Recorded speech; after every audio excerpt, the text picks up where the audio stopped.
Mhm. Uh, uh, uh, uh, uh,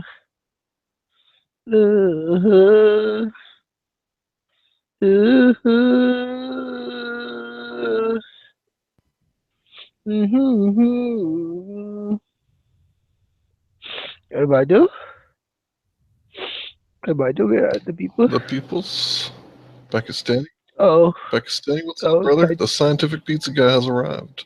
scientific pizza guys here.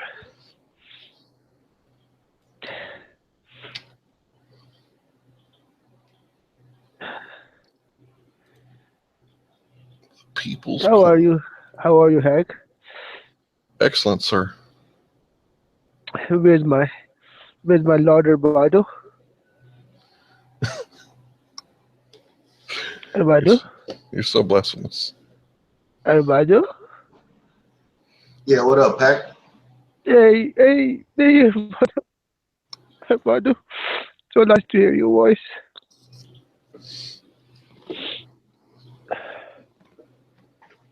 Go ahead and speak, Packy, man.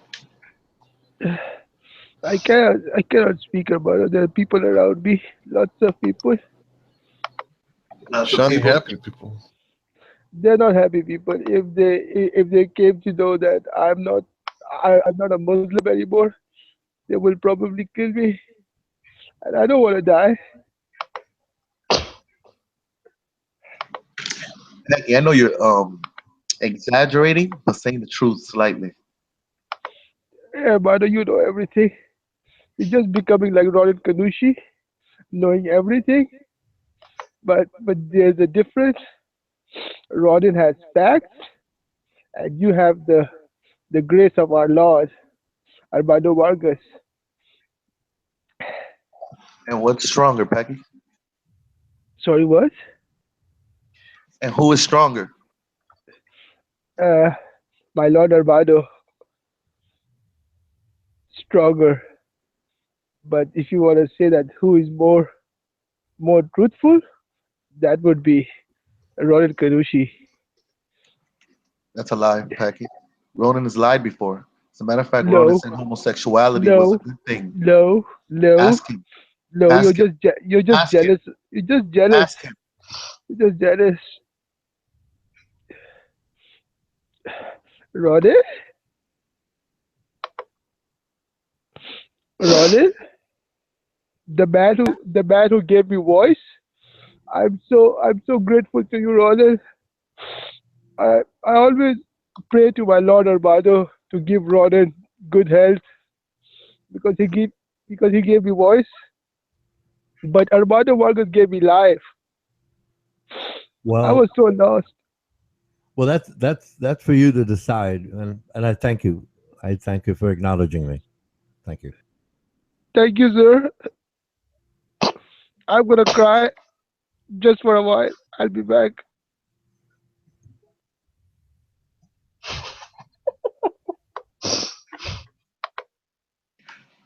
Nigga, hey, Packy said he's around a bunch of Muslims and he can't denounce Allah in front of them.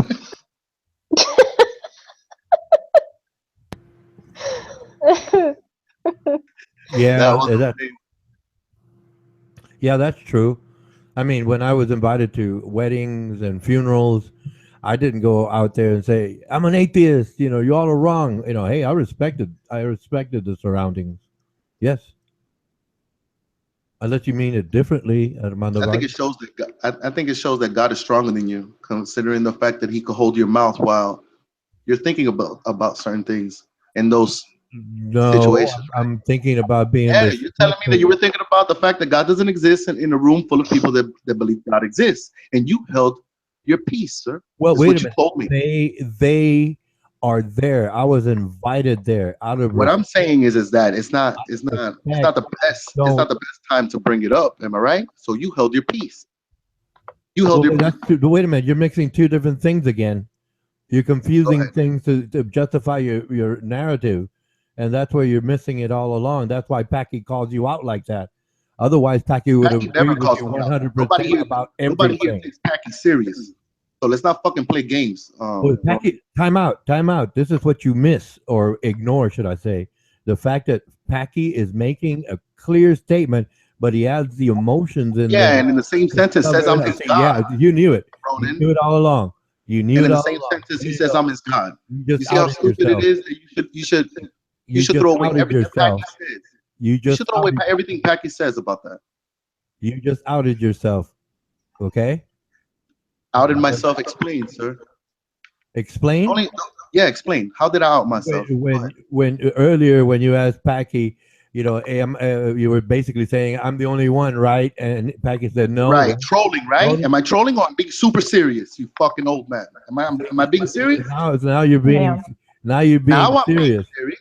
Now Now you're I'm being being serious. But I'm right? telling you, When you start was I being serious when I was trolling with cursing Packy? and going ad It's hominem, the way like you talk and all slow. You try to enunciate your words longer to make this shit fucking a 15-minute conversation. You know how No, long it is to talk to you, Ronan? I'm trying to talk slower because you're going to interrupt me, and I know that. Whatever, though. I'm I'm just done. trying to get That little shit of being interrupted all the time and playing like a fucking. So you want me to talk faster so you understand what I'm saying, and everything I know is going to be you, and you're going to be wrong, and wrong in everything you ever said, and I can prove you wrong on every single term that you say, and everything. And I talk over you like you talk over me, and then you get to the punchline, shut up, and I mic out. Is that what you want? You want me to mic out? Just tell me to shut up. Mic out. You will continue to be my friend. That's You're not getting away that's from your that. words, not mine. Okay, like I've told you, and I'll tell everybody else. You can say anything you want, but I call no one friend. Is there something hard about the grammar or terms that I am using? Is it Before that you arrive at difficult? that Is it casket, that sophisticated that you can't keep those everyone, I two want you to ideas listen. Before separate? you arrive in that casket, he would call me friend. Watch. In what?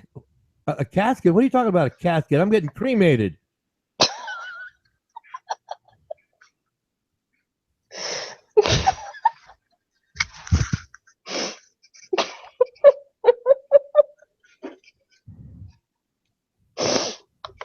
That's the atheist way. No, Gotta admit, that was funny. no, that's most economical way. That's the most economical way because I don't believe in those ceremonies. And economically, you find out right now today how much a funeral costs. Cheap, I mean That the shit costs cheap, like the 10 bargain grand. basement, used car dealership, funeral. Find out today how much it is. You know how much I paid when I was 24, 25, around there? $500. Boom.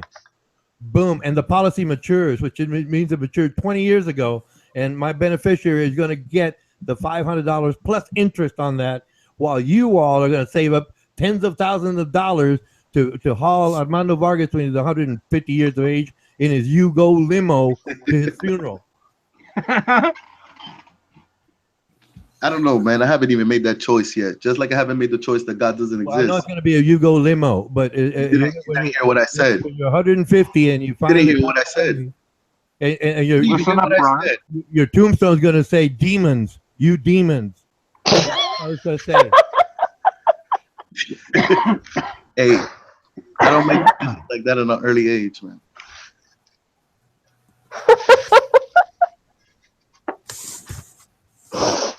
I'm sorry.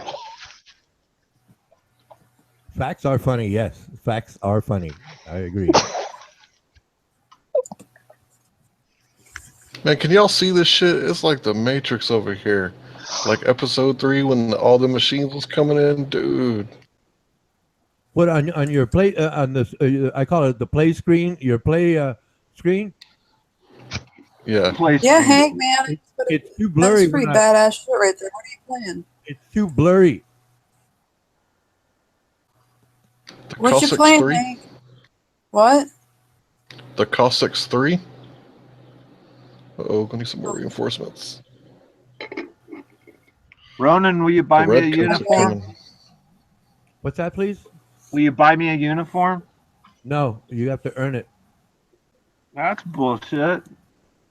No, it's not. It's got the name of your company on it. Just because you come up and say, "I'm your friend," right? I'm going to say, "No, you got to earn it." And so, based on that standard, no one's my friend. But if you're talking about trying to hire on the corporation I used to run for decades, and you didn't earn a I'm uniform, your friend, Ronan.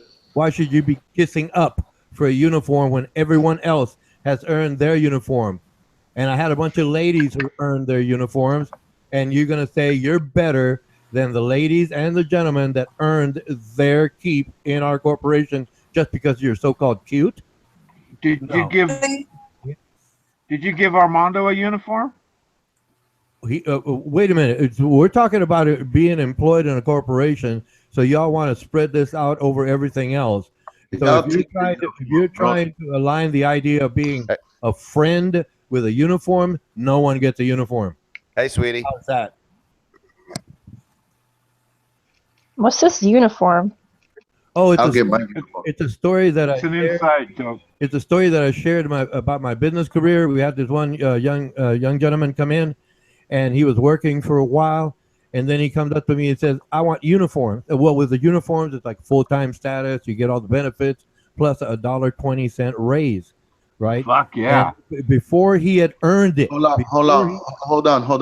How long did you have to work to get the uniforms, though, Ronan? It could have been. It could have been. It could have been 6 weeks. It could have been 6 months. It depends on how long it took. What the Got it. fuck, Now man? continue. Watch the story. Now continue your story. It depends on how long that person took to catch up with the school. Do you understand what a school is? Just school continue of the story. fish. I'm trying to make it simple so you don't go putting your fingers in your ears and running away. Okay. All right, go ahead. Continue the story. This young man joined up. He hired on. He wasn't skilled to that level, and then he comes up to me and says, "I want a uniform." I said, Yeah, well, for 6 months. So you were holding this body, right? He wasn't up to your measure, right? But you still kept them there working. Corporate For 6 standards. Corporate standards. Do you understand? All right, go ahead. Okay. All right, go ahead. Yeah, I'm repeating the story, but you're going to interrupt it, make it 3 hours long, and then say I talk too slow. You're doing it again. You're doing it again. Anyway, this young man, like I said, tried to circumvent, right, the chain of command. It's called the chain of command. You work your way up through the supervisor, the next supervisor, then to whoever division, and then to me, right? So I told this young man, you haven't earned it. And I said, man, I've earned it. I've been here. I can work and stuff like that. Well, yeah, you're working, but you don't know what everybody else does because they know a lot more than you do.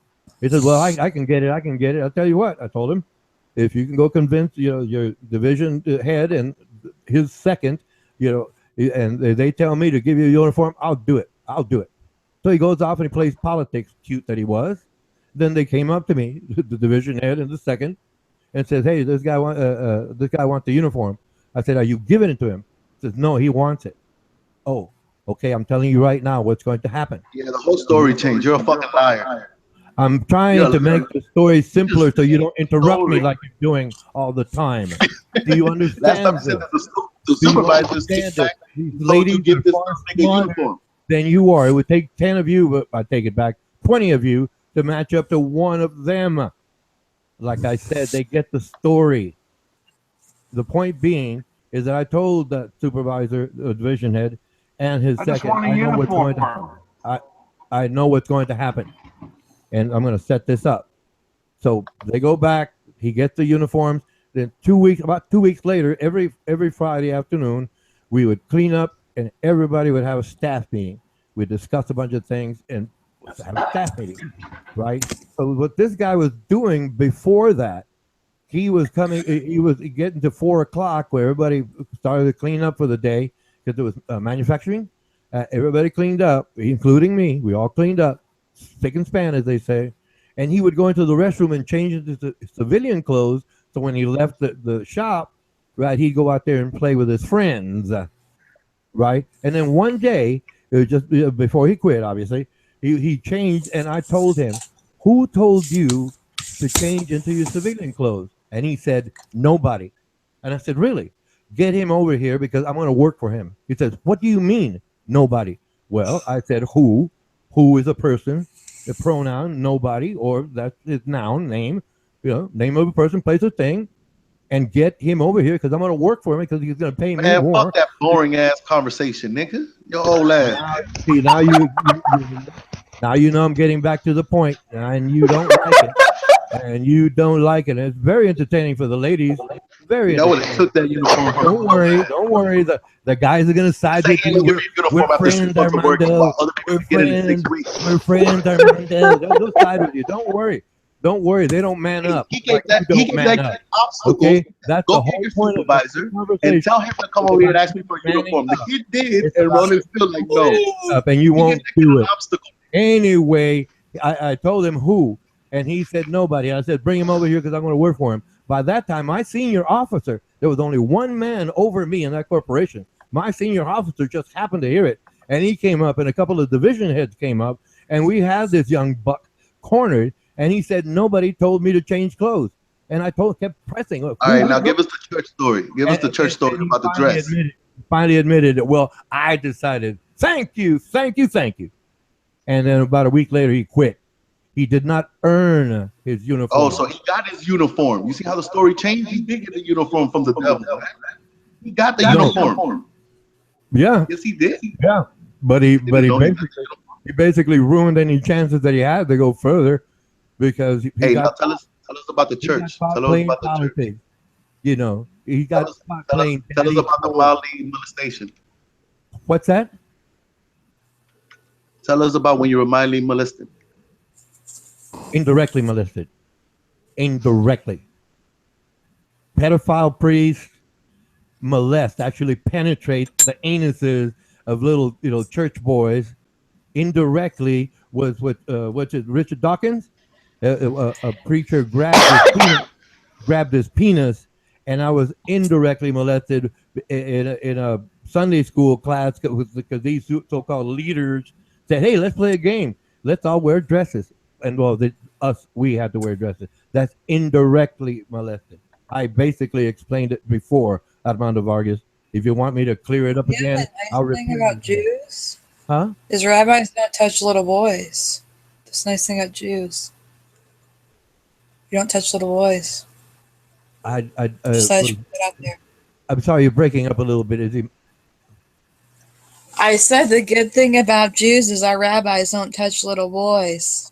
Oh no! I They looked touch into them on the 8th that. day. I looked into that, and the rabbi writings from way back when said, as soon as the girl reaches 3 years and 1 day of age, then you can have sex with them. Congratulations, Jews, Christians, Muslims, doesn't matter. Yeah, but nobody actually. They're all practices just as bad. it. They're all Nobody just as actually bad. practices it. Let's not be defending one religion over the other because all religion is wrong. I know it is. That's why I'm an atheist. Okay, like I said, they get the little girls in writing. It's in writing. The top rabbis. I know. 3 years, 3 years and 1 day. The Bible where it 3 says, years and if 1 a- day. And then these clowns I know. over here snivel. They snivel about Muhammad, right? Aisha, I think her I've name heard was. all sorts He of married fucked her up at shit. 6. You know, I They read had the Old sex Testament. together at That's what 9. we read. And then the Christians, I know this shit by heart. the Christians Trust me, in I know this 1880 Delaware, the law there said girls could get married at the age of 7. So Muhammad had nothing on the Christians or the Jews, but they want to blame the Muslims. Okay, like I said, might as well just say they're all wrong. They're all wrong. They're all wrong. Mike out. Where is it? I think it's in Deuteronomy or Numbers, where if a girl is raped, her father 50 silver pieces, and he has to marry the girl. Okay, Like the girl has to marry the Let's go with that. Using your words just now, you know where this is going, right, Armando Vargas? Using your words right now. Okay, if in the book, I agree with you. You're right. If a man rapes a girl, he has to pay something X amount. I think it's 40 or 30. I don't remember the exact silver number. pieces to her father, and he has to marry the girl. Okay, now here's the question: do you believe in equal rights? Yeah. Then where was the right of the woman in that particular case? There wasn't. It was ancient times and people were dead. And today there are laws that restrict women from reproductive rights. And before 1920, women could not vote. So do you still I know this. rights? So you still believe in I believe equal it rights, was even though the 1919 woman's right to or vote, 1918 when women acquired their right to vote. I feel like that was 1918. women's right to vote did not happen until 1920, and today the Congress, the brothel of fools, is trying to restrict women's reproductive rights, whereby in the Constitution it says in the 14th Amendment, right, the individual rights that women have the right to do so. Roe v. Wade, Supreme Court. So that's the contradiction there. If I ask, do you believe in women's equal rights or equal rights?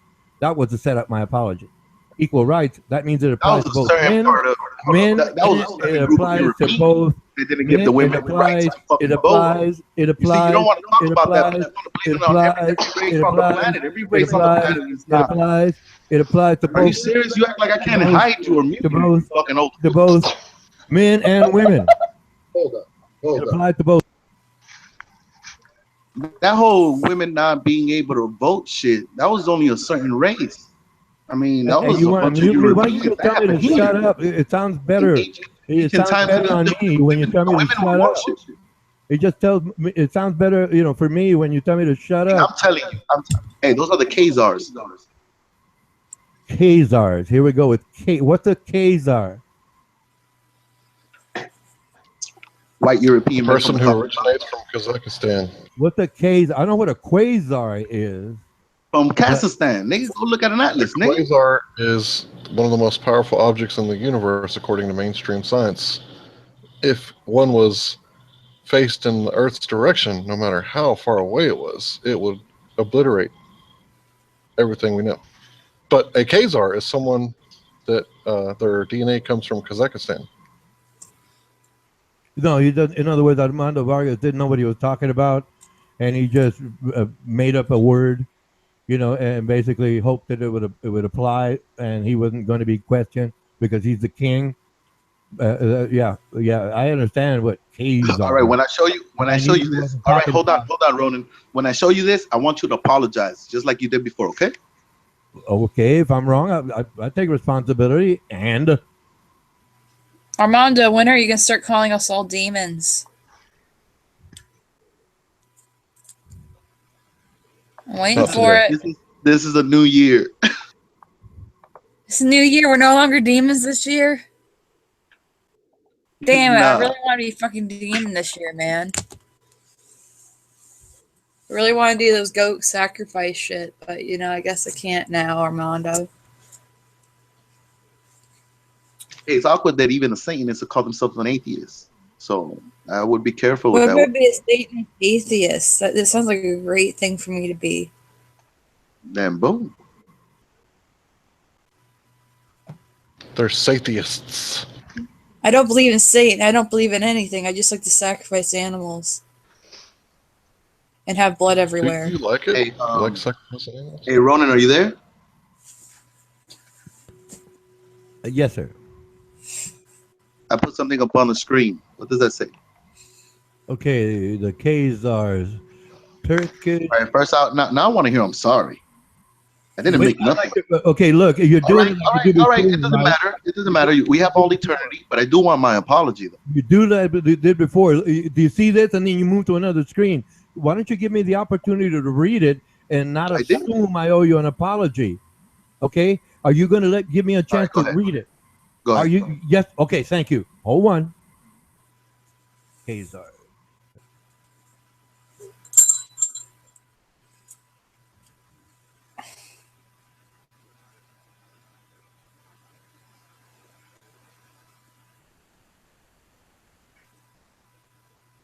So what does that have to do with me? I'm Italian, not Turkic. I never said it had nothing to do with you. What does that have to, in other words, you just saw the word and it sounded pretty to you, so you're going to use it elsewhere? Is that what it is? Just because you want to use a pretty word, or somebody called you a beta male because somebody proved that you're a beta male, then you want to call me a beta male? Is that it? Why don't you look into these people? Look at these people. Look at these people, and what about them? You'll find out where you came from. It had nothing to do with the conversation we were having. You just threw it in there. You know, it's like calling me well, before you made your New Year's resolution, a Babylonian. I had nothing A to do with Babylonian? Babylon. I had nothing to do with Babylon, but I'm a Babylonian. I'd like to say, I mean, nonsense is your stock and trade. You know what a Babylonian is? Well, that would be What the is it? person that It's a person comes that from speaks like this. Babylonia. He doesn't say shit. That's Ronan. No, but The House of Babel, no, it just sounds cute. the Tower of Babel, whatever. Yeah, there's not a writing form. There's not a talking form. It's just a bunch of babble. Talking in tongues. Okay, I deal in. So Ronan's not evangelical. Ronan's a Babylonian. President of the United States is about to be in a few days. He's an evangelical Catholic. Now, Rona, do you remember anything like that when you was a kid? I bet you don't, sir. The hell is that? An evangelical Catholic is an evangelical curious Catholic. Is that like a gender identity kind of type shit? Is that anything like bi-curious? Well, what are you talking about? My parents were Baptist. Anyway, what are you talking about, Hank Hill? Well, check it out. Check it out. The new vice president is Roman Catholic, but that's not what he calls himself. He calls himself an evangelical Roman Catholic. Evangelical Catholic is what he said. Another misogynist who uses God as an excuse to empower himself over women's rights. Got it. And how is he empowering over women's rights? Oh, you don't keep up with Indiana politics? Is of or no, I do actually. Well, Mike Pence is not against. Well, then you wouldn't rights. be asking that. You wouldn't be asking that, Kayla, because you would understand. It's a rhetorical question. Like, are you an idiot? Right. Had you studied what Mike Pence is all about? Right, Ronan is good with those rhetorical ones. He thinks you're clueless. He actually. I didn't say that. I didn't say that. And if she's gullible enough to believe you, then I'll have less respect for her than I do now. What? Wow. What? Yeah, you were doing so good, Ronan. You were doing good. Interesting. What do you mean? I'm not your toy. I'm not your pet. Ronan, why the fuck do you think that I think like that, man? You were saying things in chat stream. That you were my project? I was trolling, man. You think everybody... Armando, why are you echoing? That sounds like you're like... Hold on. From the heavens. That's right.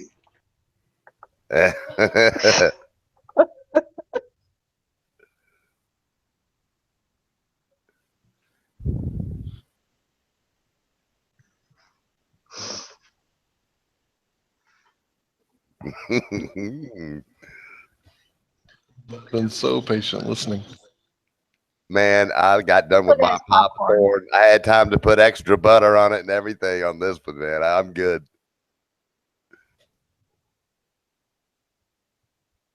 You're making me hungry. I think Ray's good now. Ray, don't leave me hanging, man. No, I'm Mike. here. Can you hear me?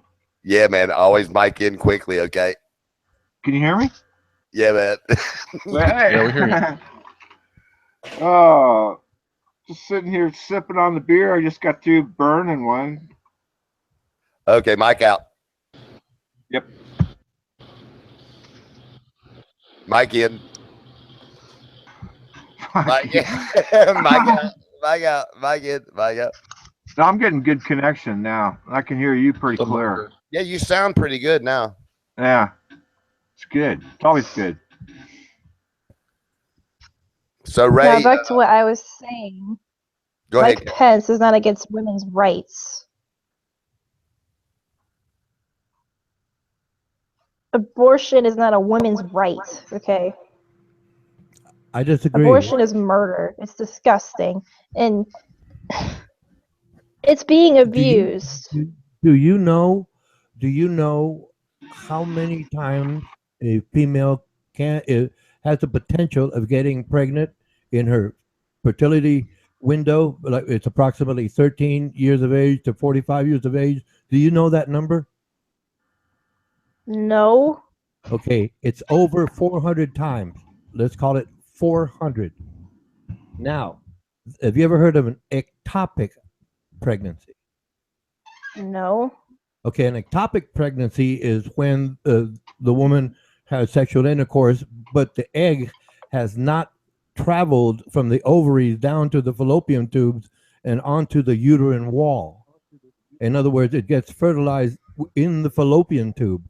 And that's incredibly dangerous. It's actually life threatening to the woman. So are you saying if a woman has 1, 2 children already, she should not have an abortion due to an ectopic pregnancy? Are you saying that? Yes or no, please. And I can go on. I can give you plenty more examples.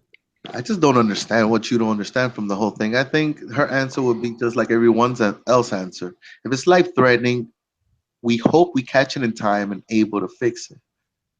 No, you don't even understand what I just said. Yeah, you're trying to. No, you don't know. You don't even understand what I just said. Yeah, you're talking about a life-threatening situation after a woman has babies, right? And she wants an abortion. That's what you said, right? No, she needs an abortion. Right. You will call it an abortion, but it's not really an abortion, is it, Roman? Here we go. You say all the words are the same. No, they're not the same. They are different. Do you understand that? They're different words. You say they're all the same. Fine. You can say that all you want. Ronan, did you vote for Hillary? Am I what? Did you vote for Hillary Clinton? No, I voted for Trump. Oh wow, Kayla, I made very. Go ahead and continue on. I'm staying out of that one. Go ahead, Kayla. Yeah, me too. I'm saying abortion is being abused because you have all these liberal women being like, my body, my choice. If I want to go and have sex, get an abortion, then, everyone else has to pay for it. Like, I think that's selfish and disgusting. Like, if you don't want kids, then close your fucking legs. Hold one. You, Kayla, may have the strength to push off a potential encounter that may get you pregnant, but many women don't. That's why I phrase it as, do you believe in equal rights? So equal, I did not say male, female. I said equal rights for the individual. And the individual can be called a woman. Or a baby, fetus. A baby is in the world. Okay? A fetus is part of the host, much like your sperm is hosted by your body. So equal rights would dictate that the male has a right and the female has a right, equal rights as individuals to do whatsoever they wish with their bodies, up to and including not masturbating until you're ready to reproduce, and then you can just have regular sex, and or if a man forces the woman, which is the majority of the time, to have sex, and she gets pregnant when she's not ready, she has the right to an abortion. If a Bible says so, it's because men are entitled to themselves dominion over everything, especially women. That's an antiquated idea. Modern times, under law, U.S. law, dictates that the woman has equal rights, so the woman can decide what to do with her body. If she is the host, then no one can say anything to her. If she gives birth, that entity, the infant, the neonate, the newborn, is now part of the world. Now you're trying to tell me, people are trying to tell me, oh no, no, she's pregnant. Oh, just 2 weeks. 2 weeks pregnant. Well, who raped her? Well, the preacher and the father, but we don't know which. A little gang rape thing. Oh, great. Bring it to term because the Lord says so. No, that's hypocrisy. That's antiquated. That's cowardice. So, no. If you get raped, Kayla, I don't want that to happen to any woman. And you get pregnant, so you're going to carry it to term, yes. And especially if it was a guy who had, problems, and your child is going to have cancers or mental defects. But that's okay, right? That's okay, right? No, it's not. That's where I say equal rights. That means the individual. And a woman is an individual under law. And I agree with it. Besides the Bible, besides the law, just the fact that she's a woman, she has equal rights. Never mind the history, never mind the law. I'm saying because that person has their body. If not, you and others should be making the argument that men should not masturbate or orgasm until they're ready to mate with their wife when she is fertile. Men don't face that hypocrisy because they don't want to admit it. They just want to impose their will and power over women. It's been done historically. I'm tired of it. They claim equal rights, but they don't live up to it. That's called hypocrisy. So, if a woman has an ectopic pregnancy, or she is raped, and all of this chatter here goes about, oh, she's 9 months and she wants an abortion. That's really inane, dull, slow, backwards. Actually, it's stupid. I can support the idea if a woman decides to do it. I don't care if it's in the 7th month, and because the doctors finds out that, hey, this child is not going to live long after birth. They know how to figure that out nowadays. I forget the name of the procedure, but they know how to figure it out. Now, I think it's called synovial fluid, but I may be wrong there. But early on, within the second trimester, if a woman decides she does not want to go through with it, I think it's, what was it? 22 weeks, or I forget the number of weeks. Well, it's her right. Okay. It's her right. Okay, she can do it because she can get pregnant within her window, reproductive window, at least 400 times. So if a young girl, 15, 16, falls in love with her boyfriend and they get pregnant, they're in love. He didn't rape her. Okay, he did not rape her. They're in love. They wanted to be together. Romeo and Juliet. Juliet was 13 years of age, by the way. They never mentioned Romeo's age, but that's another story. And they get pregnant, but they want to both want to go to college and make something of themselves and then have children. Why not? Why not? Let her have the abortion. Like I said, at least 400 times. So they both get to be 26 years of age. They're both established, they have their education. They've got good corporate positions. They got a whole bunch of money saved up in a real big, beautiful house. And if I was their husband, I'd have a few motorcycles. Okay. And then she comes up, I want to have babies. Okay, baby, let's get after it. Where's your window?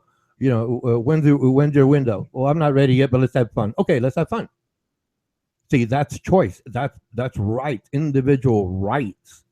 But that whole argument is, oh no, she should carry it to term. All right, let's applaud daddy raping her and the preacher raping her. Yay, yay.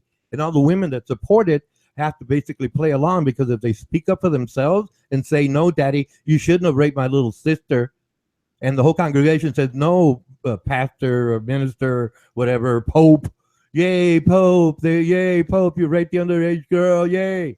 No, I disagree with that. I disagree with that wholeheartedly. And I just explained why and how I disagree with that. And if you want to continue with it, that's fine. That's your right. I'm not trying to change your mind. No one's mind. But I'm saying, if you're not going to listen to the other side of it, Roland, shut your fucking mouth. Mike out. So who wants to respond? I'll let y'all go first.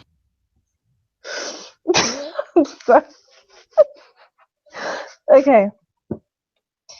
I'm not saying that all abortion is wrong. Yes, abortion is reasonable, but I'm saying that there are way too many women that abuse the right to abortion. And that's what pisses me off about abortion, because it's such a brought up topic with women about abortion and their birth control and all this stuff. Like, why do we have to pay for their abortions? Like, they need to pay for themselves if they want to go through pulling out a baby out of their vagina. We Kayla, shouldn't have to pay for it. What you're saying is that abortion should not even be in the agenda until it's a last resort. Yes, that's exactly what I'm saying. That's the way I feel about it. Meaning a medical problem or something, you know, to where, but you know, I'll say this, if hypothetically, if me and my wife were having a baby and it got to the point where the doctor came to me and said, listen, I don't know if your wife's going to live if she has the baby. And I don't even know if the baby will live. What do you want to do? I would have to take that back to my wife and let her make that decision if it was a double death quest. Now, if he said, I can save your wife, but the baby's not going to make it, I'd still take that back to my wife, because I wouldn't feel right making the total decision in that particular case. But my belief is you try everything in the world until there's nothing left to not have an abortion.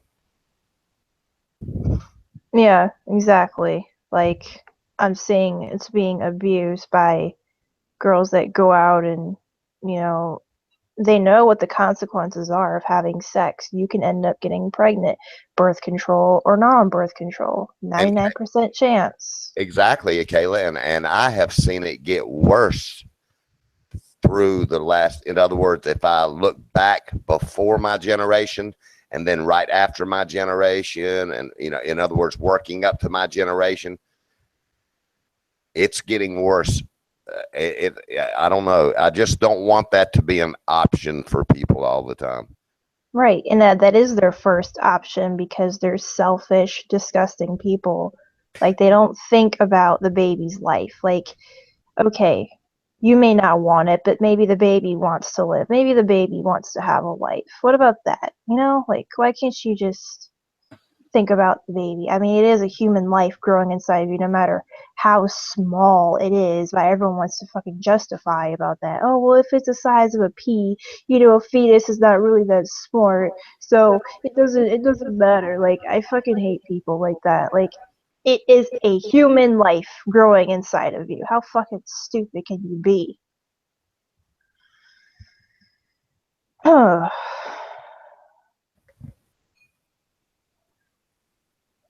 Yeah, Crystal just asked me a real good question in the chat.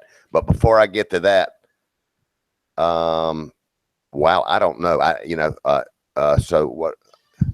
So in other words, all right, so what she's asking in this topic is, what if your wife cannot make that decision right there and then, and the doctor asks you, meaning me, who will you choose? Wow. Man, boy, you know, so see, in my life, that's where faith and trust in God comes in, because what do you do in that situation? I mean, that's a tough one for me, boy. I would have to I would want to hear a percentage from the doctor. In other words, 60-40, 20-80, or what his perception of, I mean, I would have to really get it down to fine line before I'd make a choice. But if worse came to worse, I'd probably have to choose my wife if it didn't look good for, you know, it's just tough. But now, as I said, if she turned back and said to me, and she was conscious, and she said, no matter what, you saved my baby's life and let me die, I would have to go with that. Yeah, you have to respect her wishes. I mean, and you know, wow, I'm kind of tearing up even thinking about that. I've been in similar situations like that in my life, and I know of a lot of cases in those situations like that. So, boy, that's a tough one. But back to what you were saying, Kayla, I just think it's become too easy to get one. That's what pisses me off. Right, and we have to pay for the with Planned Parenthood, even though Planned Parenthood is black baby genocide. That's right. Yeah, you just hit it. You're I mean, wrong. they have more Planned Excuse Parenthood me. You're in wrong, ghetto Hank. neighborhoods. Excuse me. You're wrong. And when Hank finishes, finally gets his turn to finish, I'd like to reply to all of you. Mike out. Oh God. Okay.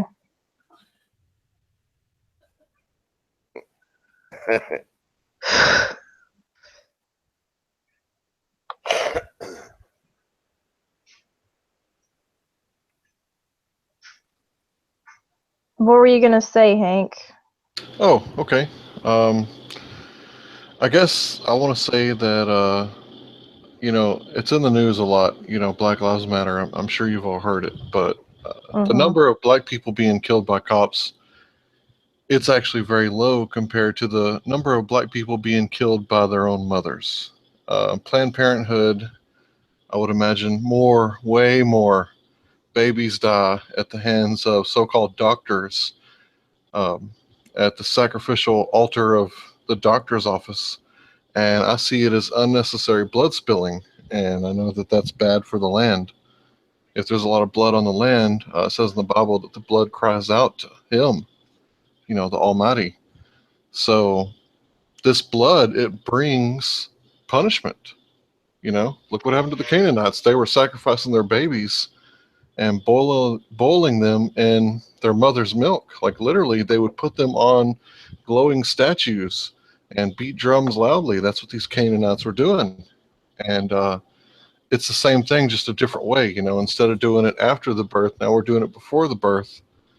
And yeah, I don't think that Planned Parenthood is looking out for the benefit of the black race. I think that they are wiping them out as fast as they can. So go ahead, Ronan. Yeah, they're also selling their body parts too. Yeah, they've been accused of that. I think it was more than an accusation. She admitted it. Can I go now, Hank? Sure, go ahead. Okay, here we go. I'll work it backwards. I was going to start forward, but I'll go backwards. Planned Parenthood was innocent. The people in Houston, Texas that brought it up had doctored the video, and the people that brought it up were federally indicted. Do you got that, Hank? Did you pay attention after the fact? No. Now, if they're boiling children, it's a biblical thing, so I don't know why you're believing in God in the first place. Canaanites didn't respect God. It's in the Bible, right? So it's part of God's story. But don't forget to pin the tail on the Christian, right? All religion is wrong, I said earlier. I guess you weren't. I guess you were playing video games. Oh, I'm listening very All intently. religion is wrong. Well, you weren't. You heard it, but you weren't listening, apparently.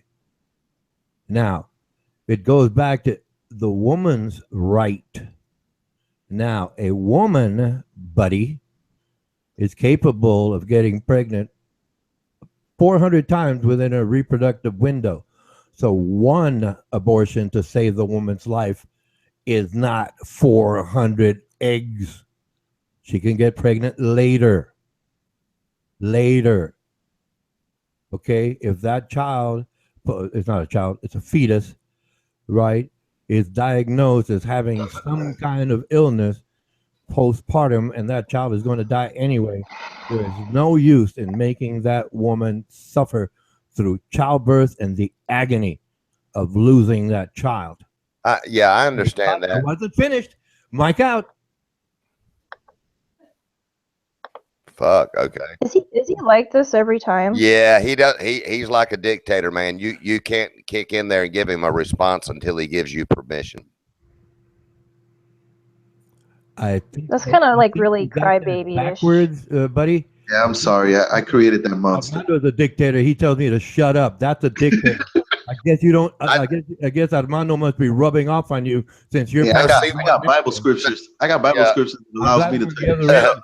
I'm Hey, glad I'm on the Kayla. other So end of my this. response to that is My Kayla, apologies. Mike out. is that when he brought my name up, that gave me the right to wait until he got done with his sentence and then I try to wasn't give a done. I response. wasn't done. I said I was. If he wouldn't have said buddy, I wouldn't have even said I was tried. going to respond to all of you. So if you're everybody and everyone, But and you you're the said only one buddy. here, But you said then buddy. I guess you're right. But it was Kayla, you, and then Hank. That was three people. Now, if you're a dictator here, go ahead, Mike out. No, I just wanted to say. Anyway, man, I done had a brain fart. Now I done got anyway. He got me off in left field. Mike out until I remember. Ronan killed Buddy, man. Ronan, why you did that to him? Man, I can't believe, man, he shut me down, man. I have to Mike out. Yeah, yeah. Fuck that demon. Y'all get out of line and say I'm the dictator when I'm the one miking out. Apparently, you don't even understand. Oh, I know what I was gonna say now. Okay, And before I forget I it. wasn't finished. Well, I understand. This is quick. Kayla, if it were me, the only difference that I feel is between me and him when you give these hypothetical situations, the woman's pregnant in her tubes and all that, and, you know, the baby's and all that stuff, you know, protecting the women's rights and making sure the mother stays living. The only difference between me and him is I would have to go to my chapel and get down on my knees and pray to God, because I would not want to be responsible for making what I consider the wrong decision about that. I would look for God to give me, with everything that I am, to give me a sign, give me any, you know, advice what to do. That's the difference. I don't think Ronan would do that, but I would have to do that, or else I couldn't live with myself. Mike out. Hey, I agree with Buddy right there too. Those decisions, there's a lot of things to take into account, man. You know, like a woman having an abortion, and it could also be a piece of shit father, because I ain't never seen a woman get an abortion from Prince Charming. So, you know, has to do with a lot. Maybe the woman should be very careful who she chooses as a sex partner. Either that or take it on the chin. And you know, well, you know, there's a lot of truth to that. And I'll say this, I never saw this until I went through my divorce many moons ago. But I really feel like when they started now, it was unfair as hell when it first started. But as far as where I live, when they first started child support, you know, years ago, people would just go down the highway and go to a different state, and then they weren't responsible for child support for that kid. I remember those days, but I'm only 29. But getting back to the point, I will say that enforcing child support in this country did make guys think twice or a lot. It'll never be across the board, but I do think that kind of helped guys going around just popping out babies with every damn girl they see without, you know, getting married and all of that stuff. I think it made them think twice about using, you know, in other words, being careful. I think just some stuff I witnessed in my life and got things I heard, you know, guys say, you know, in the work environment and stuff like that. It kind of came to face that things like that, I think, helped not have so many, maybe. And I'm sure there's other things too, but I think that kind of helped. It made them double think before they just jump in the bed. You know, hey, I could be paying child support. You know what I mean? So I'm well, you know, and you've probably experienced the other way a lot with people your exact age, group and all, and because hey, when you're younger, you're just naturally more irresponsible, and you don't think the way that you will in 20 years. So it's a bad thing. But anyway, I just thought I'd throw that in there. I've heard a lot of people talk about that, especially guys, and I kind of feel like it may have saved some lives. So, Mike out.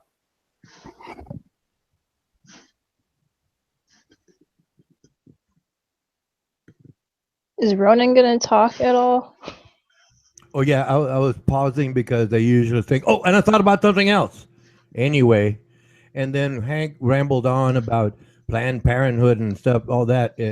What Hank does not realize, or obviously he hasn't looked into, right, is that abortions is the percentage in the whole budget or what they do in Planned Parenthood is much less than 10%.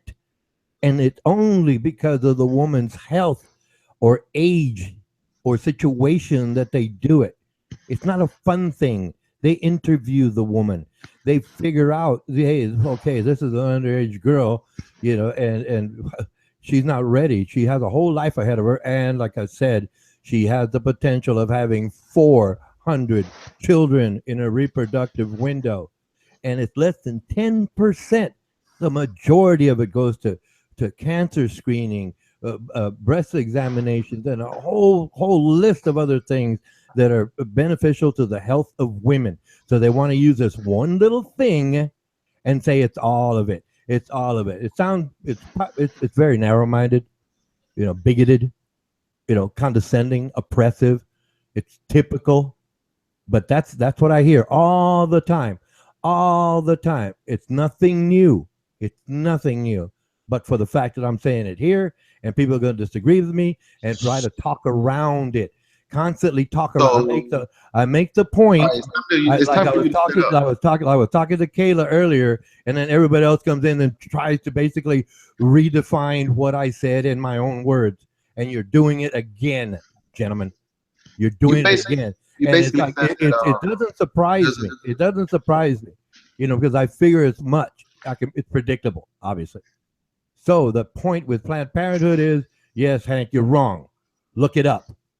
Yes, and back to you, Kayla. I can see where you would really honor the sanctity of life, but it is not life until it passes the womb. The woman is still the host. And like I said, you nor I understand all the circumstances. If the woman was taken advantage of by her boyfriend, and the rest of the people around her are the same basic oppressors, it's a subjugation of women, suppressors of women, she's going to have to play along. But she might have a full life ahead of her, and she can get pregnant later after she gets her education, gets a bunch of monies, finds a good man, and then starts having babies. But the whole mentality is no, every single time she's pregnant, no matter what, she's got to carry it to term. And then I brought up these points, and then the men around here basically try to, reconstruct their statements. Well, if it's between the baby and the wife, I'll take the wife, or I'll take the baby, or some ludicrous story. If it comes down to it, it's the individual's rights. And the woman has that right, unless you say, no, women. No, there's no such thing as equal rights. Okay, I agree with you. We can move on. Women should be oppressed. That's what you say, and that's what you're saying. Oh, no. I believe in equal rights. No, you don't. No, you don't. Because if I have equal rights, a woman has equal rights. But if you say, well, because the man says this, and not once did you all say, start with, what did the woman say? What did they ask her first? What did they see? Well, if I was the husband and all this and all that, back to that same old mentality. You don't get over it. You don't understand it. You don't realize it. But that's where you are. And I just want you to admit to it. We can move on. Ronan, I think you're comparing us to the men that you've hanged around with in the past. I'm talking to Hank. We are a new breed of people now, Ronan. Good connection, ray of sunshine. Okay? I'm just saying. I'm talking to you directly. I'm not your friend. Remember that. I'm not. All right. That's not the point. I don't want to get off the topic here. So, did you say the good things about abortion it's the study of the fetus that it helps cure cancer. And is that what you said? No, I didn't say that. You aren't paying attention. You're too busy All with right, the no, text you can chat. correct me. You're too busy with the text chat to pay attention. Hank's too busy with his game to pay attention. Buddy don't That's like not what true. I'm saying, so he doesn't pay attention. I'd still like a rebuttal from what Ronan said last. He said that I was wrong.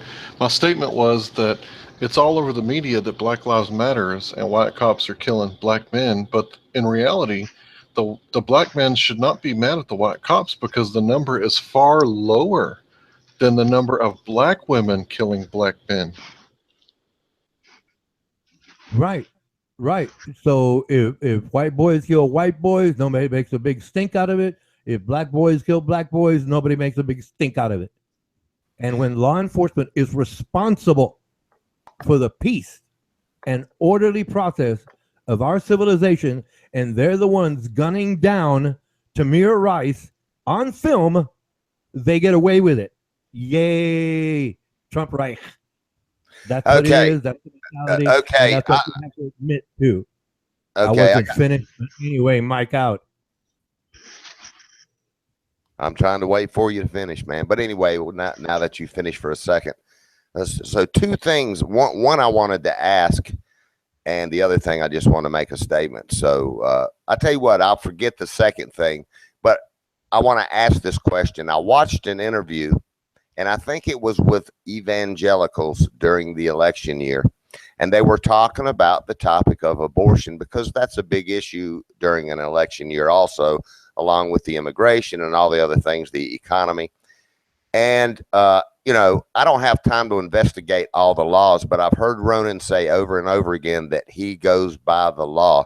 Well, according to the interview that I watched, I did not fact check it, but there are laws in place that protect that fetus in the woman. And I'm asking, if that is in fact the law, why are we not respecting that along with the woman's rights? Mike out. Okay, exactly on what you said. Okay, it's the law in the states under the 10th Amendment. This is federal law now. Under the 10th Amendment, the states can do that, but they're not trying to protect the woman. They are trying to deny the woman the right to an abortion, which is guaranteed in the Constitution under the 14th Amendment, Roe v. Wade, okay, 1973. Federal law says that the woman has the right to an abortion, and under the 10th Amendment, states' rights, the state is trying to deny access to the abortion. That's how the legislators and those misogynists in each state get away with it. Mike out. Okay, that's interesting, and I won't elaborate because I have not fact checked that, and I heard him talking about the Roe v. Wade and all of that, and I feel you're correct on that. However, the little slang terms you throw in there with it to deny the woman of her rights because they're misogynist, those are the things that I always disagree with you about, Ronan. In my opinion, those laws were set to try to protect the fetus, but not to deny anyone's rights. No, like I said, under the 10th Amendment, the state because the child can't talk for itself when it's a fetus. No, under the 10th, I'm repeating myself, under the 10th Amendment, the states are denying access. The woman has the right to an abortion. The states will say that right out. Oh yeah, but we're closing down all the abortion. You mean all 50 states? Is that what you're saying? No, but some states. It's not all states. It's not all. Okay. States. Well, I've heard of that. Louisiana currently has the most stringent standards. Okay, there's other states that they're very liberal. Okay, let's just use that word about it. But like in Texas, a lot of them are getting shut down because the legislators are trying to deny access. The woman has the right to abortion. The state lawyers will say that right out. Yep, under the U.S. Constitution, they have that right. Yes, the U.S. Constitution. But our state law says we're not going to give you access to it or prenatal care, which is even worse. Yeah. Make them Okay. suffer. Make them I, suffer. I So understand that's that. misogyny. That's misogyny, right? Institutionalized misogyny. Yeah, but you're Okay. capitalizing on some states now. Okay, and I understand your point. Let me ask you this question. If, regardless of whether they're in the states that they're denying, you say they're denying access to that, what if it gets to that crucial moment when the doctor is right there and he has also, under, I think, federal law, he has to, I I'll don't, be right back, guys. okay, I don't know what his procedure is to present it to the family, the mother, the father, and all that. But at some point, there's a medical thing that kicks in too. In other words, if the doctor comes in and goes, I have to be honest with you, I don't know if I can save the baby because of A, B, C, D, or, and he starts to give you those rare situations and those hypothetical situations, it could go either way. You know, it it's a doctor's it's kind of like when a cop takes a job, you know, he's supposed to serve and protect. Well, that doctor takes an oath too to protect lives. And so, you know, when it gets to that point, that stuff's almost, in other words, if the pregnancy has gone that far, then, you know, I just like to see every possible thing done in all categories to save both lives. If it gets down to that critical moment and we're going to lose a heartbeat, then a choice has to be made. I understand that.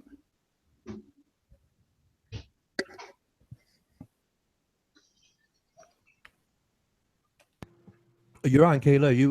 You were going to interject, please. After you. I think she stepped away for a second, if I heard that right. Yeah, I think so. I think she did. Oh, okay. Okay.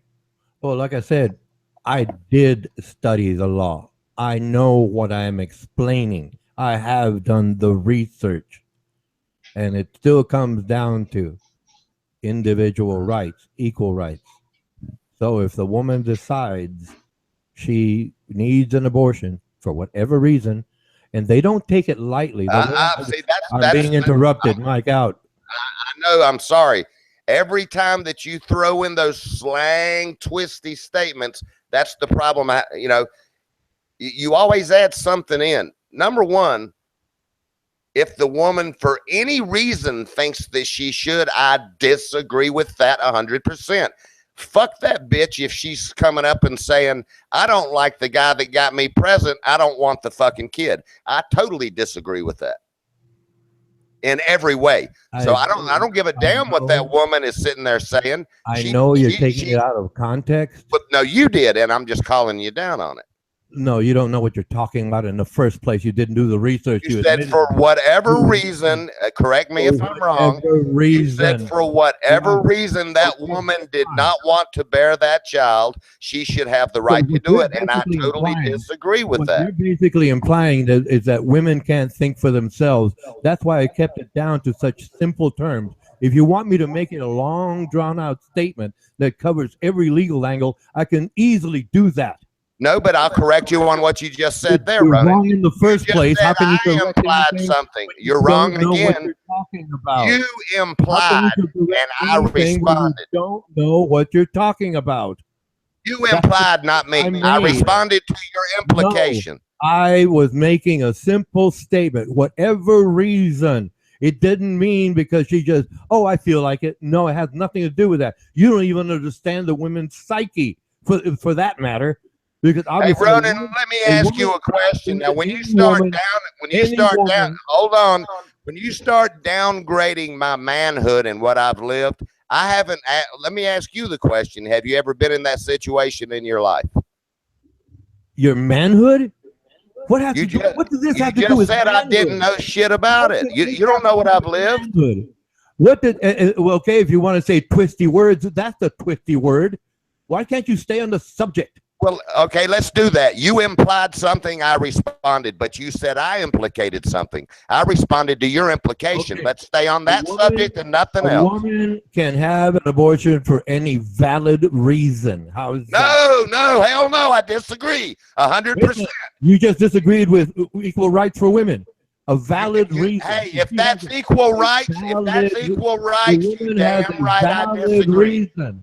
No. A valid reason. She has a valid reason. What's you said any reason. Valid? You didn't say valid the first time. You said any. You said any, not valid. Hold on, guys. Hold on. I don't think it's equal rights for the woman and the fetus. I think the woman has more rights. So if you're talking about equal rights, you're the one who don't want equal rights. You want more rights, correct? About men and women, people that exist. Are you paying attention or playing your game? One or the other. You're the only person playing a game, a word game, Ronan, is you. I'm not playing word games. I thought you were sophisticated enough to follow the conversation. There you go again. You're downing my manhood again. Now I'm not sophisticated. Ad hominem. I'm just a dumb old. To do with manhood. I know how you look at me, Ronan. You think I'm a dumb old Southern boy, but I got news for you. You don't have a fucking clue. I didn't say dumb. I would say ignorant. Yes. He thinks everybody that believes in God is ignorant. He's a fucking fool. Say that. I didn't say that. But anyway, Ronan, let's get back to the subject. Let's stick to the subject. You said when you changed the context of this conversation and said that you're denying the woman's rights if she says for any reason. You did not say valid first. You said, I said whatever. Reason. I said whatever. You don't even know what I said. I disagree with that 100%. Mike out. I disagree. Whatever. Okay, whatever. The next word was reason. I didn't say excuse. I said reason. Reasonable. Whatever reason. The following word was reason. I didn't say excuse, story, or lie. I said reason. Okay. Valid reason. Well, what is valid? I disagree her with right. We're talking about her right. Okay. But what is her valid? rights. What is valid in your mind? Ectopic pregnancy, rape, the potential of the child coming out malformed and dying soon after birth. That's valid. Okay, that's valid. A woman takes a pregnancy far more seriously than your mentality right now. You don't seem to understand that. You don't know what my mentality is. Don't make those statements. You don't. I can make those statements because I'm listening to your words. Okay, I'm listening to your words. But that's an opinion. You don't know shit. Your words are not adding up. That's your opinion. In your opinion, Ronan, but that doesn't make it fact. No. My facts are clear. Women, no, your facts are incorrect when you talk about my mentality because you're wrong. You're ignorant. You don't know. That means you don't know. Now I'm ignorant. Now I'm ignorant. That means you don't know. I'm ignorant about a lot of things. I'm ignorant about a lot of things, and I'm still trying to learn about those things that I'm ignorant about. Okay. That is anyway, not degrading your manhood. This is no longer a debate. This has turned into an argument. So the only thing I want to turn it into an argument. I'm trying to have a reasonable conversation. I said for whatever reason as in reasonable. It's reasonable. Okay. If a woman decides to have an abortion, it's not just because it's fun. If you hear those stories, that's fine. You should have read the other stories where a woman really didn't need an abortion. What you said again. Mother. Just changed what you said again. I said whatever reason. I'm going back to the original statement you had issue with. There you go. That's reason. What you said, whatever and I told you. Reason. The word was reason. I didn't say excuse. I said reason. Whatever the woman's I said a valid reason. Back to reasonable. Her rights. Women are not going to do this for fun. You seem not to understand that. That's what's really an issue with me. You and many do not understand it because you don't just obviously you're ignorant. Like I said, not degrading your manhood. You don't understand. You don't know. Hey, Ronan, these things. Let me ask. The idea is that it's not fun for them. It's a very serious decision. Have you ever lived it with a woman? Have I ever lived it with a woman? Yes. Okay. How do you know that I haven't? I didn't say you haven't. But you're saying I'm ignorant, and I may have had to live this situation. You don't know. No, I said you were ignorant specifically as to the female. But if I have lived it with the women, I would know a lot more about it than someone who has not lived it. Psyche. Okay, if I don't want to get technical because Armando doesn't understand 3-syllable words or more. Okay, the whole. Well, guess what, man? That was the only thing I was telling you, is that I don't think the woman should have a free reign. I think she should get, if she was raped, I would like to see her get psychological help first before she decides to get rid of that baby, just because she doesn't know who the father is. I agree. You're wrong. She was raped. I think she should go get help for being raped first. She was raped. First, she should go get psychological help. You sick twist. She should go get help before she kills a life, you dumb fuck. She should not kill a life before she goes and tries to understand what happened to her. Now you're starting to cuss here. Okay, guys. You're the one starting to cuss. I'm not starting to cuss. Nah, you're I fucking didn't curse you. ridiculous in what I you didn't said. lose my temper. Okay, the woman's still going to need psychological help after a rape. Do you understand that much? Before abortion, she never should mind get the help. woman. She got pregnant, but she got raped. But it's okay. She's got to carry it to term. Have you ever watched a woman live with the abortion after the fact? They're never right again, dude. That ain't fucking right either. Actually, you're ignorant there too. There have been really. Yes, there have been studies. There have been studies. I have known women that's had abortions, Ronan, and I've talked to them 25 years later. Put the link up right now. I can put the link up right now if you want it. Fuck your link. I've lived it in real life. Fuck Now your you're cussing again. Now you're cussing again. How about we fuck stop your link. chatting? How about we stop chatting? We'll listen to somebody else because apparently you cannot hold your temper or listen to reason. My God. I have talked to the women 20 plus years after they've had an abortion, and they always regret it. Every fucking case I've seen in my life. Mike out. I can For explain. real, man. Fuck your link, nigga.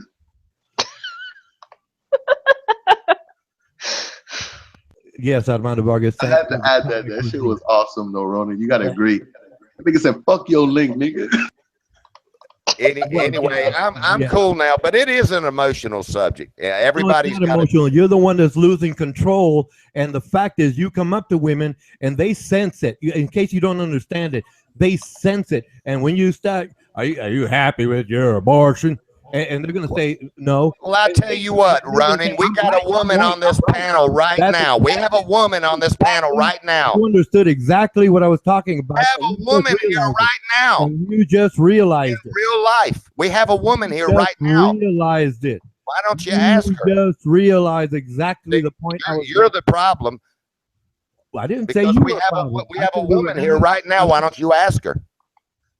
Ask me what? You. I've been gone. I was talking to you. Well, I know, but you said okay. Address Kayla. Ask her if she's had an abortion. Mike out. Come on, ask her if she's had an abortion. Go ahead. And I know exactly what she's going to say based on your character and nature. I know exactly what she's going to say. It's predictable. It's predictable.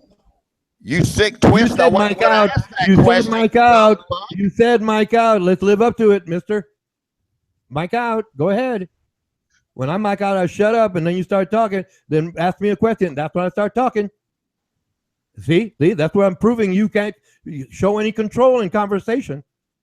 Now, like I said, if you ask her, and if she's honest, and she wants to be honest, and she did have an abortion based on your character and nature, and not you, you're a model for this, right? Based on your attitude towards her, she's going to lie to you. Hey, Ronan.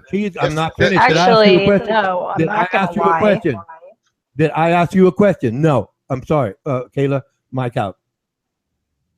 All I want to say to you, Ronan, is, man, you know, I know I've watched you all afternoon, and I was going to say it to you earlier. I watched what you said in chat all afternoon. I've heard every statement you made because of the big disagreement we had the other night, and you're trying to push my buttons. It's as simple as that. But you're not going to do it anymore today. I've said my piece on it, and the only thing I want to leave you with is I've talked to women after abortions 20 plus years later, and they've always regretted it. Mike out. means psychological problems all their life. Mike out.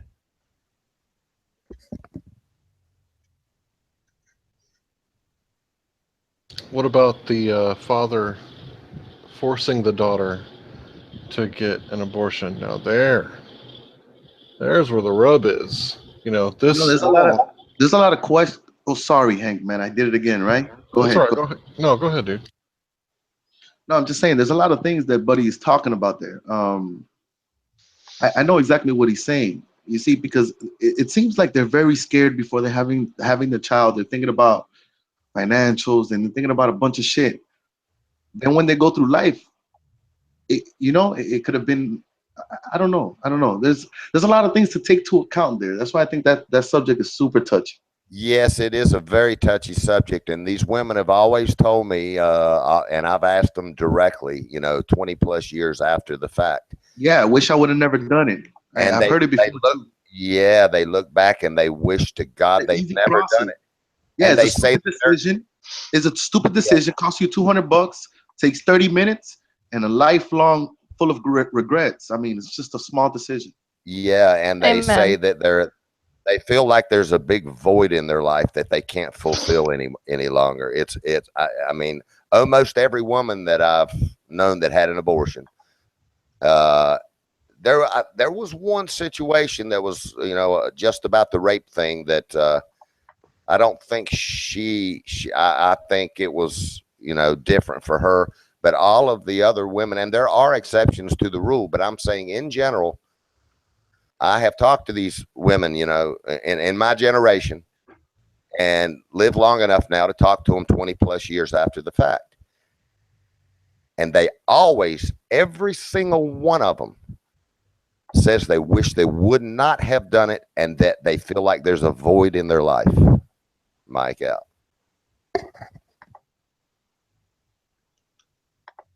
So I was talking about rare circumstances, which we probably need to avoid altogether, but it does happen. Say you got the church father or someone who's running for politics, and all of a sudden their teenage daughter gets pregnant. Well, if he can't run his own household, how is he expected to run the state or the church or the business? So he saves a little face by forcing his daughter to get, which is legal as far as I know, to get an abortion. So where's the equal rights there?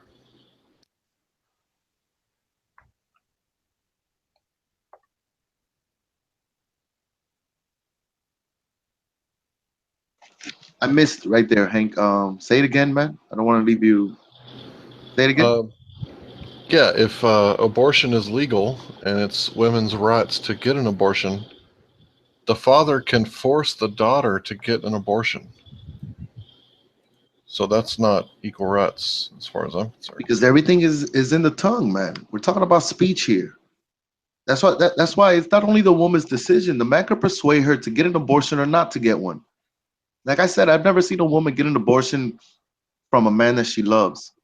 They only get abortion from creeps.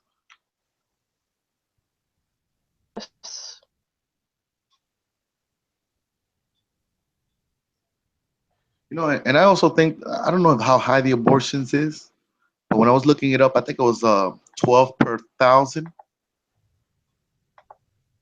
So we might be extreming this a little bit. How about Armando? If their situation is that they already have a couple of kids, they're on the system. The system I'm referring to, welfare. They're separated, and things look bleak. They're pregnant now. They're making this call. They don't have a career. What do you think about that? Yeah, like every single time the question is proposed is like a direction of me to say to kill the baby. You know what I mean? And I think every account is different. I don't think we could sit here and imagine things like that. I agree with abortion clinics being open, just for the simple fact is that if they don't open one up by the law, they will get one somewhere else, and many women die like that. Right. So I'm speaking from my own experience here. All right, all right. I don't know. It's a hard one, man. Yeah, and the only thing I'll add to it is that is a very, very tough subject. The big lawmakers out there, that's why it's a subject in the election year. They're always talking about it because there's so many different viewpoints on it in critical situations. I guess what I'm saying in a nutshell is, for me, I just would like to not see that so easily out on the table. I would like Right. to, I would like them in every way to try to keep the child. That's my I'm point. pretty sure everybody here is pondering on the same thing. That seed could grow up to be someone that was useful for the human Right. population. You know, That Right. child could be, yeah, it could be the next president for all we know. Exactly. That's the whole point I was trying to make. Or and what I consider even above the president, it may be somebody that has been chosen by God to do his work. We just Right. don't know. And that's, I just don't like to see abortion so easily available for problem teenagers. And when I say problem teenagers, it could mean any category, but it seems like, I tell you what, man, I'm gonna go ahead and tell you something I lived myself, just so everyone that's listening to me tonight doesn't think that I'm just speaking, out of what I've seen other people live. So my ex-wife, I won't tell you how many kids I got. I won't tell you my whole life story, but I will tell you this. So when I met my ex-wife, she was young and I was working in the shipyard. Long story short, her aunt told her, okay, that she could not come back into her house if she did not have an abortion.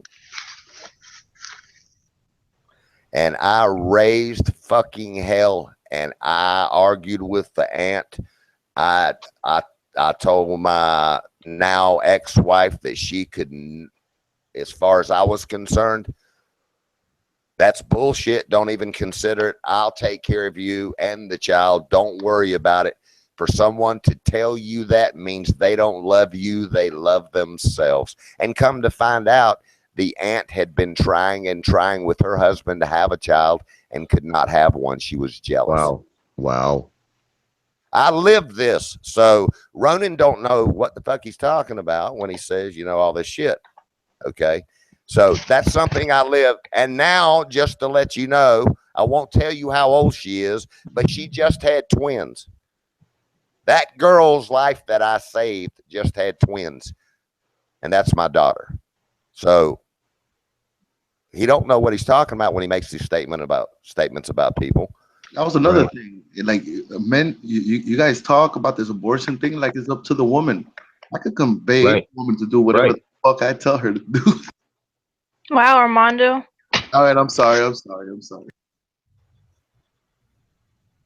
Well, you're right. The father Uh, example I made But you know earlier. what I mean, though. I extremed it a little bit, but you know what I mean. Like, there's a decision there. There's a conversation needs to be had there. Yeah. This But is very serious. yeah, and so I guess the way I'll leave the whole topic and conversation is this. That's kind of the way I see it all. And this is why they talk about it on election year, man. It's a heavy, heavy topic. And It's a divisive topic. and they're always arguing about it. So, there's no wonder we're arguing about it because there's so many different ways that people look at all this. Right. Right. But for me believing there's a man upstairs, I would, if I was in a very, now I wasn't in the life-threatening situation as though the woman was pregnant in her tubes and they both might die. I was not faced with that, however. Right. But in a case like that, I made my statement on what I'd feel I'd have to do. I would have to go ask the man upstairs because I'm gonna be honest with you. I don't think I could live with myself if I made the wrong decision if it was put off on me. I almost would want my wife to tell me what she wanted. You know what I mean? Yeah. But anyway. Fa la la la la la la. But anyway, that's the way I see it, man. It's a tough subject. Subject. But You were supposed to ask me a question or something? Was that me, Kayla? Yeah. Ronan was no, telling you to ask me. I remember. Okay, we were on two quick subjects, one right after the other. One question he can't ask you probably, but the other question that he brought up, and I can't remember what it was exactly. I said, well, there's a woman in the room, just ask her. Meaning, how does she feel about it? But the first topic, the other topic, I don't think you've probably lived long enough to, in other words, it was the 20-year after thing. Yeah. The women I've talked to that's, had one done and 20 years later, they still feel like they got that. That's the question I didn't think that he could ask you. But the other subject, and I can't remember what that one was, I said, well, just ask her. There's a woman in the panel, ask her how she feels about it. But I can't remember what it was. And it was Ronan that was going to ask you the question. But I can't remember what it was, Demito. It was a question about abortion. Yeah, Right. it was about that, but I can't remember.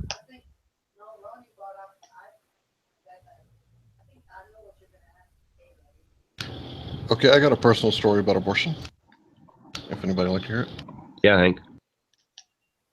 Yeah, go ahead. There was a lady and her daughter who came from New York. And we had known them because they used to live in Texas. Well, they were getting away from a bad household, bad relationship, and they were coming back to Texas. So she and her daughter lived with me and my family for a short while until they could find a place here in town. She had a baby. Well, then she got pregnant again, and she didn't want the second one, so she went to what she thought was someone who helps you get an abortion. Turned out to be a religious organization who talks people out of it. And Right. I got to tell you, that kid, I love that kid to death. Most beautiful blonde hair, blue-eyed baby boy you could see in your life. I wouldn't care if he was black. I love him to death. I wouldn't care if he's part black. Sorry, he couldn't be whole. Well, I guess never mind. Doesn't matter what he looks like. That's my point. Right. I love that baby, and I can't imagine my life without him. Very good. Very nice, Hank. That's great.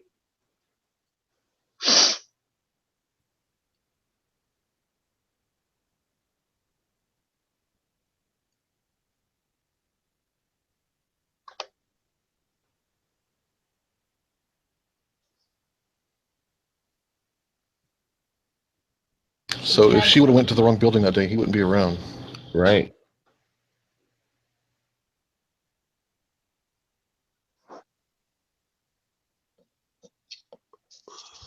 If the circumstances were different, I would have been a dad. So I'll add that. That was 1994.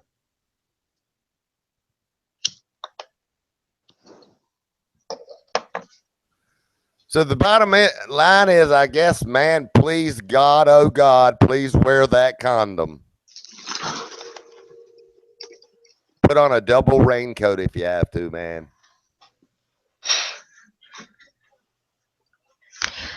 But to answer that question, no, I've never had an abortion, and I never will. See, that's what I need to hear from a woman right there. I would need that in a critical situation. I would need you to, if we were husband and wife, I would need you to tell me, if this were to happen, hon, this is what I want you to do. I would almost have to have that. Or else I'd just be scared to death I may make the wrong decision. That's a tough one, boy.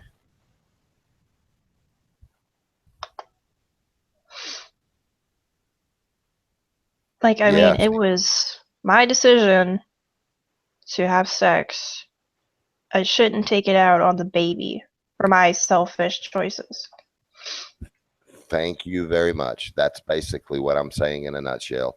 And sometimes through different phases of your life, Kayla, you will have different emotional outlook and different thought process on life in general.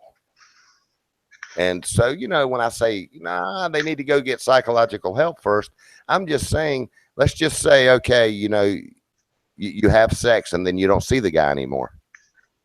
You're going to be going through a lot of emotional trauma on your own, much less trying to make a decision for a human life that dwells in you. Do you understand what I'm saying? I do, completely. And so I'm just saying, get the girl stable psychologically so she can think straight to make the proper decision for her life. That's all. I'm not wanting to take the woman's right away. I'm just saying, God, I don't want her to regret it 20 years down the road either, you know, or anybody regret it, you know. So, hey. The debate even started because Ronan said that takes away women's rights, and I don't think he's doing that at all. I'm just saying he's trying to make it not as abused as it is.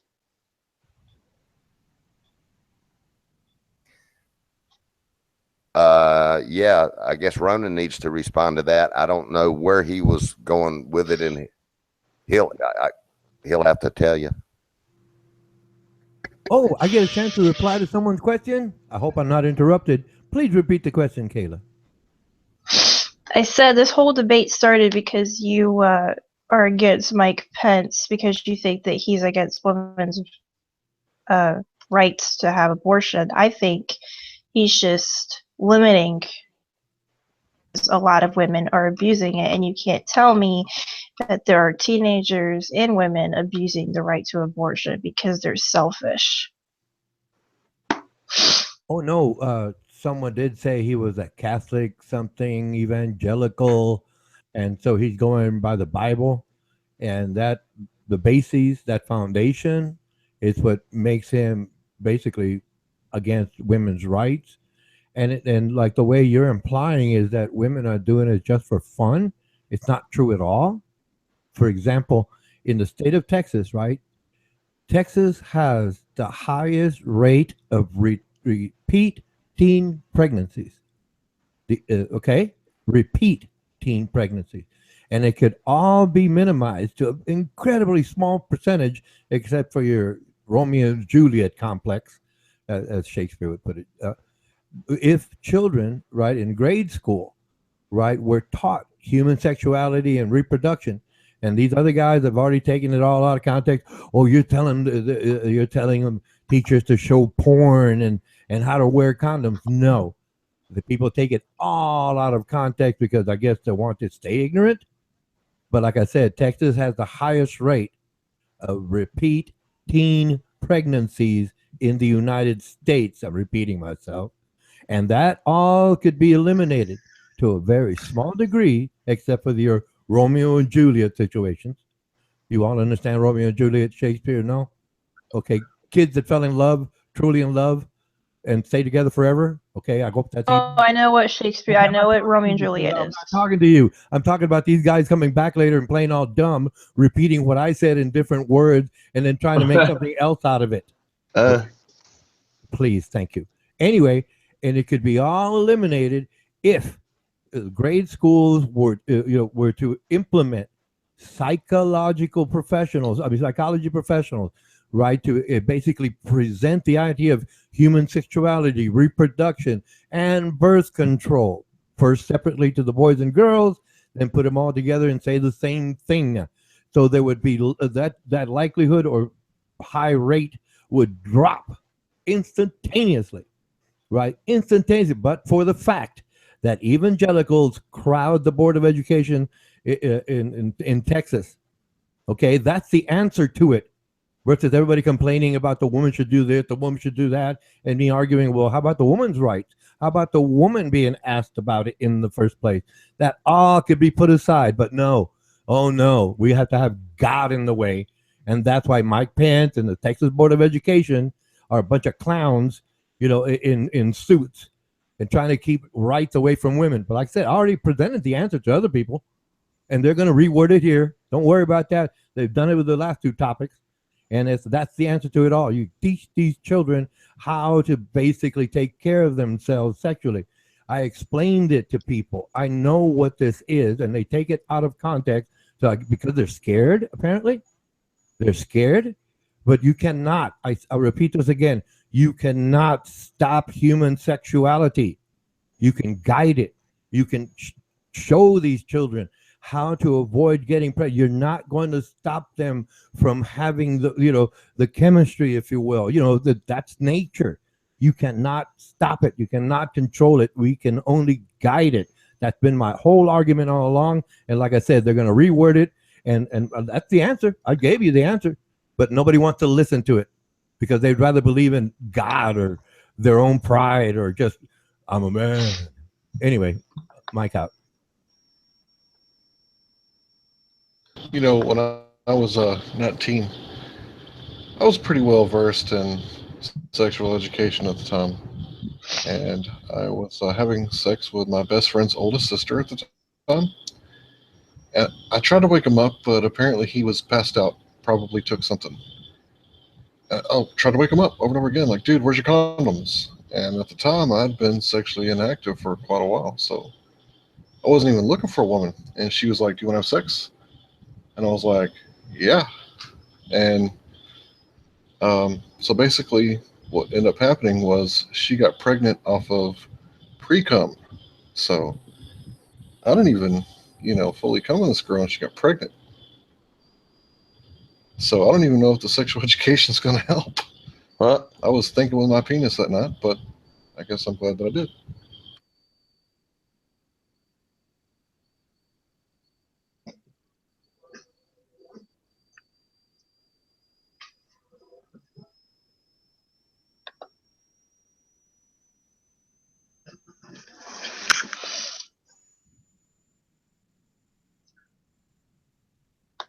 So, Ronan, why did you vote for Trump?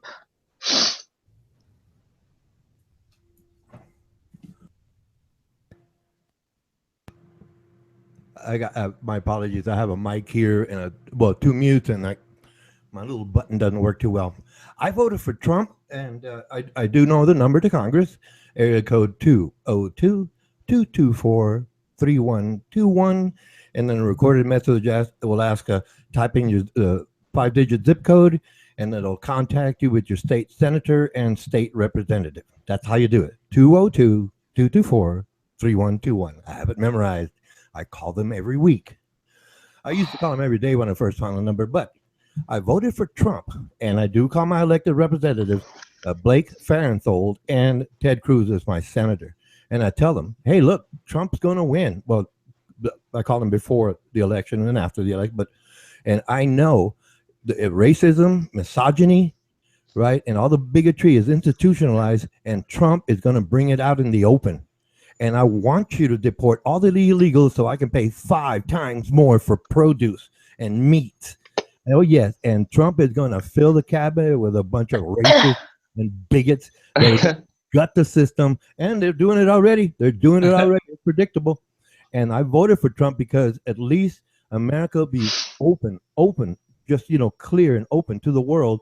Yes, this is a racist, misogynist nation, and we're out about it now. We're not in the closet like it used to be, because before this, it was Jim Crow laws, that 1890 to 1965. Before that, it was slavery, right? And it was in the Constitution to begin with, so it carries forward in generations.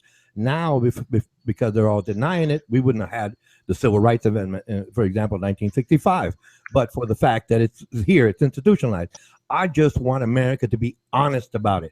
And that's why I voted Trump. And I call my elected officials. Remember, 202-224-3121. Just enter your 5-digit zip code, and they'll put you in contact with your state. Your House of Representatives, which is mine is Blake Farenthold, and my senator is Ted Cruz. And I call them, and I leave messages just like this on their voice recorders all the time. Well, once a week.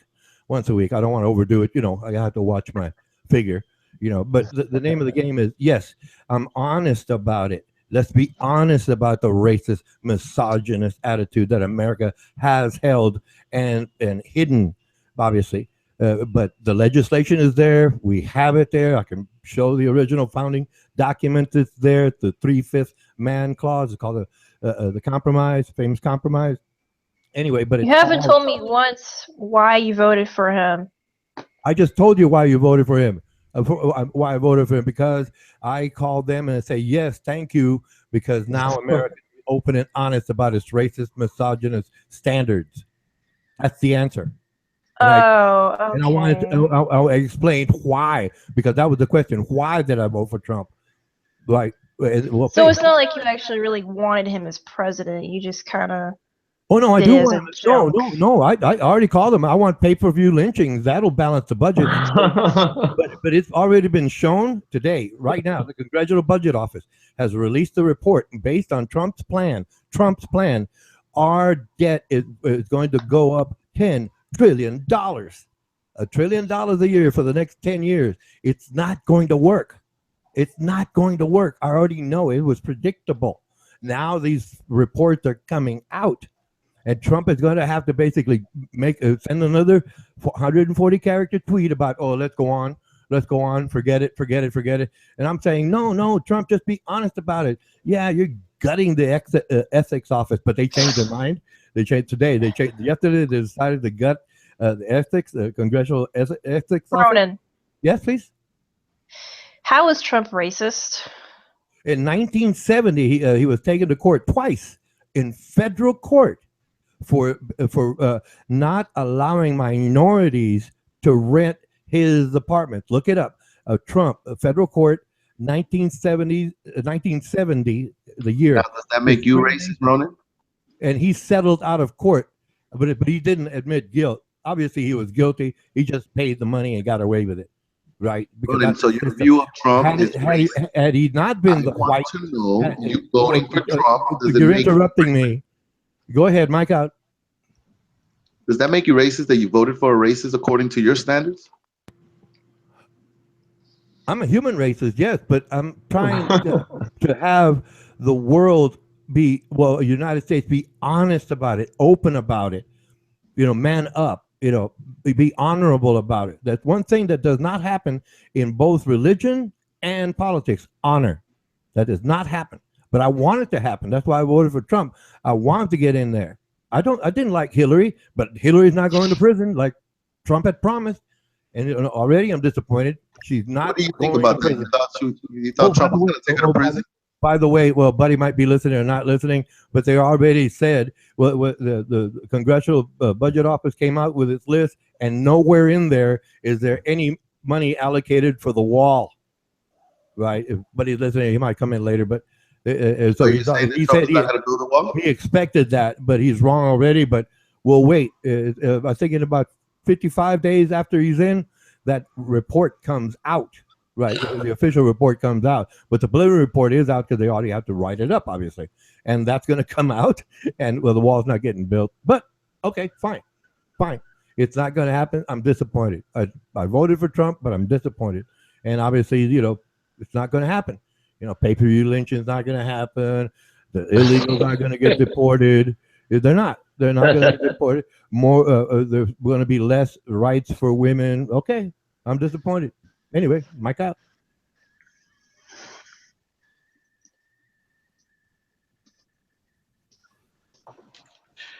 So, okay. right. So if I should I respond to that? You should, yeah. Well, the way I see it all is I think the wall will be built. But one thing that I watched the politicians do all through the years that I was like, why are they sitting back figuring out these budgets? Why don't they stop the fraud and abuse where a hammer costs $999 with these corrupt ass governmental contracts, right, which I used to directly see when I worked on fast attack submarines for our government. I used to see those damn things. And it was fraud and abuse left and right. So my point is, when I see these politicians coming up and figuring out the economy and how they're going to make all these numbers crunch, and then you hear these statements like, well, there's no money to build that wall, and there's no money for this, and there's no money for that. They not once brought back to the American people the real problem. They want to hide it. And the real problem is it's been America last and foreign interest first. Get our fucking corporations back that used to be here, and you'll see the economy grow and you'll see money for everything. But they always crunch these numbers and they never talk to you about, oh, well, half of America's out of work because, you know, we sold your ass out, and we sold you out through corrupt bills, and we lined our pockets. But see, they all want to crunch these fake ass fucking politician numbers all the time, which I despise hearing because they're all false. Just like how many illegals are here, what's the unemployment rate, and I've lived quite a bit of that too. That's all fake number politician bullshit. Okay. So the way I see all of that is the wall will be built, but history will tell us that for sure. But I feel that it will be built. And I also feel that you will see monies come back into this economy like you've never seen probably in your lifetime, because somebody is going to put a stop to some of this corruption. You'll never stamp it all out, but the main veins of corruption, if you don't get killed first before you get a handle on it, you will see the economy boom. You will see more money that you've ever seen in your life. But these Democrats and all this bullshit that I've heard all these years, it's all fake. So I don't believe any of that number crunching bullshit. I want our economy to be fixed and America to get back to work and start making products here again. And you'll see the revenue to do whatever we need to do. Mike out.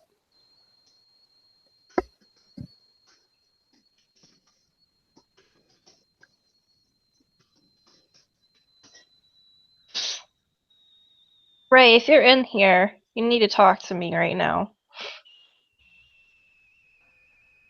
I saw your chat there. Yeah, it's true. I just, shoot, I don't know. I'm just a soft-hearted guy, and I get, Ray, you perving again? no, not perving. Just trying to, I just want to, like, try to mind my own business is what I need to start doing. As far as when something comes up that's kind of different, for us. I don't know. No, Ray, man, you need to jump on in just like everybody else. I mean, we're all in the pool. We're all exchanging ideas. Don't worry about it, man. We all can disagree with each other. And, the children will expose themselves. And the adults will, maintain composure. And it's okay for things to get a little heated. It's okay for things to go wrong for a little bit. It's a new day tomorrow, and she's not going to be mad at you. And maybe she already forgave you. Hell, I don't know. But, I've already forgiven him. I said, okay, we're cool. And then he goes in the chat saying, I'm sorry. Like, what? Oh, shit. Busted, yeah. They don't see this. They don't see this chat over in the other thing. Only people on the panel see that chat, right? Well, yeah, but since she said it, everybody. Oh, yeah, that's true. Yeah, there's no. Yeah. Shit, man, anything you do, there's no. There's no privacy. Perv alert. Hey, wait a minute. You were supposed to come in and basically, I guess, attack me. Let's go. Let's go for it. Come on. Oh, what do you want? What do you want to talk about? You talk the abortion deal? Go ahead, please. After you. What, the abortion? No, I don't know what you were going to talk about because you just talk nonsense in the chat and you can't back it up here. So I figure it doesn't matter what you're talking about. You're going to be wrong anyway. Wow. I don't even know where to start. Yeah, did you hear that, buddy? Yeah, man. See, those are the things I disagree with. You're going to be wrong when you say what you say, but, and that's why, I said, yeah. You start off on the wrong foot. How can you get on the right foot when you start out with the wrong foot? But Ronan, that's only your opinion, man. It's predictable. Ronan. Yes, please. Yeah, you're just one of those people that think that everything that they do is right, or everything they say is right. You think everybody else is fucked up except for you, correct? No. Huh? Who would you consider smarter than you? Armando? Yeah, there you go. Now you're being funny. No, okay, Now forget the you're Armando thing. being flippant. You're being well, Armando might not understand that word. You're being funny. Yeah, put it in layman's terms. Don't be tricking me with all these Yeah, fancy long words. yeah, It's yeah. not fancy words. Get an encyclopedia. No. I normally, well, forget that.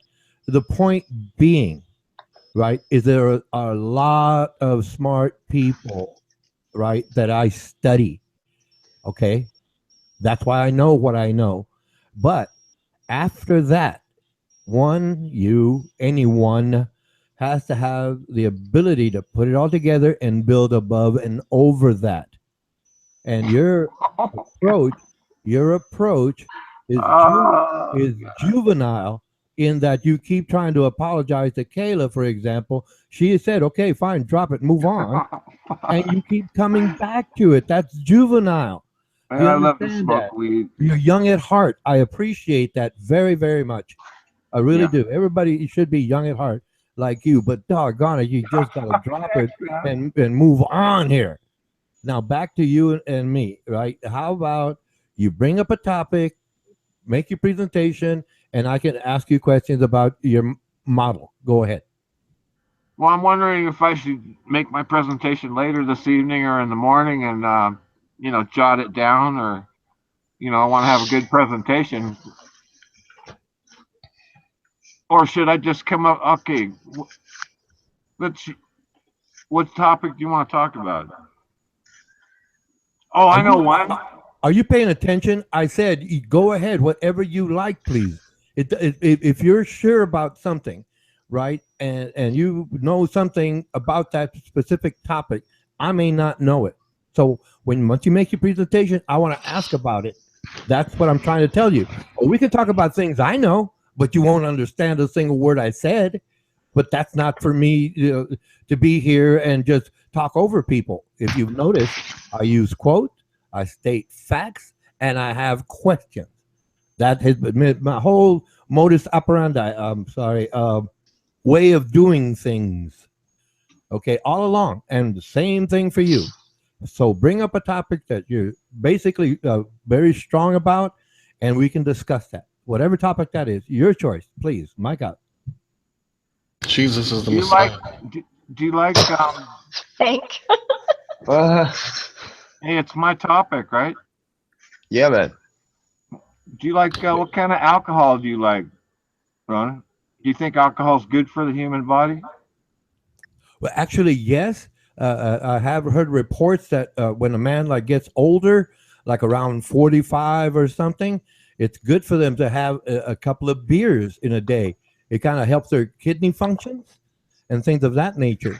And it's been reported, right? A couple of beers, like 2 24-ounce beers a day, or some wine once a day, it helps with the circulatory system. Yes, but then there's abuse. Obviously, people who like to buy 12 packs and drink them all in 5 hours or however time.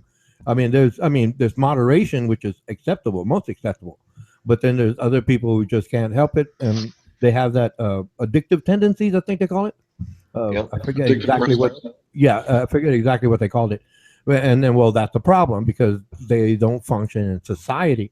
I mean, they have a right. I mean, if a person hits the lotto or has a way of affording it, and they want to get drunk every day, they got the money, pay all their bills, don't steal, right? They don't steal, and they want to just go at it every day, and it's their right to do it. I have no issues with that. It's only when they interfere in other people's rights, like drink and drive or steal to get money for alcohol.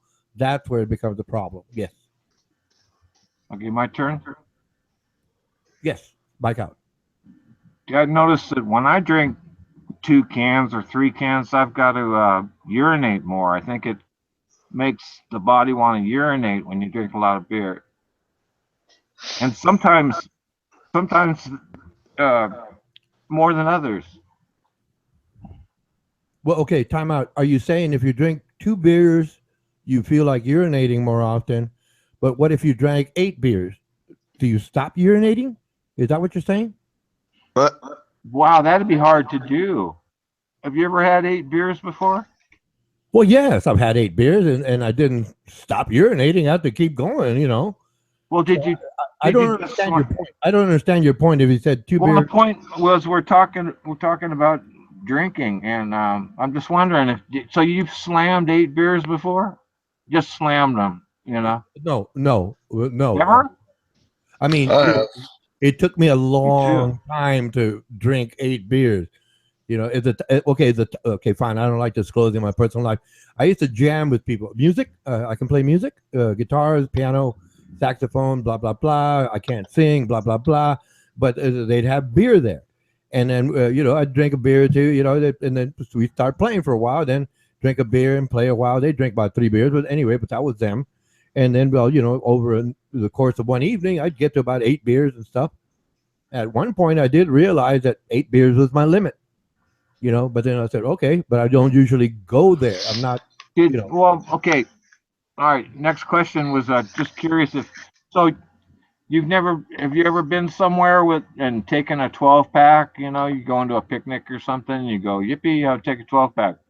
And then you drink the 12-pack, and then you want more, and you get in the car and go get more. You ever done that? No, I know. Put it this way: some of the people I was That hanging sounds around like an with, alcoholic. yeah, some Yeah, of it the does, huh?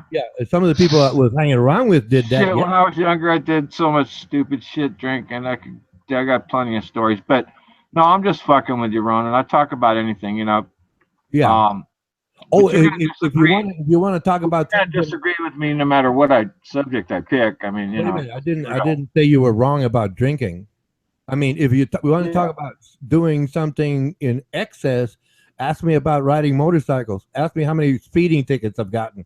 There, you got me there. You got me there. You got me there. I got plenty of those. I've gotten plenty of speeding tickets, man. Plenty of speeding tickets. My whole life was in the motorcycles. Man, I'd rebuild motors and boom, boy. I got to test this thing. Boom, hitting 100 right now. Okay, it's acceptable. Let's go.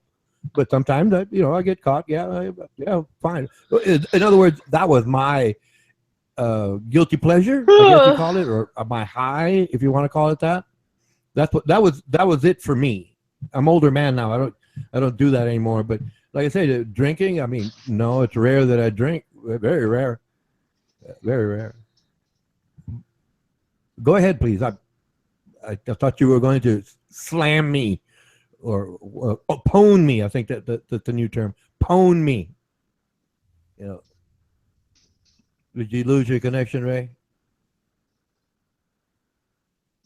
He might be at the McDonald's, man. The salt from the French fries clutters up his keyboard. Clutters up his keyboard and it does, and he keeps banging on it. It won't connect, but loses contact. The salt from the French fries, and then the tears, obviously, or when he just drinks so much he burps, and then some water comes out, onto the keyboard, the screen, and stuff like that. That might be clouding up his Wi-Fi connection. I don't know if they have an antenna adjacent to the laptop, I guess, but I'm making it up. I don't know. For all I know, he could be sitting on his back, long straw to a keg, right, and the laptop's on his chest. Right, and he's trying to type. The connection goes out because he can't sit up straight. I must have lost it because he's not interrupting me. Oh well, he must have lost the connection because he's not interrupting me. But I still think it's a salt, from the McDonald's French fries. Really? Are you there, Ray? You should be interrupting me, man. Come on. Anyway, mic out, ladies and gentlemen. Go ahead, please. Ronan, you're really pretentious, aren't you? Pretentious. Okay, that's 3 syllables. I'm going to have to look it up under the Armando rule. Anything 3 syllables or up must be looked up. Okay, hold on, please. Define. Attempting That's to not a impress rule on there. affecting greater importance, talents, culture, extra than is actually possessed. He almost triggered me.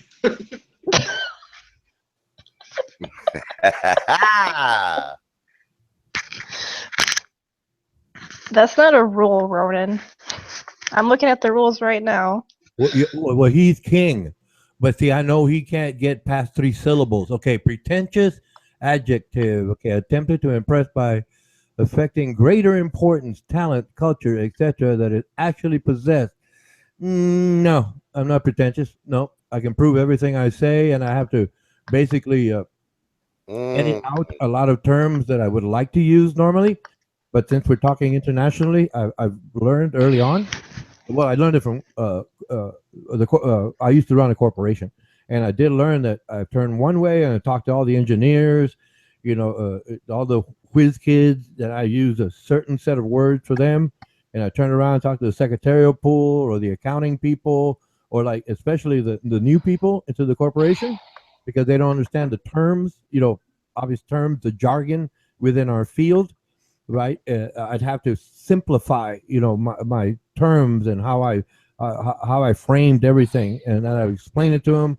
They get the idea because I'm very good at that, and then later on I fill in with all the technical words. In other words, I cannot go into an operating room right now and talk to a doctor on his level. So no, I'm not pretentious. No. You act like you're better than everyone else, like your opinion is the only thing that matters. And if anyone argues with you, call them an idiot. Excuse me, I'm not the one telling anyone else to shut up.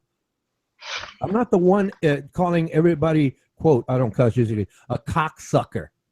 Okay? I'm not doing those things. I am not condescending towards anyone. I have questions. I have quotes. Obviously, I'm using facts. Right, and that's been. You like to push people's buttons until they finally lose it, so you can use it against them, Ronan. No. I don't think about you when I talk to someone else, buddy. Please, you're not on my wish list. Were you talking about me when you said cocksucker? Yes or no? Well, yes, I was using an example. Okay, then you just brought me into it, so don't you just lied so again. in other words, you outed yourself. You would have been very safe. No, you've been trying all day long. I already said it before. And now you're looking to push everybody's buttons so you can nail them on something. Why are you so touchy? Why are you so insecure that way? Because you're lying to Kayla. That's why I'm touchy about it. Wait a minute. I thought you said you just came in because I quoted you. No, that's not the subject. You're trying to change the subject matter again. I use facts, quotes. She said you were pretentious, and you brought up cocksucker, trying to use me as that was a quote. Example. That was a quote. How could that be pretentious? I'm not saying I'm smarter than you. And then you lied to Kayla and said, no, I'm not pretentious because I've always got facts to back up what I say. No. I am attempting to impress by affecting greater importance. I didn't. Talent. I didn't. Culture, etc. I didn't. I quoted you. You understand that? That's not what I just said, though. I was explaining examples. My apology. Multiple examples. Okay. I want to talk to Kayla when how that definition does not apply to me. But if you want to say that, that's fine. I got no issues with that. Yeah, Ronan's getting, in other words, Kayla, Ronan's getting what he's been after all day. And if that's what he wants, I can give it to him. I don't have a problem with it because I can wake up the next morning and he's the last son of a bitch on my mind. So, I mean, I can run with his program. But he is pretentious. That's the exact word for him. And he does not always have facts backing up what he says. It's only his opinion. No, he thinks he is smarter than everybody else. No. It's the perfect word for him. Not really. You want to talk to Life Surge? He and I disagree all the time. He's atheist too. But you use me as your example. That man has to push people's buttons and fuck them up, and then you use it against them when they lose it with you. Like I said, when they finally get triggered, then you want to say, see. No, I didn't say that. That's your whole game. I said it's a 12-year-old's game. I said that's why I get mad about it, because you're a 12-year-old. The whole mic out thing is extremely pretentious. Just saying. Oh, no. It happened early on because I haven't changed my approach, and they were doing the same thing that they do now. So I would mic out, and they would ask me, why do you mic out? And I said, Armando Vargas, I'm original with Armando Vargas in Hangouts, okay? Armando Vargas invited me here. And when I tried to figure it all out, I went through, okay, Google says this, Google says that. Okay, I got it. And at one point, it said, please be polite when you're not talking and mic out, right? So I just took it forward, and when they started interrupting me and stuff like that, because I'm making a point, like I said, using facts, asking questions, all the nice things that I do to be just civil, and they were being rude to me. So okay, mic out. And then it just caught on, and then everybody in chat, well, not now, but previously, right? They I guess they thought it was funny, but no, I was just going by the rules, and I would mic out. They say, please, mic, put your mic on mute. So I just simplified it and mic out. And like I said, here, when people start, I'm trying to explain something, Armando Vargas interrupts me, for example, and then I just go mic out. Fine, I'm out. I don't have anything else to say. Mic out. You could just say, I'm done talking. Yes, that's basically what I'm saying. I'm done talking. Right. But like I said, you're new to this, but if you look back at the tapes from early on in Armando's channel, and if I'm on, right, I'll say the same thing I just shared with you. Right. And like I said, some of these gentlemen, like, I'm making a point, all of a sudden they start interrupting me, talking over me. I said, okay, mic out. And I don't think how that could be pretentious, because they're the one being condescending, right? Because I wanted to finish my explanation and I'm not allowed to. So that's being pretentious. Okay, fine. Great. I guess if that's the way you define words, we'll go with that because you're in the majority. Mic out. Okay, Kayla, now that he mic'd out, did you hear what he just said? I'm trying to comprehend everything he's saying. You'll be, well, okay, well, you're way above me. Sometimes it's beyond comprehension for me. But did you hear what he just said? Just with that statement, he used the term that everybody else was condescending. Well, yes, when you insult, hold on, I'm not done. You're talking down to me. Mic out. You're trying to tell me what to do. That's condescension. You want a condescension? I'm sorry, that was 4 syllables. But no, you're talking down to me. That's not being civil. That's not being polite. That's not being respectful. But I'm the one that's pretentious. Mic out. Okay, so you can also clearly see that he doesn't have a problem interrupting anyone else. It's just that the dictator doesn't want to be interrupted.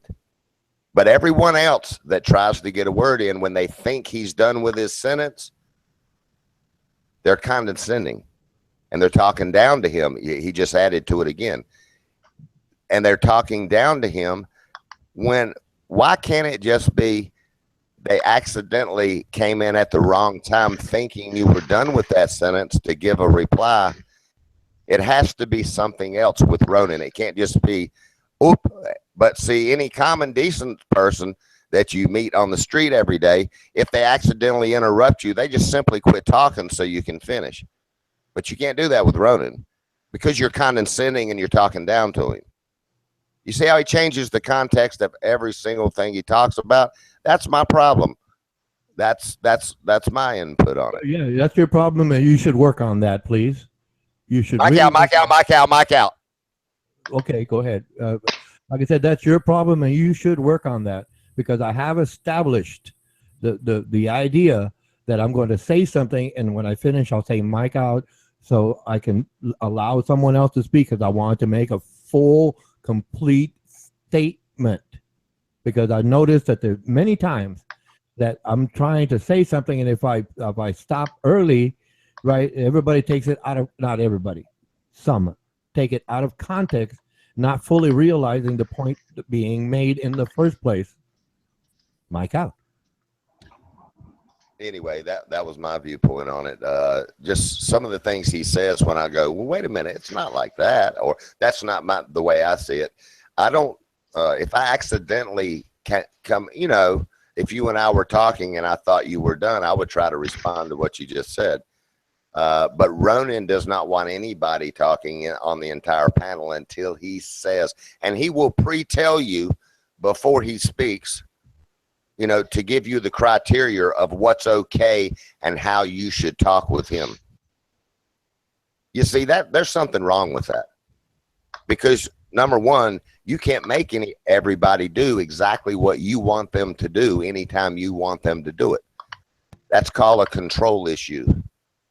Oh, no. Okay. Wait a minute. Time out, please. Mic out. Time out, please. Armando tells me to shut up. You tell me to shut up, and I've done that. Oh, I've never told you to shut up. I've never told Armando to shut up. So I really don't get how this volleyball game is going if you're telling me to shut up and I do, and I've never told you to shut up. How can I be the one controlling when you tell me to shut up? Explain that, please, Mike out.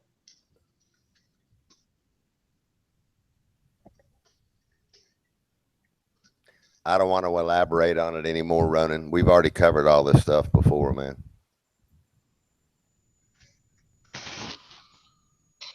Can I show something real quick?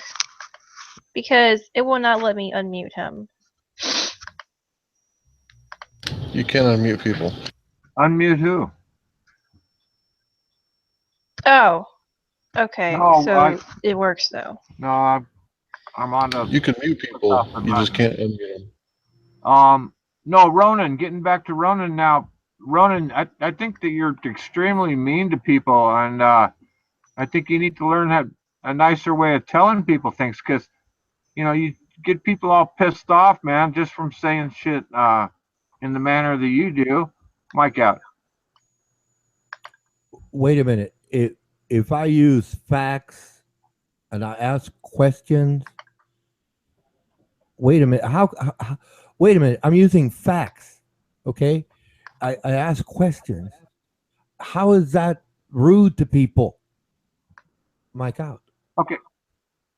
Well, it seems you just don't give the other person an opportunity or a chance to respond to your questions, and you just keep throwing questions on top of questions. So by the time you're done, like it's 5 minutes long, and then points brought up that, what do you want the guy to answer? I mean, a simple question, is easier to answer than 20 questions all crammed up in 5-minute presentation.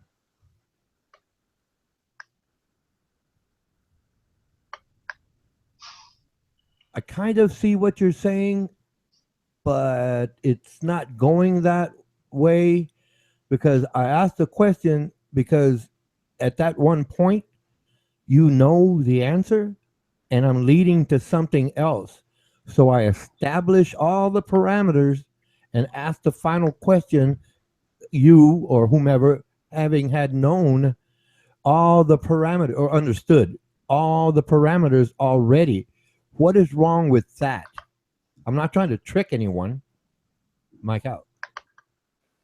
Hey, Ray, I'm not trying to interrupt you, but did you hear the way he just set the criteria up for what you understand and what you don't understand? I know. He's what he's doing is he comes on some points that he throws at you, and the people that listen, they in their mind they know how they're going to respond to that, and then he sways off into another area, the brain of the other person responding to that. He just keeps doing that so that he draws the energy from the person that's listening and makes them feel inferior to him. Yeah, and he also, in my opinion, he always uses that same term that everything that I talk about is based on facts. Well, the person he's talking to may not know those facts, and if it's politically speaking, there's always a spin on those facts, whether you get it from CNN or Fox News or one of the independents, you will hear. So what is a fact to Ronan may not be factual to you and I. You forgot to say Mike out. Okay. Sorry, okay. Mike out. Okay. Let me use an example, a recent example. Hank Hill was using the fact that what is it? Oh, that organization Planned Parenthood was selling body parts or baby parts, or fetus parts, whatever, right? And that was a so-called that's a term here. I'm leading to something. So-called fact, right? The investigation went through, federal investigation, and they found these people were from Houston, Texas. they found that the people from Houston, Texas, had edited the film right in They such a did way. sell baby parts. I'm being interrupted. Should I mic out? Like I said, I've just proven my point again. Anyway, and Hank was presenting it as fact, but Hank did not follow up or didn't know about the story, whereby the federal investigation came in and realized no, the people from Houston were editing the tape, and the people from Houston were indicted under federal law. So his statement was not necessarily facts. I'm using facts because I followed through on the whole story, and well, the indictments are there, and those indictments are indeed facts. I don't see where I'm pretentious if I did the homework, right? Because I'm not saying you were wrong. I'm saying you didn't follow through, right? So you have to basically, well, in that story, Hank would have to agree that, oh yeah, I didn't follow the story all the way through. Okay, I didn't say Hank was wrong.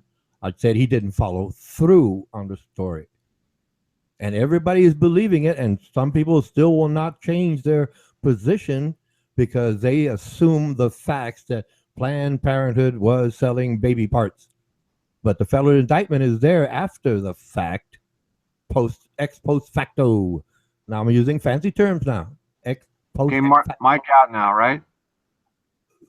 Oh, you want? Okay. In other words, you're agreeing with me now. Is that so? Ray of sunshine, Mike out. No, I just wanted to just get a word in. I got an echo. Who's somebody else got a device on? Echo. That's better. Can you hear me? Yeah. Sure can. All right. So, man, when you get the delays and everything, makes you rethink it too. No, Ronan, what it is you just, which I'm not making it seem like, you know, I hate you or anything. I don't hate you. I'm just saying you're one of them guys that you don't listen to other people. You just think that you're the smartest guy on earth, and that's pretty much the way I think. You're breaking up. I didn't mean to interrupt you, Mike out. No, I didn't mean to interrupt you. Oh, okay. Okay. Do I have a connection, or is it wait a minute? working? Mike I out? completely agree with Ray. You said you think you're the smartest person on earth. Okay, I'm saying your words, not mine. Mike out. Saying that in your mind, you think that you. I would not. Excuse me. I would not be asking questions. Everyone else is inferior. I would not be asking questions, stating facts, or quoting if I was the smartest man on earth. I would be making just straight statements. I don't make statements like that. I ask questions, I quote, I use facts. That's it. That's my tools, if you will. That's all I've ever done. That's all I can do. The manner that you I don't see how you can bring yourself to say that I think I'm the smartest person on earth if I'm asking a question. That means I'm ignorant of something. I want to know something. If I was the so-called Mike out now. Okay, Mike out.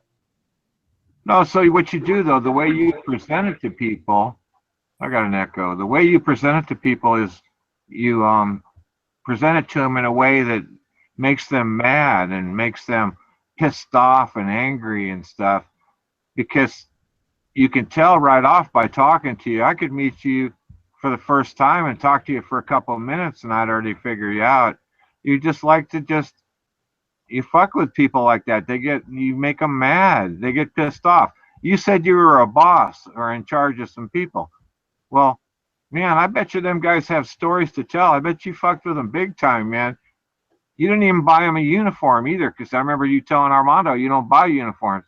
Issue uniforms. Oh, issue. They got to earn it and all that shit. I mean, Do you think that's right? Wait a minute. I don't know why it's so confusing to so many, but maybe you can give me the answer. But see, he just interrupted you, Ray, without you finishing. Well, yes, That's because right, buddy. it's important that I That's don't. right. Mike out, Mike out, Mike out, Mike out. It's important that I interrupt him because he's going off on this tangent, and it But doesn't. other people feel like that too, Ronan. He's not Fuck making yeah, sense. man. Explain it to me. Explain it to me. Explain. I'm going to give Describe you himself. okay. If a person does not earn their uniform, we're using the word uniform, why should I just give it to them? Well, they're your employee. Don't you want to give them? Don't you want them to look good? Okay. The uniform came with a lot of things. Money, one of them, right? And the fact that that person has learned, right, whatever job description that was necessitated in that position. I really don't see how a person coming onto a ship, for example, as a so-called deckhand, right, is going to be given, the captain's rank. If they come on, do they have to earn the rank? Please, Mike out. Hey, Ray, do you want to respond to that? Well, he brought up the part about the ship, and I just kind of went off on it. Like, okay, Ronan, fine. Okay, fine. Let's get. Wait a minute, Ronan. Let him finish. Fuck, he interrupted me. That's bullshit, man. Wow, he interrupted me. Ronan's making you look good. Ronan is making you look good, Ray. I'm only joking, man. Yeah, but see, people take it seriously, Hank, and that's the problem. That's the problem. No, Ronan. Okay, look. If in the olden days when they had slaves and stuff, and they stacked them all in the boats and brought them from Africa and stuff. If you were on there, you'd probably have a big old whip and be fucking whipping on them and shit, huh? You're a mean fucker, man. Wait a minute. What does that have to do with a person earning a uniform? It has to do with you just gotta listen to other people and let them say something, man. You're just no matter what anybody here on, especially no matter who's here on the panel, we have no chance communicating with you or winning the argument. There, no matter what you say, you're right. I guarantee you. I've known you for a long time. I don't think I've ever heard you say something like, you're right. Mike out. Well, I don't think you know Lyserge because he's been right a few times, and I have acknowledged that in text that he was right. Yeah, he's got a good memory. You want to ask him? He's in the chat right now. He's corrected me on a few things, and I did say, yeah, you're right. That was wrong. Thank you.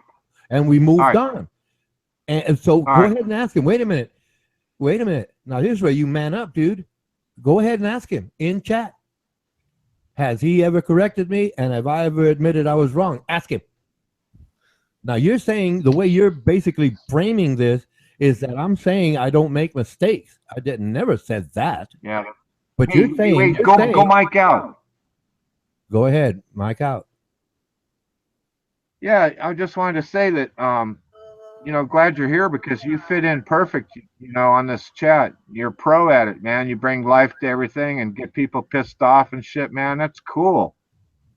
So just wanted to say that, glad that you're here. This is your home. It's cool that you just don't take shit from people. You got your own views. Fucking right on, dude. Congratulations. But you got to let other people say something. Don't be like Lyserge. He has that problem too, where he could be related to you. I have no idea, but he is similar to you. Mike out. He's saying you're a pro troll, Ronan. Man, that's good. That's good.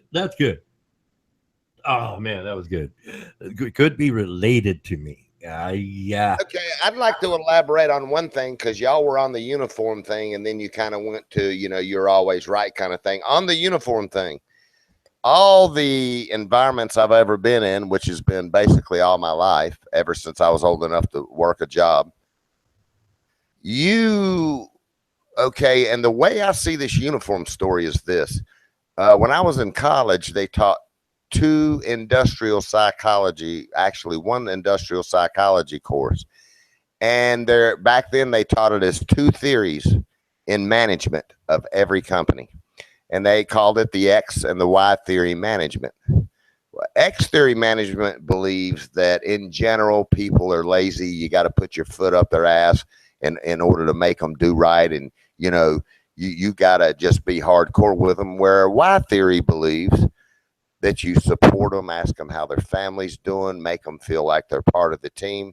So taking that and spinning it into the uniform thing, I don't understand this uniform story just for one fact. I've been in so many different industries where the uniform was offered to anybody in my department that came on as a new person before they learned anything of the machinery or the department, but to make them feel like part of the team, where it built their self-esteem up so they would excel and try hard because they felt like they were part of the team. I don't agree with that philosophy of making them feel inferior to the rest of the people. I believe in building those people up so they'll want to be the best that they can be, and give them all the tools and avenues to achieve those goals. Mike out. Okay, I agree. No, I agree with you. The X and Y theories, yes, they do exist. Yes, absolutely right. But I look at it as X, Y, and Z. Right? There's like three ways of managing people. Right? There's the autocrat. Okay. There's the laissez-faire, and there's the democratic system. Three systems. The Z. I'm including the Z here. Okay. Autocrat is do it the way I say, that's the way it's gonna go, and I'm right, I'm right, I'm right. Armando Vargas, I'm right. Lyserge, I'm right, I'm right, I'm right. The laissez-faire is, oh, do whatever you want. Doesn't matter. It's okay. You're here. Here's your money. Here's your uniform. And then there's a democratic system. We all agree to this policy. Yes or no? And they say yes. Okay. Now it's like a student going in and saying, "Hey, I want my diploma right now." Wait a minute, you haven't done the rest of the course study. You haven't gone through the curriculum. That piece of paper is an equivalent, okay, to a uniform, as an example. Okay? So the people that came in were told outright, yeah, you're going to work here, you're going to wear your own civilian clothes, and when you earn, right, the capacity, right, because of your skill level, this uniform, you're going to get it, plus you're going to get a raise, plus you're going to get all your health benefits, blah, blah, blah, blah, so on and so forth. I didn't see anything wrong with that, because that's the way I ran it, right? And the idea that a person would come in, right? I know a lot of guys, they have the fantasy, for example, this is another story, so you don't get confused. A lot of guys have that fantasy, man, I want to be a Hell's Angel, even trying to join the Hell's Angels. Let's say I am a Hell's Angel, right? And I'm wearing the patch, dude. And this new guy comes in, a prospect. I'm not going to give him full colors. You got to earn those colors. Same thing with the uniform. Same thing with the diploma. However, like I said, the democratic system applies, whereby we had a written policy, and I established it. Yes, I did. I made it up. And right, they're here and they're working. They can work the full 40 hours like everybody else, but they don't have the technological knowledge or aptitude to actually work at that level. When they do, they get uniforms. It's a goal. That's how I ran it. Go ahead, Mike. Okay, cool. I wanted to elaborate on that. Yeah, and I was glad that you backed out of the biker story because I didn't see that directly applying to what I'm sorry. Uh, I've ran a few departments myself and was hired directly in to take control of companies that were out of control. So I'm very well aware of these things, uh, and I also know that that had a lot to do with your budget, didn't it, Ronan? I don't understand. Budget? What do you mean, please? I mean, if you issued uniforms to all of the people that worked under you, that tapped into your budget a little bit, or was that not part of your budget? Well, yeah, part of the working budget, but no, we didn't have any problems with the profit margins. We had an incredible profit margin. Well, no, well, that's not what I'm talking about. Here's what I'm talking about. When you are in charge of a department at one of these companies, you are given a budget. It doesn't matter what their profit margin is. However, if the profit margin is doing really well, you often have a larger budget to work with. However, sticking to my point, it sounded like you ran a very, and you used the term democratic. I would agree with the democratic way of running that department. I don't believe in running my department like that because it never worked for me. But there was a lot of things that's tied into this uniform story, is what I'm feeling, and that also tied into your budget. So you were watching your dollars, and you didn't want to give those uniforms because the company has to pay for those uniforms because almost in my department only, I can't speak for production departments, but in the maintenance departments, it was paid for by the company, which came out of your budget, correct? Okay, I understand what you're saying, but it's not really Well, I mean, the point. well, I Go mean, ahead, please. Go ahead, please. well, I know, but did it come out of your budget? No, no. Uh, Our corporation wasn't that way. Yeah. okay, well, that's a good thing, but wow, I had a specific point, which of when you went off on the biker thing, you see, I was trying to follow you there too. But anyway, yeah, I just don't agree with that general. Oh, I remember what it was now. When you were presenting this again, you said, well, you just come on in and it doesn't really matter. Here's your uniform. But see, that right there to me is wrong. That first portion of that presentation of your view to me was incorrect because you already set a guideline. Come on in. It doesn't matter. No, I don't see it that way. I said my viewpoint on that was when he comes in as a new member, to make him feel part of the team and to support him in every way to where he feels like he's part of the team, which in my opinion makes him strive to do better. Then that's not saying here's your uniform, I don't care. That's saying welcome in. Wow, we know you're going to contribute a lot to this department, and here's your uniform. Consider that done, and anything else you need, let me know. Oh, that was my oh, yeah. I understand what you're saying. I do understand what you're saying, but that's the not the way. uniform thing. Yeah, the uniform thing really bothered me when I thought I didn't know what y'all were talking about in the chat, Yeah. but now that I understand the uniform story, I have never witnessed in all of the industries I've been in before, in my department only. I don't know about production.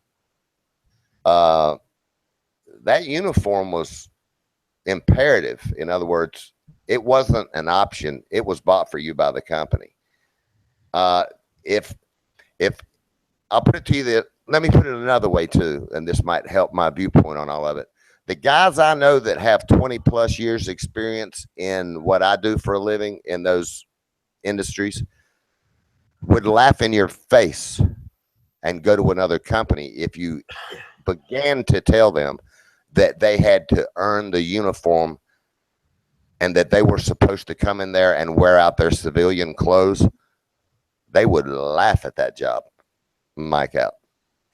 Well, yeah, but you did bring you did understand the biker example I gave you. Okay. Yeah, but I think And that is part of it. The psychology behind it. You earn our colors. You have to be able to do the job. I used to use uniforms because it happened to be this one guy who wanted uniforms. I mean, we had a secretarial pool. Men worked there too. An accounting department. didn't he quit like a week later or something? You said.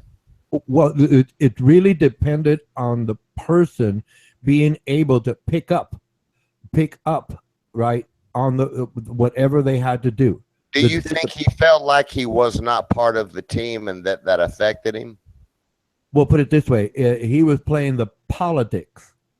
Well, but I'm talking about his feelings now, Ronan, not law and order. I'm saying emotionally as a human being because he's not a robot. I'm asking you if you. But that's right. No, you're absolutely right. They're not robots. But if they want to base everything on their feelings, we did not need them there. No, that's not what. That was not what I asked you. Current to the flow of business. But don't you want the men working under you to have very positive feelings about you and your department? Well, of course. Well, don't you think he felt like an outsider? But time out. Now envision it back to the biker scenario. All of these bros are wearing. Stop, please. Let's talk about the uniform and your department. Well, uniform, the same thing with the patch, the full patch members. I got a bunch of full patch members. And we got a prospect coming in. I just asked you about his feelings, Ronan. We're not staying on the subject. And he's telling me I want full patch. And I'm saying, no, you can't have it. I asked you about his feelings. Do you think he felt? Let me ask you this. Let me put it another way because you're getting off of the subject I want to stay on. Buddy, Mike out. Right. We're getting off the subject of the subject I would like to stay on. Let me reverse it and put you in that guy's position. If you were hired into a company, okay, and you know, I can't even conceive it really because in my line of work and my walk of life, but running with the uniform story, if you came in and I'm talking about feelings now, Ronan, okay? Now, and I understand what you said about we don't want your feelings coming to work. That is an X theory management from the core of hell and is exactly what I was taught in college to watch out for when I left college to go get my industry job. They said, beware of managements that do these things. And you have described the exact things that they warned me about in college. Which was that, please? Which was the X theory management and not a supportive management. Because basically the professor in college said, you'll always be miserable in these environments, and I'm going to give you some tools to watch out for. So, you understand what I'm saying? Well, no, I really do not understand. Let's simplify it. Let's just say the guy came up and said it was about his feelings, Ronan. It was about his feelings. Do you think he felt like an outsider? And do you think you would feel like an outsider if you felt like there was that your boss was keeping you on the kind of feelings now, Ronan, emotional people? Do you think that you may have felt like he wasn't wanting to accept you into that realm? In other words, be part of the team? Oh, time out. That's being subjective, not objective. Well, I'm just talking about his feelings. Well, that would be subjective. Okay, your feelings. How would you feel if that's my question? Subjectively, my feeling when I hired on, right, I saw what was being done at that corporation, and I got turned on. Man, I like this. I think this is cool. And then I had, so-called, good guys in the corporation, some, indifferent guys and gals, obviously, and some guys who just didn't like me. Okay. But like I said, my feelings were about the job, not the people. Okay. And I was turned on by the thought of doing that job. And that's what fascinated me. Okay. I had done other jobs, right? But this job was like, I mean, it was unique, right? And it was like the only one in the United States. And I didn't know it at the time. But those guys were there. Like I said, and you had all sorts of guys. You worked around a bunch of guys. Some of them were cool, some of them were not, and a bunch in between, so on and so forth. But the job was very interesting to me. And what they didn't know was how good I was at doing it without having known what it's about. I can figure it out just on sight. And I mastered things immediately. Okay. So I got it turned on by doing the job. Okay. And I went into it, start figuring things out with a matter of short order. Right. I became the general manager because I could figure out everyone else's job and do it better than they could. I'm skilled, sir. I am incredibly skilled. One of my titles is master craftsman. Okay. But they didn't know I knew accounting. I knew marketing. I knew design, engineering. And I was showing them how it goes. No, it goes this way because such and such and such and such. And they didn't like me. Like some don't like me here. But guess what? I made that corporation big money. And that's what counted. Big money. And so the people that didn't like me, I became their boss. And all of a sudden they became very, very polite. Just Shut like up, Ronan. Oh, mic out.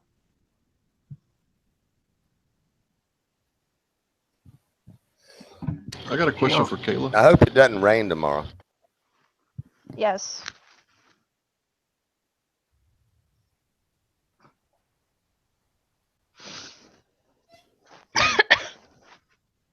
Go ahead, Hank. I'm sorry. That's all right.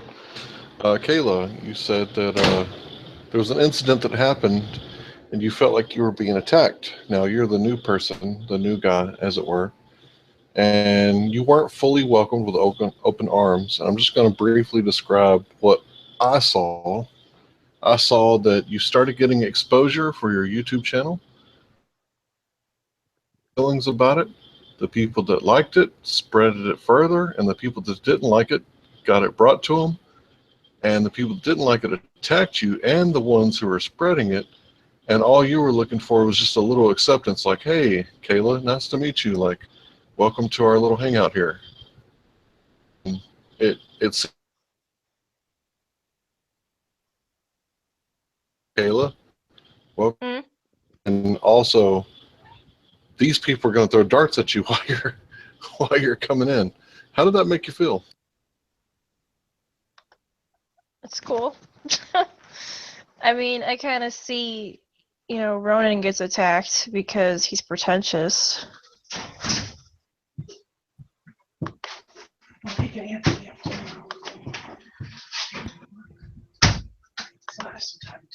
Would a pretentious person tell others to shut up? Kayla?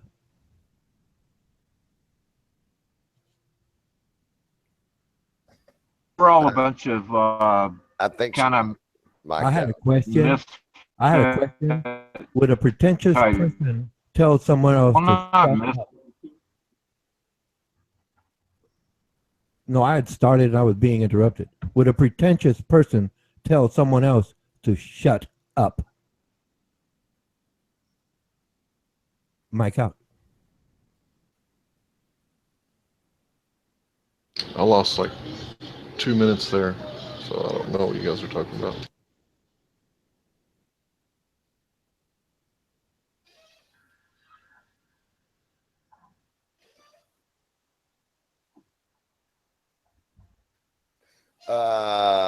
So I think Hank was asking Kayla about how it made her feel, but I think she was being. Oh. I think how it felt to come in here or something, but it's not really. Okay, I'm back. Why did Hank leave? I think he lost signal. He should be right back. Okay. Okay. There he is. Sorry, I had to talk to someone for a second.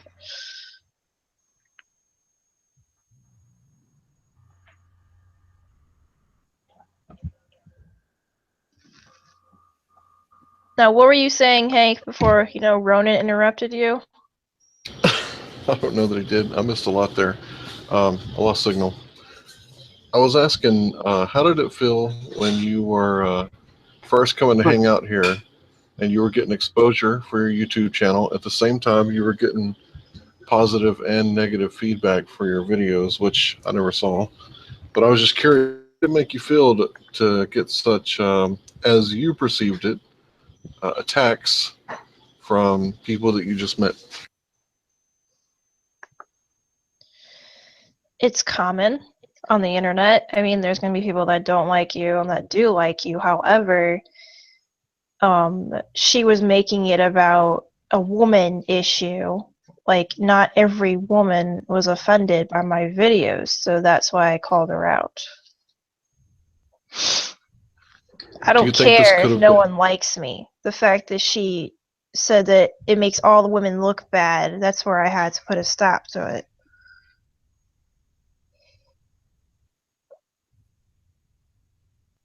Do you think this could be a culture shock issue?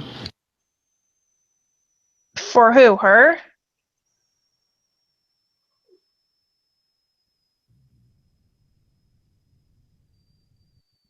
Okay, so she said that she was from Wales. I'd imagine it's pretty fucking cold up there most of the time.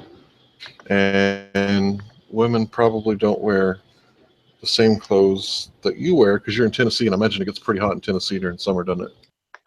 Well, I was wearing pajama pants and a tank top in my video. Well, like I said, I didn't see it. I only heard what other people were saying. Well, if that's the case, then dance away. What, how's that song go? I hope you dance. That's a good song. Yeah, what I was perceiving Hank to actually kind of say to you, and you correct me if I'm wrong, Hank, if I didn't understand you correctly. I think you were trying to make Kayla understand that because she's in Wales and has to wear totally different clothing, she may perceive the clothing that Kayla's wearing as presumptuous, is the word I'm looking for, maybe. She said that I look like I would get attacked in the streets for what I wear. Okay, so actually, if I'm perceiving Hank correctly, I'd say you were dead on that part, Hank. In other words, she didn't know how to take it because of where she's from, is what you're saying. I think for Sean. Oh, sorry. I think it's culture shock for Sean because maybe if Sean walked around in clothes like that, she would be attacked in her streets. So she feared for your life and tried to steer you in the right direction and maybe use some words that you found offensive. So, of course, activated your fight or flight, which was to fight.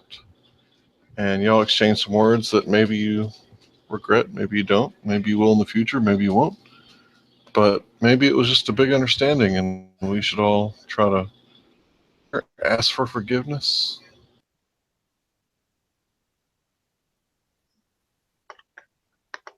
Because I'm neutral. I don't care if Ronan and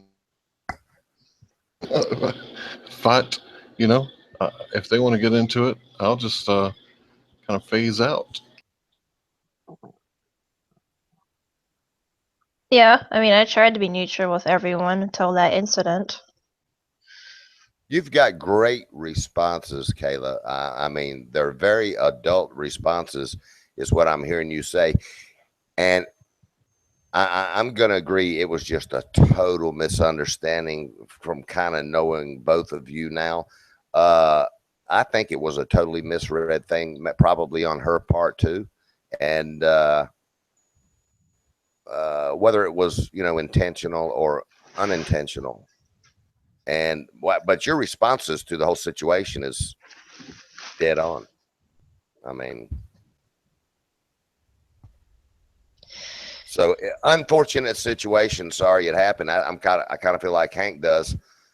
In other words, I guess what I'm saying, or my input on this, which is really in one way none of my business, but kind of the way I'm seeing what I'm hearing and is that it was just a bad situation that got out of hand with and people's emotions were same way as me and Ronan do, kind of thing. Which I don't know. I feel like if either one of you were the type of person that was trying to dig in there and just always agitate the other one, I may have a different opinion on it. But I don't think that's the case here. I think both of you were just so neutral, and it just was unfortunate the way it got perceived. Mike out.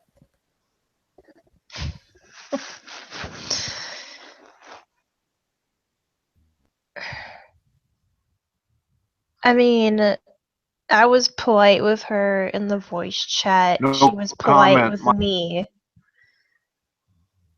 And then I see her saying that stuff in the chat room. It just kind of like made me realize maybe she's not as nice as she tries to be.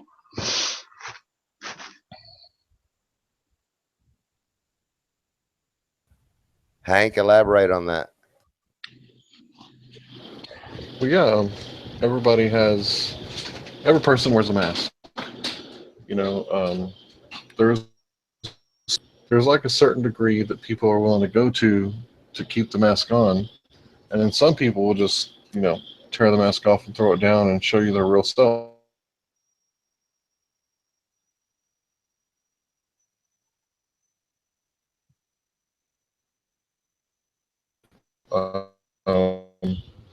It's none of my business, really. I probably shouldn't have brought it up. kind of regret it, but I like.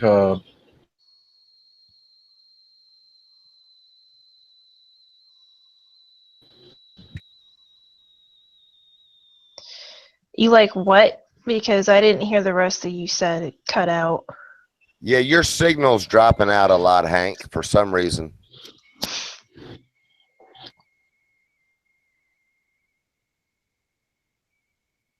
Can you hear me better now? Yeah. Go ahead. Is it good? Yeah, I said I was a peacemaker, and I said, do you think it's possible that you could ever make peace with her?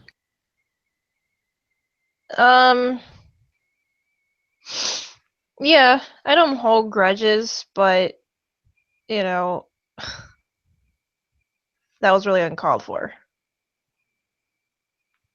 I mean, I don't hold grudges because I just forgave Ray, even though he keeps on going on about it. Yeah, I shouldn't have brought it up.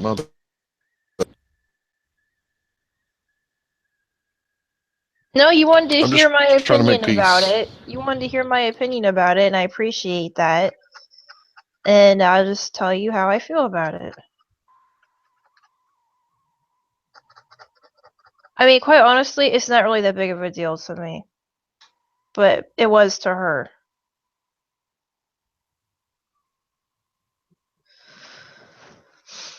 But I could make peace with her. Only if she wants to comply. I didn't know you were wearing sweatpants or pajamas, like you said, and a tank top. In Texas, it's a very common outfit, especially for a woman to wear, because it is hot here, very hot. Now, Tennessee, I don't know, never been there, but I'd imagine it gets hot during the summer. Did you make yeah. that? Did you make that video during the summer, or was it winter? No, I made that video like yesterday. Oh, isn't it cold there? But you said pajamas, so I guess you're inside. Yeah. The weather's been really bipolar here. Like, it's cold today, but yesterday it was like maybe 70 degrees, and like it's been raining. Like, it's just really weird weather. And that's why I've been getting sick, is because of this constant weather change.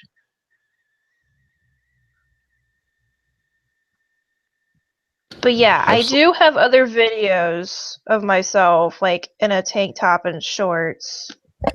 All right. Did you hear that, Ray?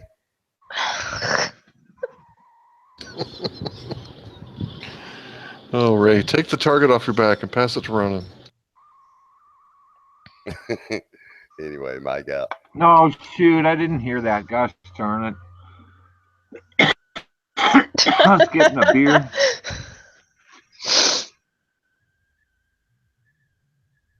But yeah, my videos are a little sexually suggestive, but you know, there are a lot worse videos than mine on YouTube.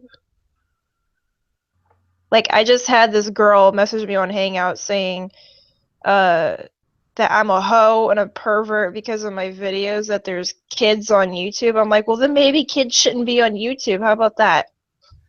Well, now I don't feel bad. If they called you a perv too, all right, you're in the club. Welcome in, Mike out.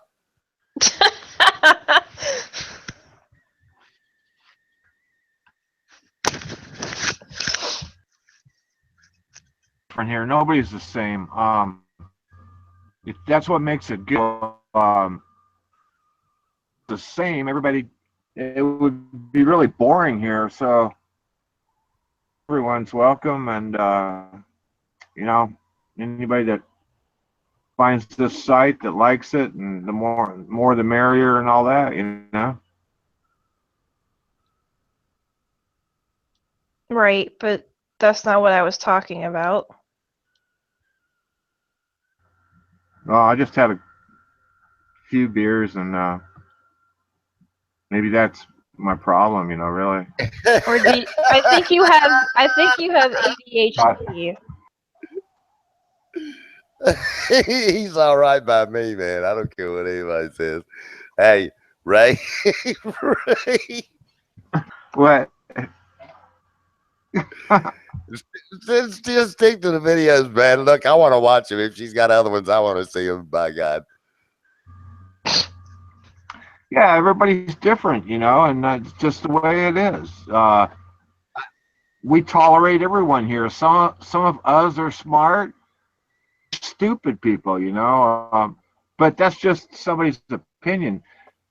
If I call Ronan stupid, well, oh God, smart. You're gonna make him come on. You're gonna make him come on. Oh, I'm sorry. I am. I fucked up. Fucking God, Ray. Fuck. Oh shit. Shit. I'm sorry. I did. Oh wow. But that's what makes it really happening on this. You know, it's just some fun shit. You know, what would you rather do? If you're bored, log on here. How could you? It's cool. You know, you don't have to be bored no more, right? I'm only bored when Ronan talks. That's right. Oh, I just spent 6 hours and 43 minutes playing this game, and I'm nowhere near winning. But at least I got to listen. Ronan talks. Yeah, when Ronan talks, it's just because, you know, we already talked about his qualities that he has and stuff, and he triggers people. You know, he's good at it, and some people are good at it online. Some people aren't. You just gotta toughen up with people like him. You know, you guys just bow down to him. You know, you gotta realize he's fucked up. Mike out. I don't bow down to him. I told him to shut up. What do you mean? Yeah, that's right. You do, huh? That's good. But he fucked with Buddy, though, huh, Buddy? Yeah, Mike in, man. I feel like I'm totally. I feel like I've been violated. Ray, Mike out. Yeah. Yeah, Ronan is a tough guy to debate because he always wins. Mike out.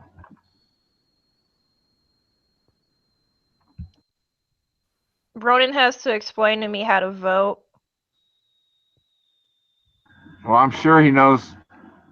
He's very well educated in any subject that you could possibly imagine. And feel free to ask Ronan any questions anytime. My God.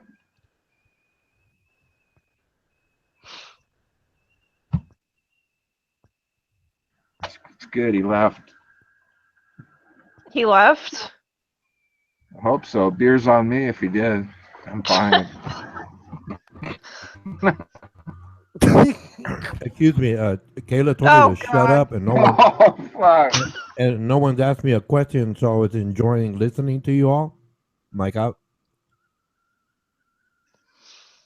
We woke him up. My God. I'm actually practicing a saxophone. Mic out. I don't hear it. Okay, that's what we need. Oh, Ronan. See, he does have good qualities. He's not all a total loser. Ronan is not a total loser. He's not. He's close to it, but not totally. So he has that saxophone. Maybe he'll play us a tune. They're really pretty good. My God. Um, the word was practicing. I'm not ready to play. So I play a few notes and I listen to you all and I enjoy that. So mic out.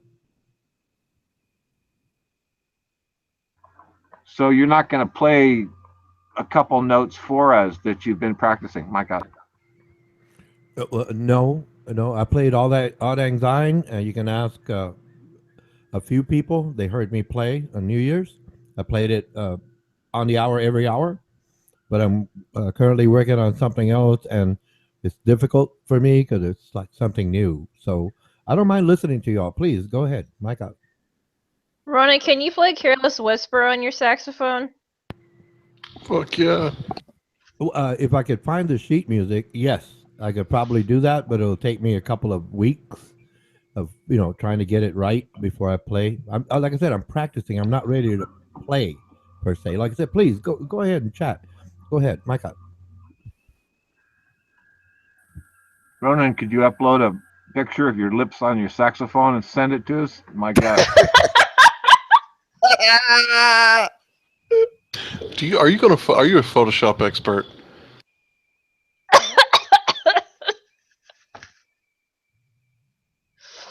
Are you, Ray? Are you a Photoshop expert? Were you going to superimpose No, I NASA's wish I rockets was. in his mouth? Poor Ronan.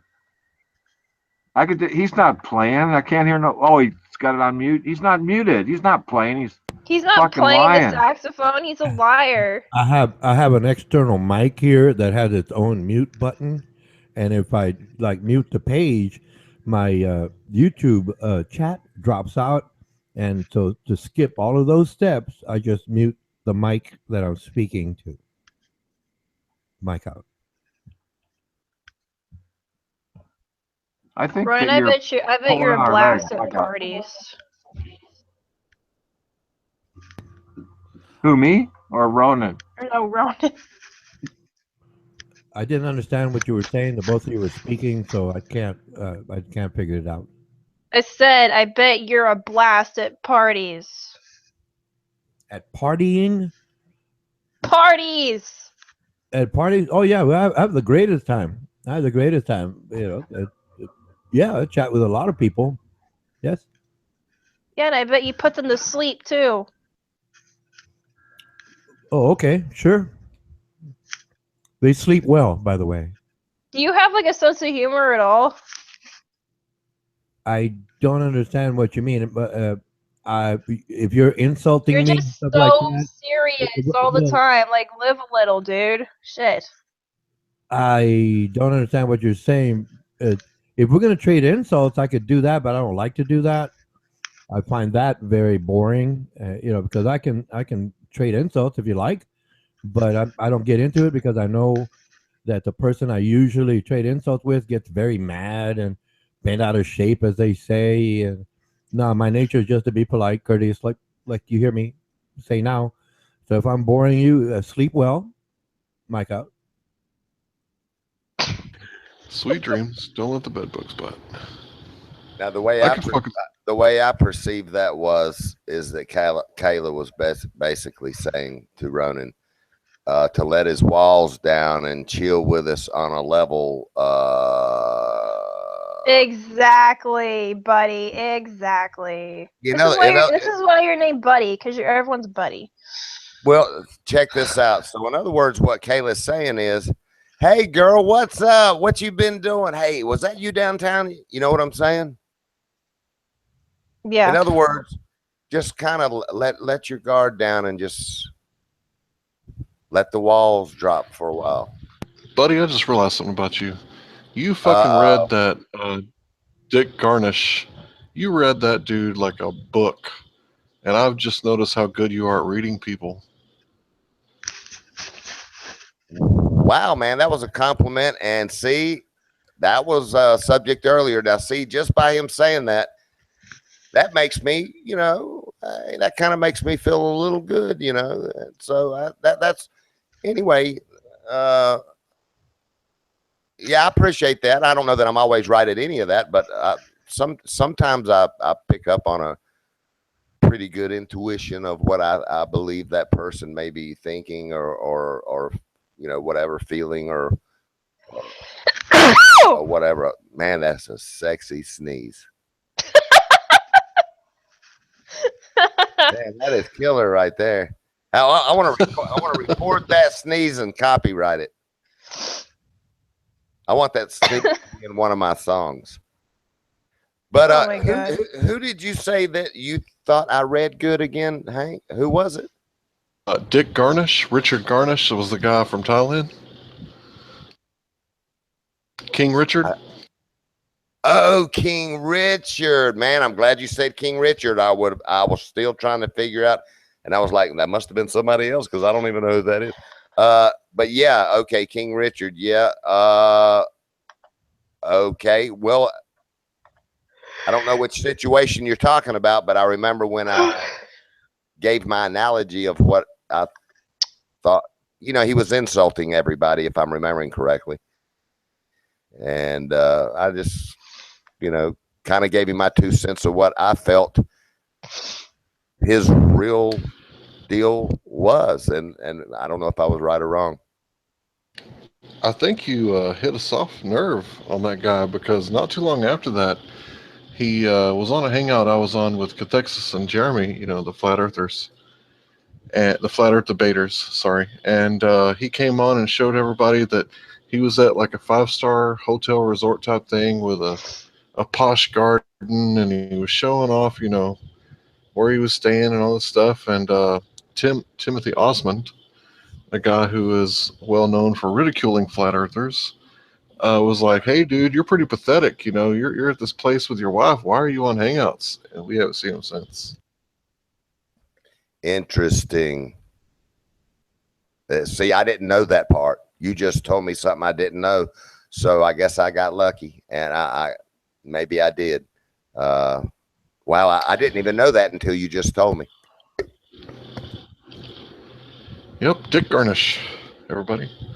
Me and him have had some debates in the past, and he's accused me of being dishonest on purpose, which I don't know how long you guys have been paying attention, but I don't need to be dishonest when I debate. That's not something I have to resort to. Hank, all I saw when he came here was it was almost like a different, and I try not to do this, but just so you know what I'm trying to say in the moment.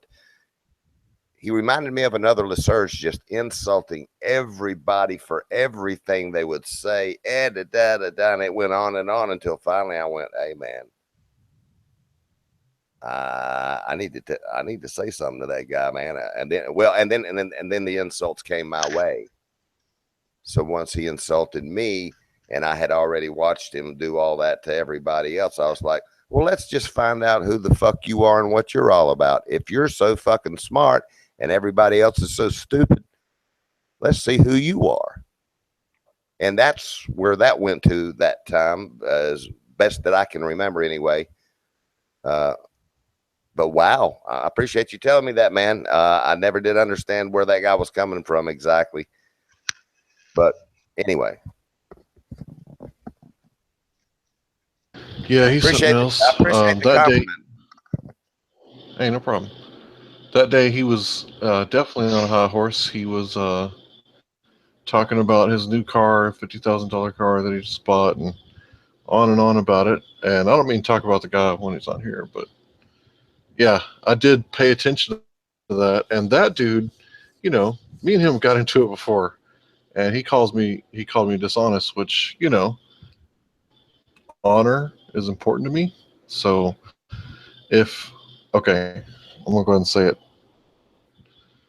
And it was very important for me to bring both sides. Well, I can't bring both sides. I brought my side to the best of my ability for the audience to hear it and make their own decision. And if someone's accusing me of being dishonest, then that really sucks, because, you know, I'm trying to present the honest debate. And a lot of times they would accuse me of not understanding what I'm talking about and flat out being dishonest, which, you know, that'll piss you off after a while. Got a really good point, and instead of them saying, you know, hey, let me counter this point with this, they just say, oh, well, you're being dishonest. You're lying on purpose. So when you grilled his onions that day, when you caramelized his onions that day, I was like, wow, Buddy came on. He didn't interrupt, even though he had the opportunity to interrupt. He waited his turn, and you know that was my first impression of you, first time I ever met you. So that, you know, that was a really good first impression. Like, you didn't interrupt, even though you were kind of, I could tell you were ticked off. You were ready to let him have it, and you waited. And I was like, oh wow. So since he waited, I'll go ahead and let him have it. Wow, thanks, man. I vaguely remember. I think I did hear him out, and you know, of course, he continued on that same path, and I was like, "How are these guys taking this shit, man?" And then finally came, you know, he came my way. He said something. I can't remember what, but man, it hit me the wrong way. Something like, I don't know. He insulted me, but I can't remember exactly what the insult was. But yeah, I appreciate that, Hank. That was the way I saw that situation and that particular individual. Not that I should judge anybody, but I don't consider that judging when he's prejudged everybody else is a dumbass, and he's God, mightier than thou, and filthy rich, and everybody else is trailer trash. That I just don't like that, man. I can't tell you how many times I've been in a scientific debate with these guys talking about stuff like dark matter and dark energy and all these stupid theories that don't make sense to me. And then they would just be like, well, you're a pizza guy. You just don't understand it. So when you started grilling his onions, I was, you know, stuffing my face with popcorn, so to speak. Grilling his onions. Well, I felt like he had grilled everybody else's onions, I guess is the problem I had with it. But anyway, I was like, okay. Well, and you know, even before I went on the panel, Hank, I had already sat back quite some time. I had never seen that guy before. I didn't know who he was. So my first impression of him was, wow, look at this troublemaker. My God, what's wrong with this individual? And when I didn't see that change, I thought, hey, maybe he knows somebody and he's just, you know, like Josie Posey comes in and he'll go, hey, yeah. What's up? What's up, my motherfucking niggas? You know what I'm saying? And you just know that's, you know, I had never met that guy before or, you know, seen him in chat. And it was just bam, bam, bam, bam on everybody. And I was like, is this a troll or what? And then he got on the panel and I was like, who the hell is that guy? And you know, I didn't say anything for a while too, because surely somebody invited this guy and maybe this is going to turn out to be entertainment. I didn't know what to make of the guy. So yeah, he really took me off guard in general. Mike out. So as you can imagine, me debating alternative cosmology, not necessarily the flat Earth. If you listen to my debates, I usually stuck to a geocentric argument, meaning everything revolves around the Earth. And those are really easy to win for the most part. If you don't talk about the shape of the Earth and you just talk about observations, I mean, what do you observe when you meditate in your backyard for 3 days?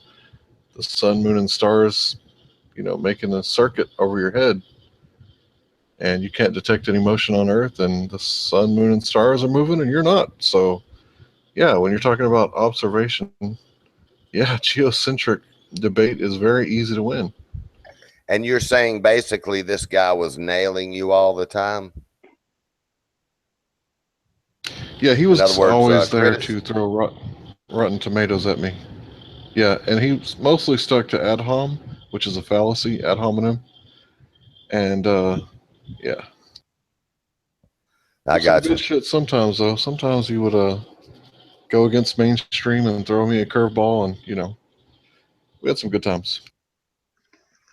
That's cool, man. Well, I appreciate the compliment. I think that's what that was all about. But thanks, I guess. I didn't. Yeah, I was I just didn't seeing want to how be the. how Oh, good you read people. yeah. Well, if without being boastful or egotistical or smarter than everybody else, I've just been through things in my life where I feel like I need to read people's gut and who they are. Safety for my children, my family. You just have to use your gut. So, my gut, if I listen to it, is usually pretty damn correct in my life. But anyway, that's neither here or there. But anyway, I've always felt like I had a strong reading of people, I guess.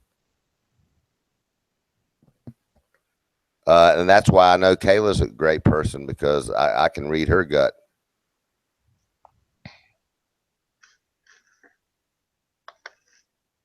Or should I say her soul through my gut.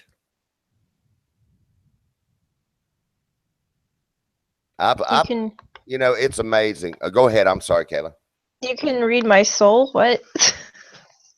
Yeah, I didn't say that right. It's late. But in other words, my gut feeling of you after listening to your responses, just the way you've handled things, and, my interpretation and my gut feeling about you as a person was good.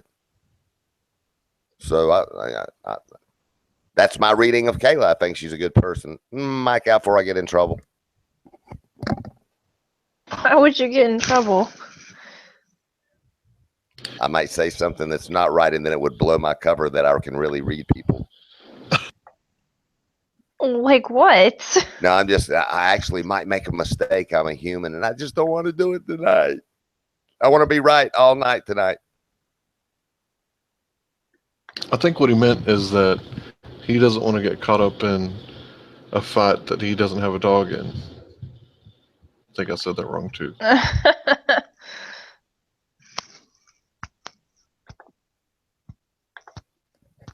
I like someone who stands up for what they believe in. I've also seen that in you, and I just think that's a very important quality in a person.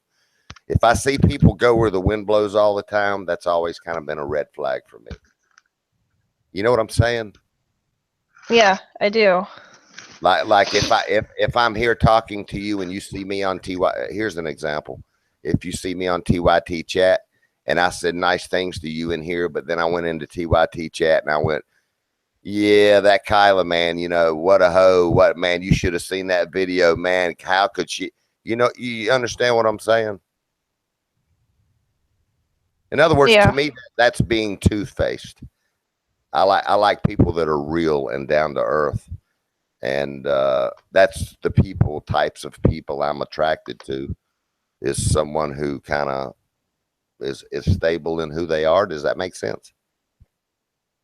Yeah. And anyway, that's my reading of Kayla. You want to hear my reading of Ronan? No, we'll go ahead, but you want to hear my? Never mind. Mike out.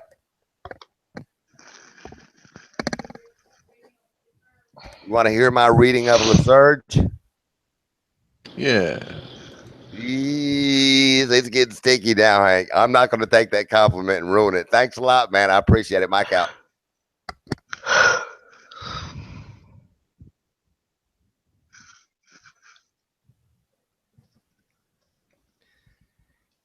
So, Kayla, when's the next video going to come out?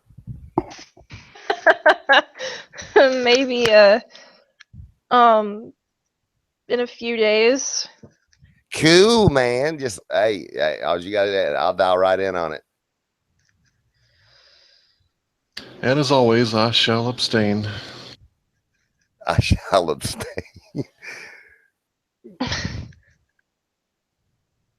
I might make one and put one of me dancing on there. You should. In a tank top. Yeah. Hey, man, I'll just pre-warn you. I know how to do the Michael Jackson moonwalk. Don't mess with me, man. I know how to do the moonwalk. And I know how to do the clucky duck. Yep. I know how to do the electric slide. Woogie woogie. Yeah, speaking of dances, I'll never forget the first time I was in a bar when that song came out and everybody started doing the electric slide. I'll never forget that because these beautiful girls actually pulled me out on the dance floor and taught me that dance. And I just thought that was just cool as shit. I'll never forget that. And I know how to do the electric slide good. Boogie, woogie, woogie.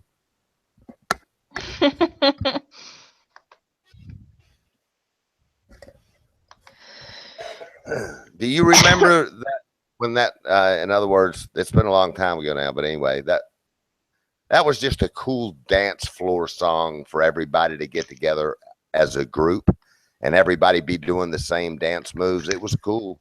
I liked it.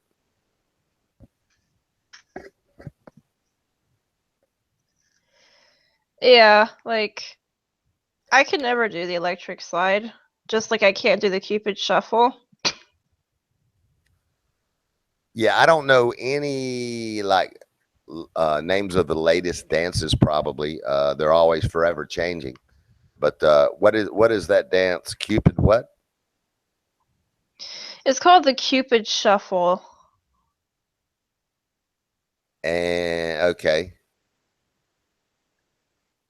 is it sexy moves involved? Shaking that booty, or what is it? No, it's like a line dance, like how it's like a song you'd play at a reception. Oh, okay, I got you.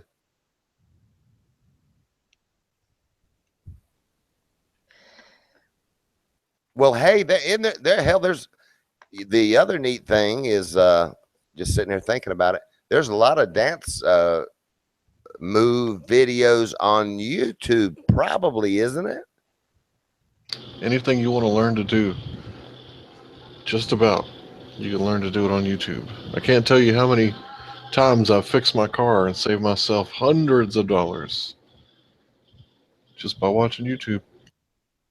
And right, man, I know. So I figured out how to fix my Xbox and shit. hey, you know what I think is sexier than a dance? Already, What? in other words, is watching a girl actually learn the dance. To me, that's sexy. Do you understand what I'm saying? In other words, to watch a female, okay, so in my mind, I'm picturing, in a workout gymnasium, she's in her tights, she's got the radio on, and she's trying to learn the moves of a particular dance, maybe Janet Jackson preparing for this elaborate entertainment thing she's getting ready to go on tour and do. To me, that's sexy because you get to see them learning and moving their body to that. That to me is sexy. You understand what I'm saying? You think it's sexy when a woman wants to like learn how to dance? Yes, I do.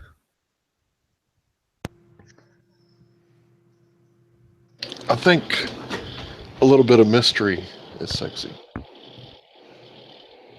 I think it's sexy when a woman plays a drum set. Yeah, I do too. I think that's sexy too. Way sexy, man. Oh, it turns me on. Yeah, I mean to see her. Oh, yeah.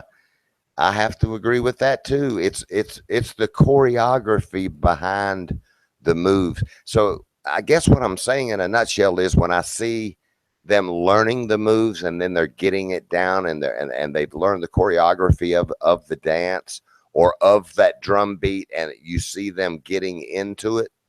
To me, that's just sexy as hell. And it could be the drums, it could be learning a dance. You understand what I'm saying? It's sometimes more sexy than a polished dance. I have figured out for me. Watching them learn it, I think it's sexy as hell. Okay, I'll go ahead and admit it. My mind's already kind of doing all kinds of stuff with them and everything, and I'm already sitting there going, my God, and I'm licking my lips, I'm drooling. Mike out. Man, I'm just like you guys. I fucking love the ladies. Oh, the single ladies. Oh, the single ladies. That, speaking of that song, Beyonce. That was Beyonce, right? That did Single Ladies. Yeah. I think that was sexy. You know, the video behind the song. Oh yeah, those dance moves are not easy to do. Yeah, and you know, every one of those chicks had one hell of a booty too. They were all built like a brick shit house anyway. I like your badunkadunks. Yeah, man. I mean, you know, so, but that choreography and everything they were doing on all those dance moves, and of course they made sure all the chick. That's sexy, but for some reason, when you actually, if I were to be in that gymnasium and watch them putting that together, to me that would have been sexier. Does that make sense, or am I weird? You're weird. Thank you. Thank you. I think it's my mind starts playing tricks on me. Mike out. Hey, Kayla, what do you think a man doing looks sexy to you? This is gonna be good.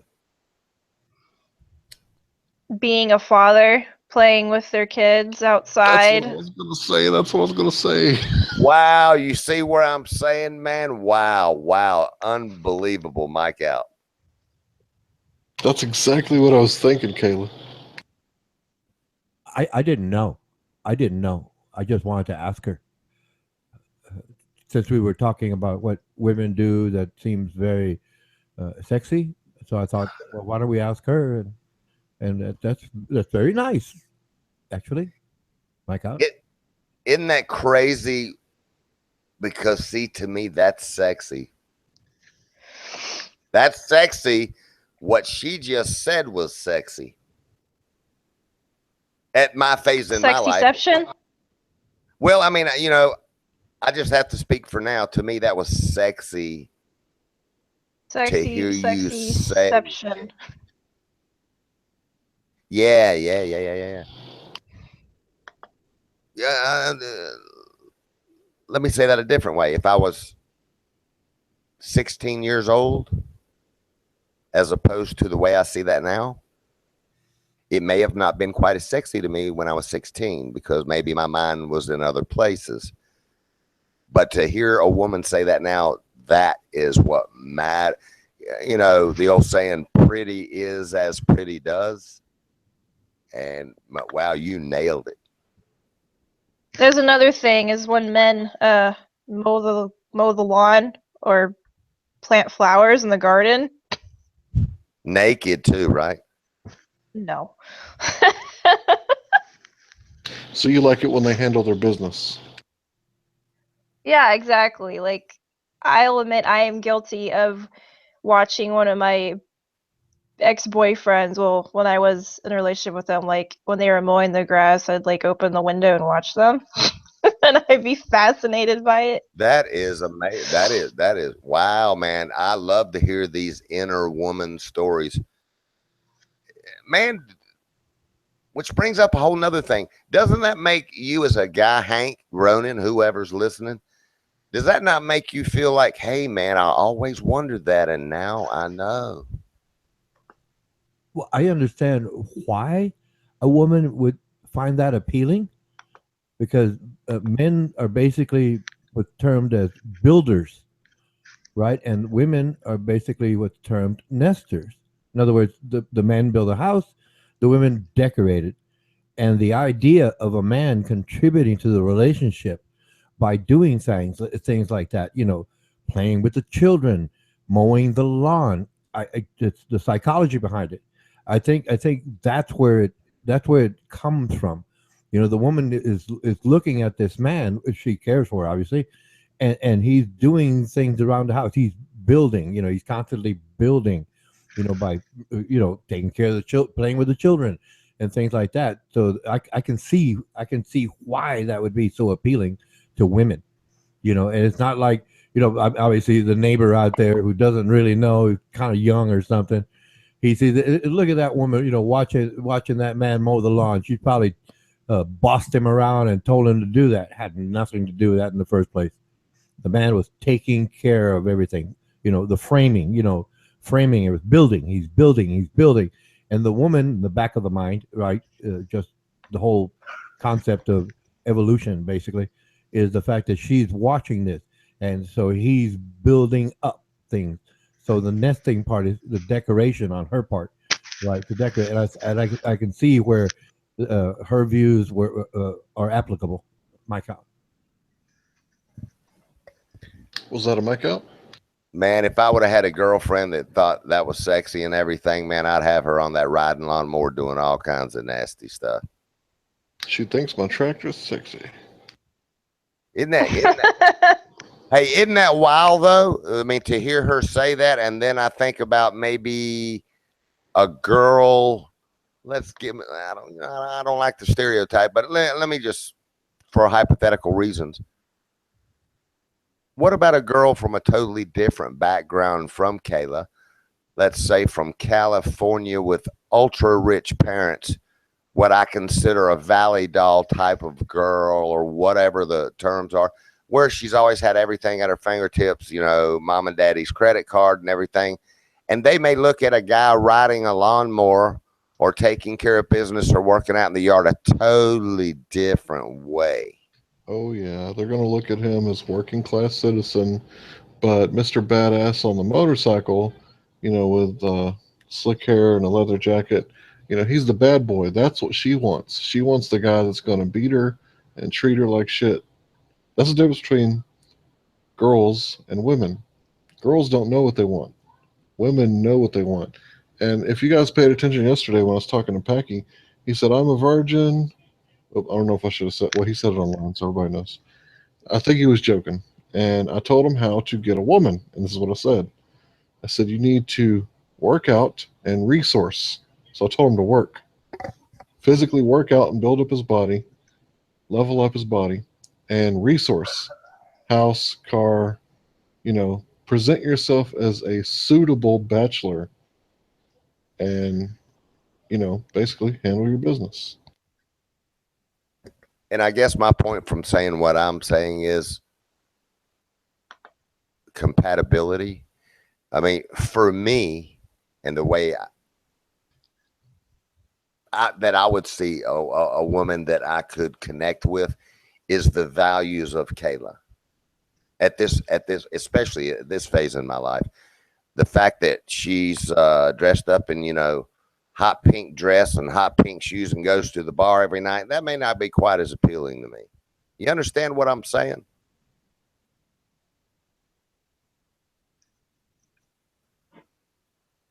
Anyway, to me, that's hot. That's sexy. Wow, shoot a Buddha bang bang.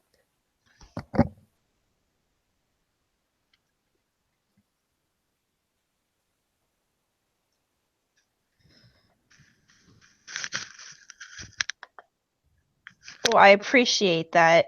I don't know, like I don't find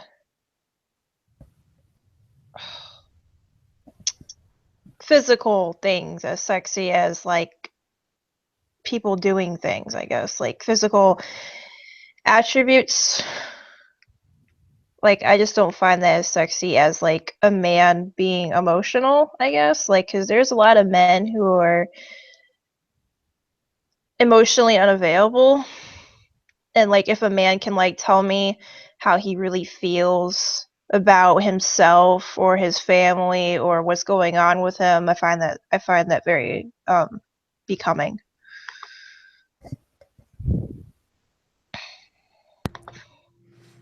Okay. I gotta go splash my So water. I Okay. got my face with cold water, man. Okay, Kayla. I think I heard this right. If they're emotionally unavailable, is that what you said? Yes. Okay. How do you perceive that, or how is that? How do you see that? Is it the so-called challenge, if you will, or the fact that they are so confident that they don't need to share their emotion?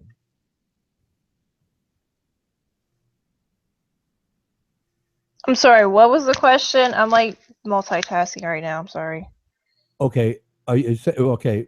You had said the ones that are emotionally unavailable are attractive to you, and I was asking, is it because it's a challenge to get them to open up, or is it the idea that you can see them and they're confident and they don't need to be emotional?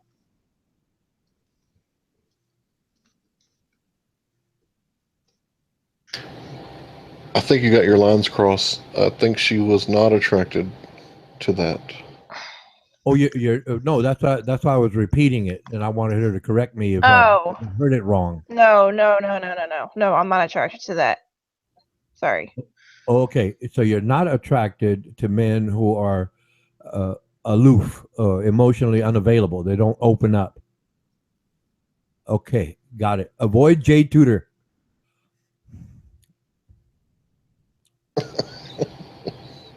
What?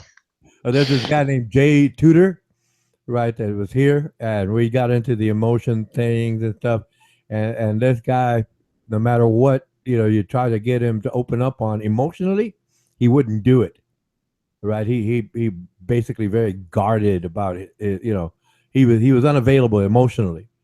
Yeah, and so that's why I said avoid him if you're not attracted to men who are aloof, like I said, unavailable emotionally. That he was here. He might come back. Hope, and and well, when you hear him, he uses incredibly sophisticated words and framings of his sentences.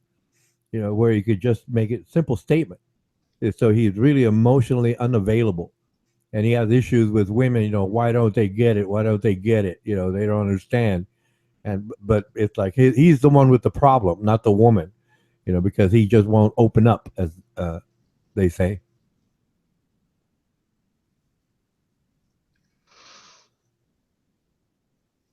Very Um, much.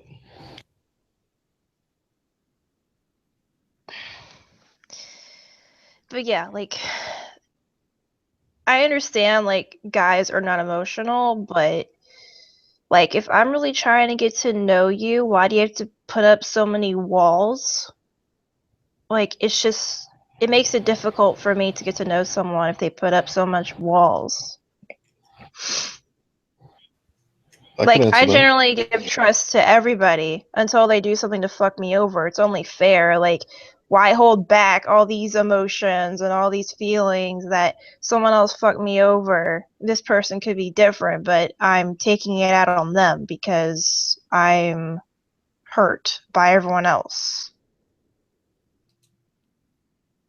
I think it's pretty simple that most men don't process their emotions very well. So they do get emotional, just not in public.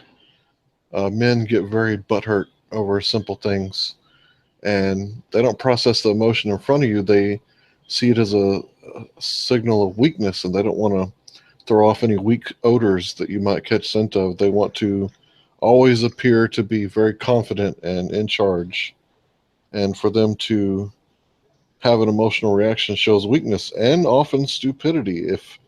If you tell me something and I get super emotional and aggressive over it, well, you can pretty much bet your bottom dollar that I'm pretty dumb if I'm gonna let my emotions get the best of me and make bad decisions based on emotions. Then yeah, it shows lack of intelligence or lack of control. Yeah, and I just want Kayla to know my walls are down. Mike out. No walls here, baby. Nah, but hey, I feel her. It's hard to get to know somebody, and you know what? If you go through a bad relationship yourself, you may have your own walls that you need a certain thing to break through your walls again, so you can let your guard down. I've also been through those things where I actually had a wall built around me that needed certain elements so I could release what in other words, my heart's protection or whatever, however you want to say it. But it does make it extremely hard to get to know that person when they may not elaborate, with walls down, elaborate to you honest feelings. If they try to color code it like, I don't let any women get to me, and that kind of macho attitude. Hey baby, if you like me, fine. If you don't, that's fine too. Whatever. You know what I'm saying? You can't get to know a person that won't let you in. It makes it hard. It makes it difficult. Exactly what she said. It makes it very hard to get to know that person, to be close to them. Does that make sense?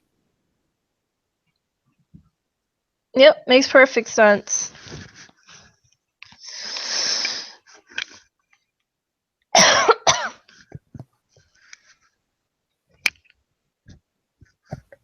Yeah,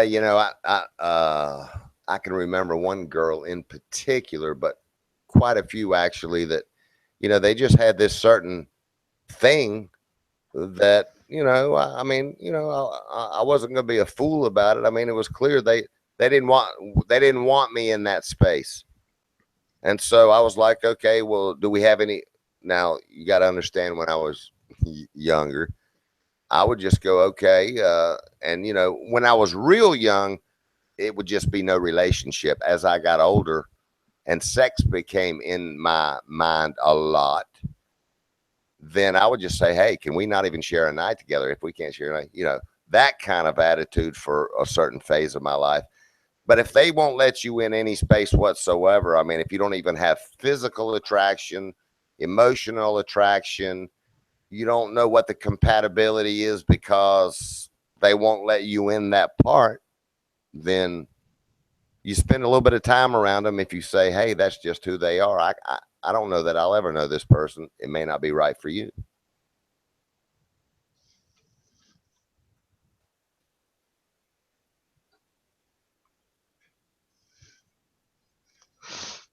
Yeah, but I have experienced bad relationships, and ever since then, I've been very bitter and cold and untrusting to that person when they didn't deserve it, because they didn't hurt me. So why should I take it out on them for my past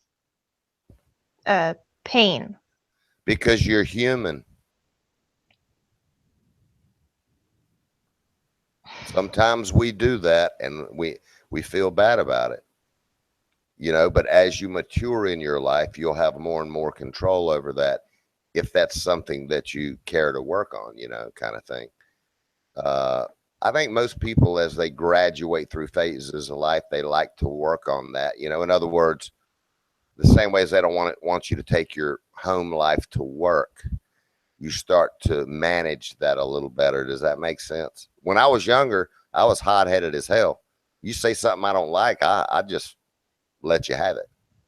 And then I said, well, that's pretty fucking stupid, and you just work through those things. But I think we're all guilty of that, Kayla. I think we've all treated somebody in a fashion that we should not have treated them that way, because of things we've been through or experienced sometimes. I think that's just, we're not perfect. I wouldn't feel bad about it. That's what I'd say about it. I just try to learn from it. Matthew Faulkner is a cuckold. Say again, Hank, what? Why is he a cuckold? Come on now, that's my buddy. What? Hey, hold on a minute. Hold on a minute. Hey, don't think I'm stupid, please, when I ask this question. I feel like an 8-year-old in class raising my hand. Explain to me your meaning of a cuckold. I have heard several different definitions of that word. What does it mean to you, Kayla? It's another word of saying an asshole, a dick. You know, it's No. no. I know what the term is, but a lot of people on the internet use that word as like a direct insult, like you're a cuck, you're an asshole, you're a dick. Like it's just another way of like insulting you, but not saying you're a dick, you're an asshole, but saying you're a cuck. That's the exact reason that I'm asking this question. What does it mean to you, Hank? When you like to watch some other dude fuck your wife, which is exactly what he said in the chat. So when I say he's a cuckold, it's the literal definition. Oh, who said that, Hank? Matthew Faulkner said that he likes to watch other dudes fuck his girlfriend or something like that. Oh, okay. I'm sorry. I was not tuned in on the chat. Okay. I think he was talking about someone else in the chat room. I don't think he was talking about himself. Okay, so we got off track. Wow. Okay. Okay. Well, I still, I still wanted to know how you saw that word because I've trolling. He's trolling. Pay no mind to him. Okay, if he really is trolling, then I recant. Maybe he's not a cuckold. He's a troll. He's putting on a troller coaster. Yeah. He's a troller coaster. Okay, like a cuckold comes from like evolutionary biology. The term, okay, here it is. In evolutionary biology, the term is also applied to males who are unwittingly invested parental effort in offspring that are not genetically their own. A cuckold is a husband of an adulterous wife. That's like the official definition. Oh, so that would be the husband of the adulterous wife. Right. And well, in modern times, I guess it's just like they like to watch it. Oh, I've always wondered about that. I may be one. I'm not sure. I don't know. It's one thing I've never done yet. Oh no! Like I said, it's originally like an evolutionary biology, right? Where the mate of the bird has eggs from another bird, and then he basically helps raise them. But a cuckold is like the husband of an adulterous wife. Yes. Wow. Okay. You see why I asked now? That's basically in a similar, but that's why I've been confused on, and I've never looked it up. So I'm glad he did that. Wow. Okay. Well, let me elaborate further. The cuckoo bird is a parasite, and how it works is the female cuckoo bird with eggs inside of her goes to a bird's nest and throws the native birds out and lays her eggs. And the bird that owns the nest comes back and, without knowledge, raises her kids as her own. So this is originally where it came from, the cuck. And also this is I won't get into that, but there's more to it. Yeah, so that's why I'm asking, because see, this has been interesting, just that one question. So I'm glad I asked it, because I've always been confused on what the individuals that may say cuckold, or I see it in chat or whatever. Fuck you, Ray. Paps with his watch on. What do you say? Fuck you, Ray. No, I don't. I pull my underwear off. I don't wear a watch, but I will have a fan on to keep my nut sack cool. That's the way I felt, with a fan on.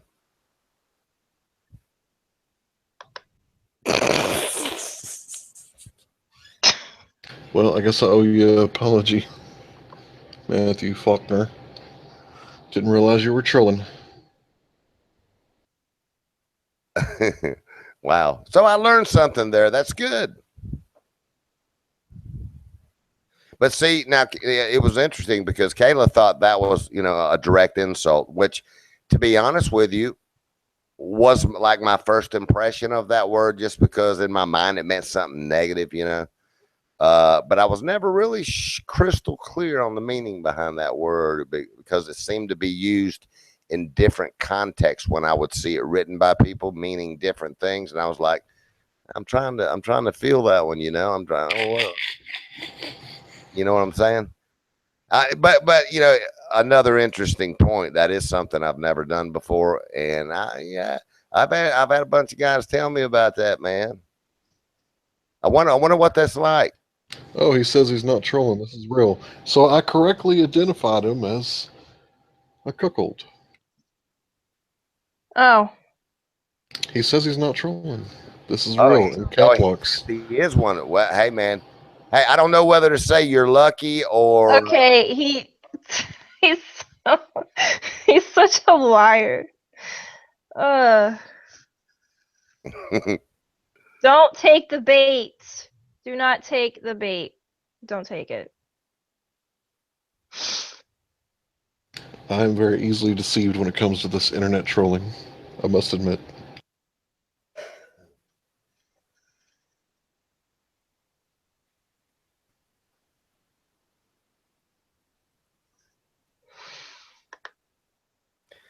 Man, y'all shouldn't have done this late at night to me. Now my mind's imagining all kinds of sexual things, man. This ain't good.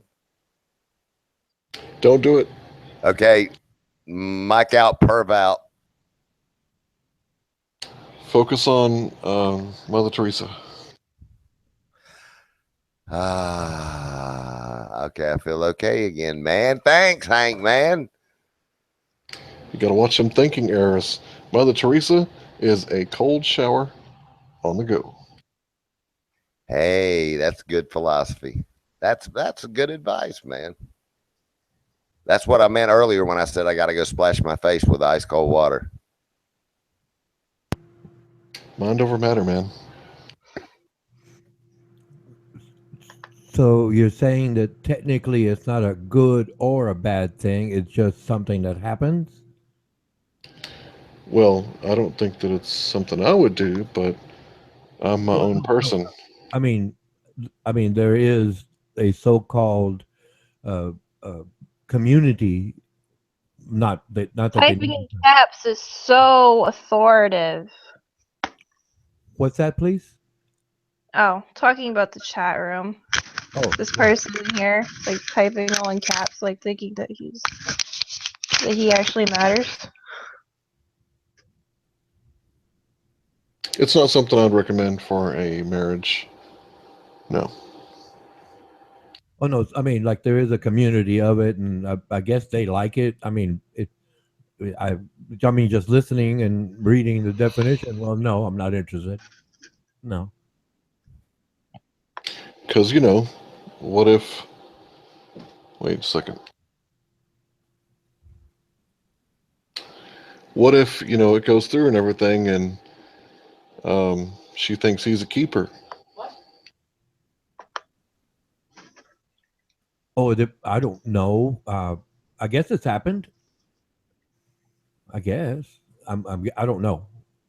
I'm guessing.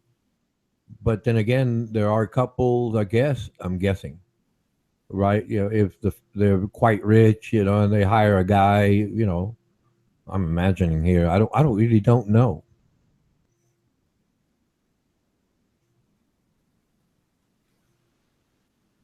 Well, the very idea of some man laying the pipe to my wife doesn't give me a very good feeling in my stomach, so I don't like the idea of sharing. Well, no, like I said, there's apparently a community out there, and they like it. So okay, that's their business. I mean, not that I would be interested. So either way. Oh, it's a sadistic intent. Yeah, he's trying to troll me. How sweet. Look at him. He's a gem. How adorable. You're a fucking white male. I am. Have you seen that video? Nope. Oh, he's quoting a video of like these protesters and like it was about Trump or something, and they were like, the guy was like, "How come you think Trump is racist, whatever?" And this guy was like, "You're a fucking white male." Like that's the answer. Right? And then like there was this other kid in there, and they asked him, explain. He's like, "Explain to me how Trump is racist." And then like this kid in the glasses, he's like, "Are you kidding me?" And so he's named Carl the Cuck, and the guy who says you're a fucking white male is a Aid Skrillex.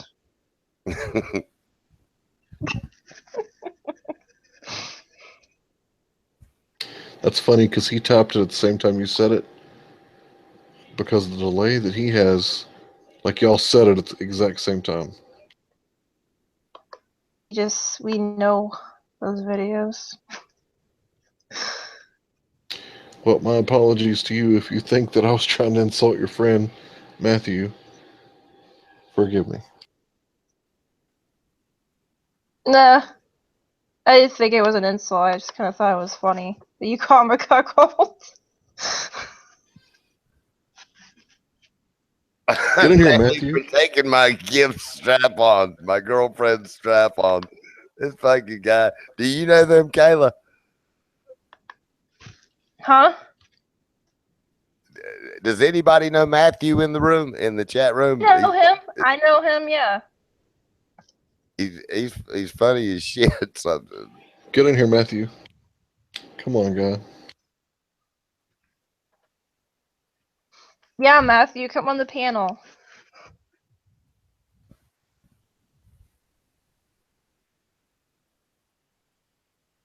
I met him in a TYT chat.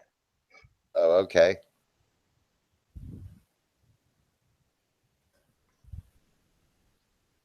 Okay. He says I can insult him. Let me Okay, practice so here. just keep on insulting him, Hank. What kind of name is Matthew? Matthew.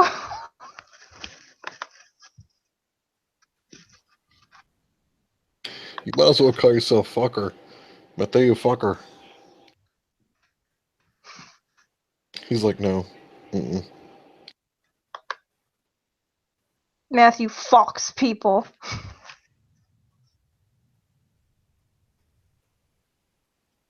His last name reminds me of that date movie thing where like that guy's name was something Funk Your Daughter.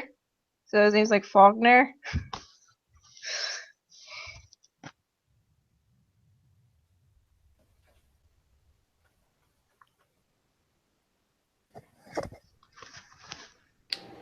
You know, with a name like Matt, I bet girls just walk all over him. So, Definitely. hey, Matthew, what is it like to take that strap on, man? Go ahead and elaborate on that, man. The girl, the girlfriend strap on, man. How big is it?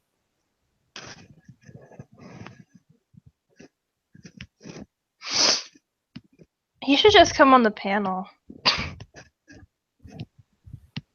Matthew Fucker in elementary school. Hope you're not fucking Matthew.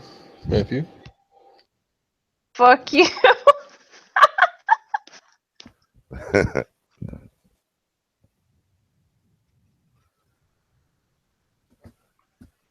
So I bet anyone used his name as an insult whenever like they got into an argument. You know what, Matthew? Fuck you, okay?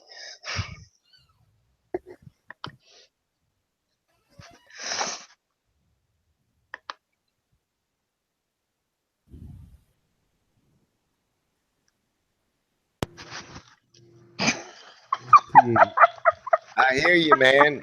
So taking that dildo is like taking a big shit.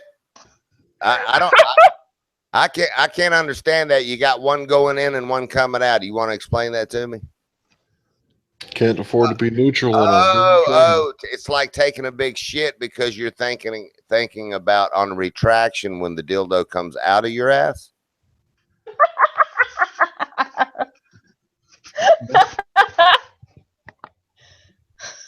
Yeah, that got him. I got him. Matthew Faulkner, 6 videos, 7 subscribers, San Diego, California, born June 13th, 1992. email mfalk619@gmail.com. Facebook, Matthew Falk 619. Okay. 7 subscribers. Cool. Let's see what he's got for videos. You know, his grandma subscribed to him 3 times. Known to be affiliated with friends that have girlfriends with strap-ons.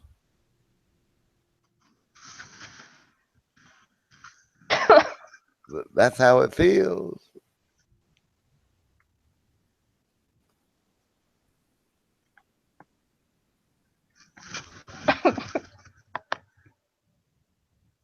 I guess what I'm saying is, man, without getting, like TMI too deep into this, is if you had diarrhea, I just can't see the relationship there and taking a shit and it feels like a dildo.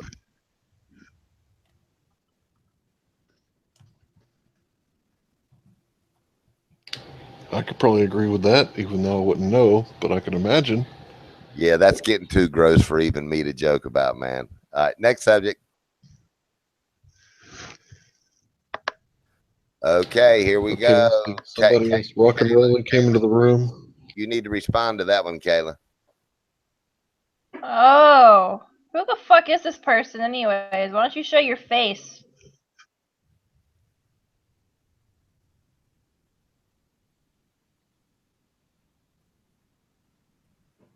Well, that's what the park is for. Recreational activities. Such as fucking. Who is a sadistic intent person? I Because don't know. Not sure. they're not being really sadistic with me at all.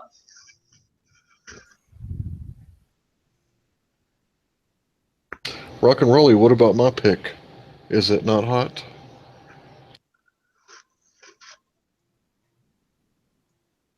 What's up, Riley? Thank you, Raleigh. I love you, girl.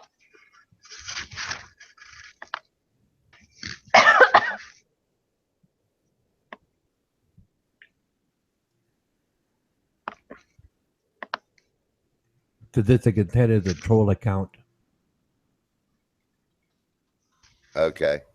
Yeah.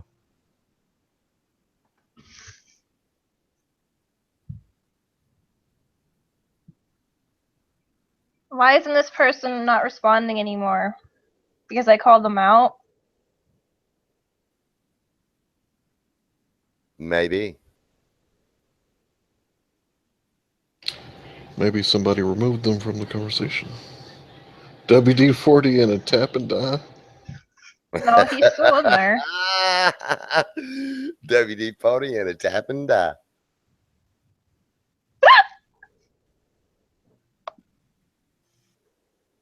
That was a hiccup.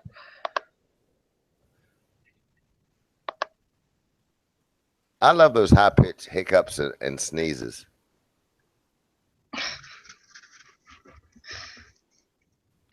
I like it when it, like, all at the same time. Like, you gotta sneeze, hiccup, and burp. Like, just having a fucking bad day. Man, whenever that comes, yeah, and whenever that happens to me, I end up farting too, man. Go for the gold. Go big or go home.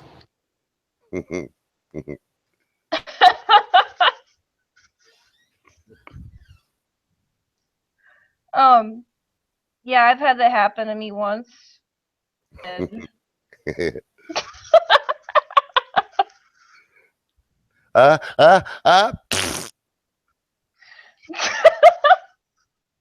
Yeah, that's basically how it went. I love you back, Matthew Faulkner.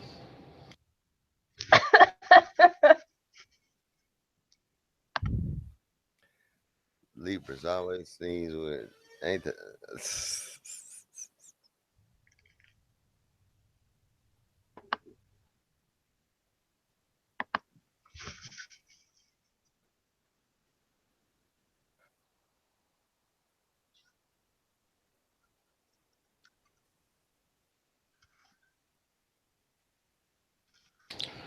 Y'all know before my research into alternative cosmology or closed cosmology, I used to think that that whole what is it Libra and Virgo and the stars are aligned and the planets are aligned.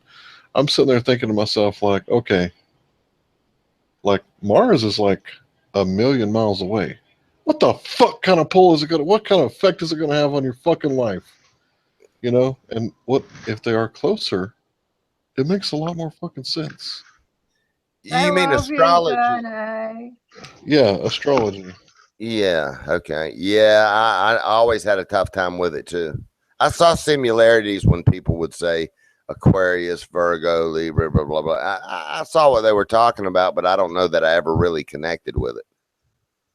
Well, I'm a double Virgo. I didn't know that until this year. And I guess that means that my house is Virgo and also my ascendant or something else like that is also Virgo.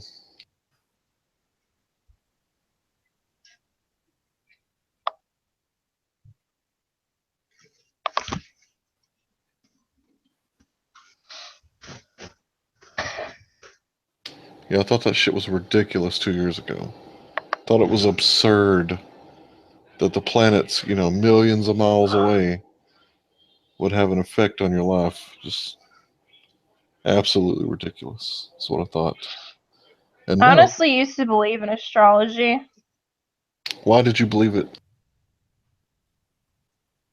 because like I would read like Cosmo Polton and they'd like have my horoscope on there and they'd be like, "Oh, you're gonna get married and have a good life and all this other shit." I was like, "Oh my gosh, yeah."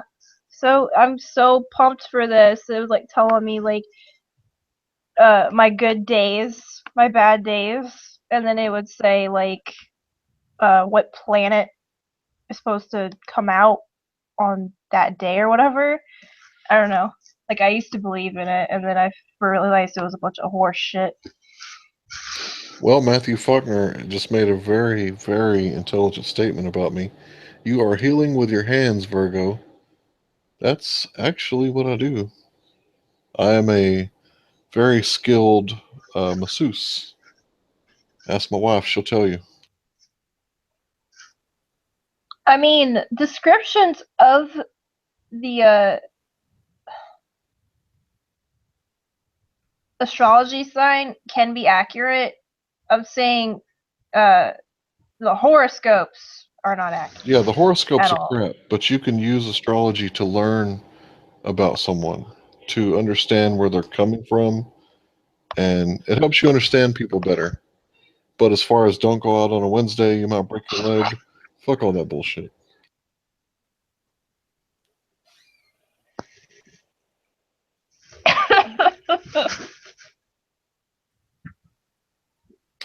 Until I swore LOL joking. No. I'm Oh, I reading a cussed. different My chat. bad. I'm sorry. I'm gonna have to get off here because I'm multitasking. I'm not paying attention. All right, peace out. It's good talking with you guys. I'll be back on here again. Okay, Kayla, take care. We'll see you later. Good night, Kayla. Good night.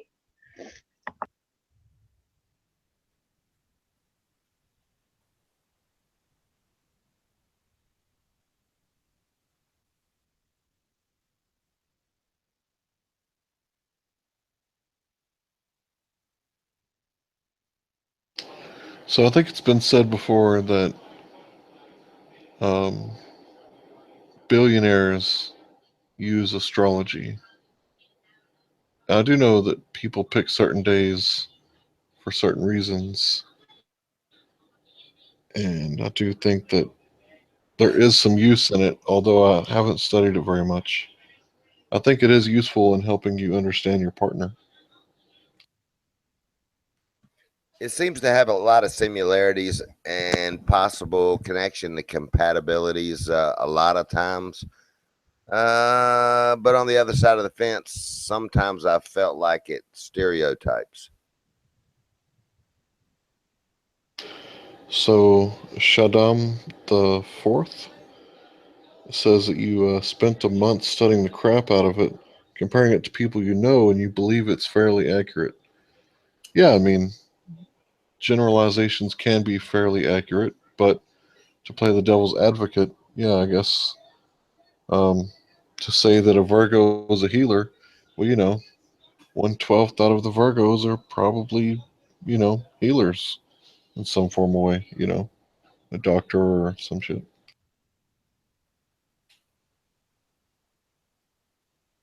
I actually got some Chinese astrology that I've been meaning to read. I figure it would be better to understand their version because it's older and then go to the West and try to understand that one so I can get a better understanding of it.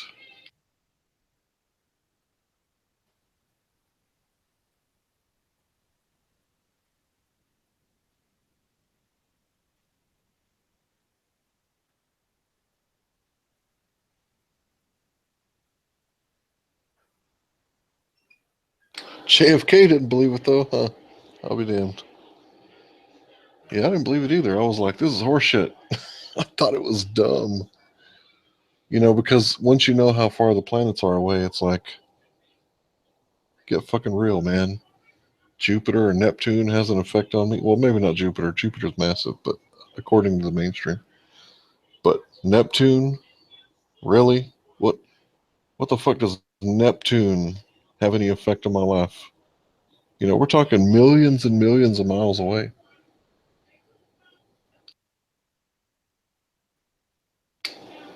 But if it's close and local, yeah.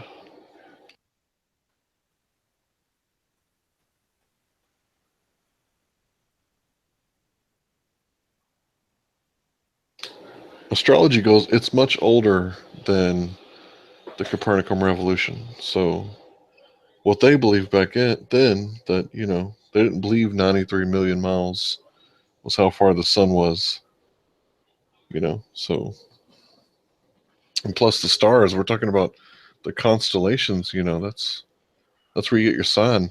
We're talking quintillion miles away, some of them even further than that. So how could these stars quintillion miles? I don't know how many zeros that is, but that's a fuckload of zeros. How does that have an effect on your life? But you know, now that I kind of think about it, it makes a lot of sense.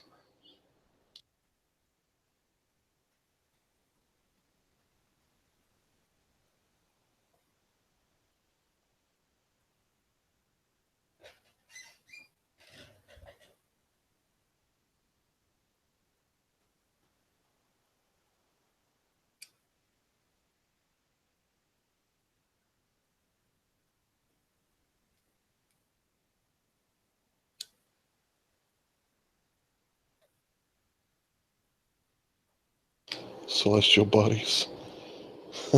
It's the hands.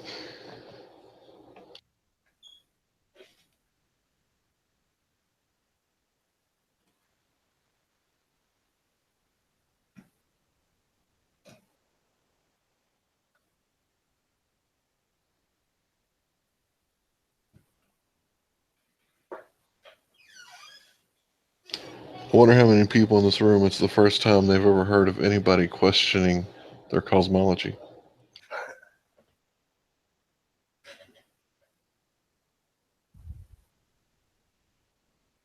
Good question.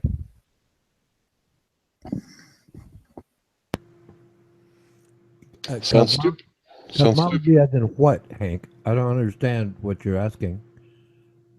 Well, cosmology is the study of the cosmos. So I'm questioning the study or questioning what they say about the cosmos. Okay, what are you what are you questioning? Well, at this point, pretty much everything. 93 million miles away? Really? Yeah.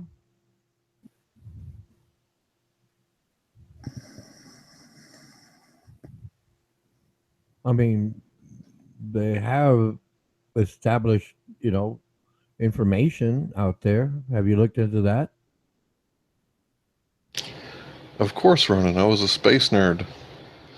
I mean, ever since I got in kindergarten, found the space books on the bottom shelf. I remember it like it was yesterday. Ever since that point, and mind you, my great aunt worked at the library. Can you imagine a young Hank taking whatever book he wanted from the library and getting to keep it as long as he wanted and never paying a late fee? Yeah, I've looked at the original concept. Yeah, I've looked into. Yeah, you were cheating the system. Okay, go ahead. Yeah, I was cheating the system. Nepotism, every once in a while, got to take advantage of that white privilege. And yeah, I What? kept. White privilege? That's not white privilege. Nepotism has happened all over in every culture. Yeah, no, it's nepotism. Oh, okay. I was just being funny about the white privilege because I think that's funny. But yeah, imagine me learning sign language enough to get by anyway from the library for free when I was like 10 years old. Whatever I wanted to learn, man, right there at my fingertips.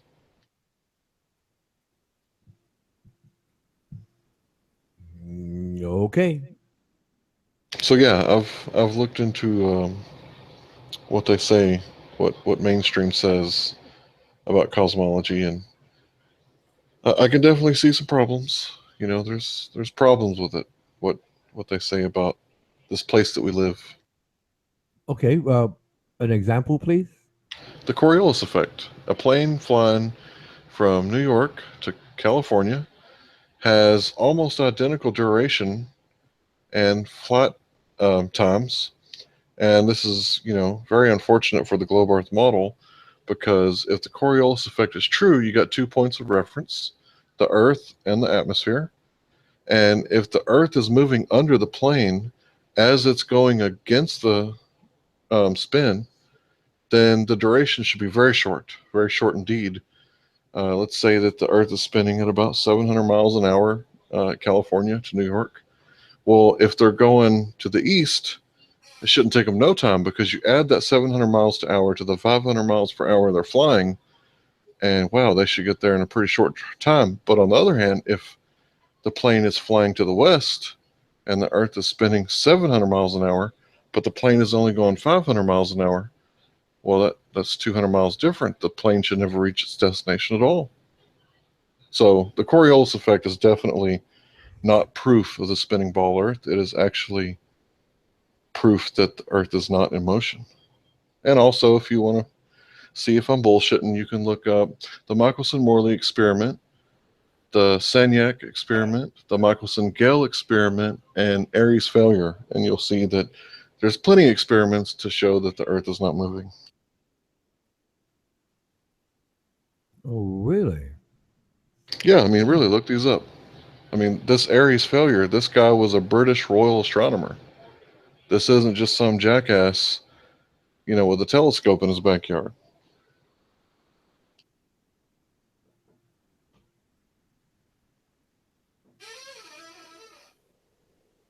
Okay, so the Earth is not spinning. Yeah, Okay. Einstein himself said that I've come to believe that the motion of the Earth cannot be detected with an optical experiment. The motion of the Earth cannot be detected with an optical experiment. That's what he said in Japan. I believe he was at a college.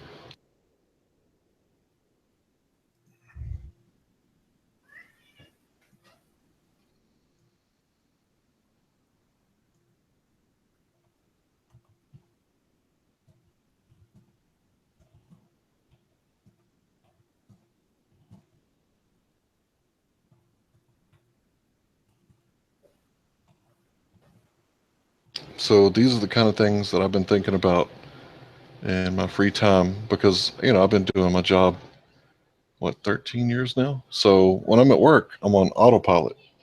I'm just going through the motions. Check your ticket, there's the address, route, come back, repeat. And when I'm at work, I have a lot of free time, to think about things. And I think about this stuff all the time. Not so much anymore because I tried to pull away. I'm pulling out of it right now so it's not so consuming because it's very fascinating to entertain these thoughts, because, We're talking about where we live. And like I said before, when I see the stars, I still have a lot of wonder in what they actually are. And these monkey men scientists who think we came from apes and we're glorified apes, they don't wonder about the stars. They're like, oh, it's just balls of hydrogen and helium. They're just up there. And I get to like look at the stars and go, what the fuck is that? You guys, you think they're suns. Obviously, I look at the sun and say that's a sun. And I look at the stars and say this is completely different. Not quintillion miles away, just different.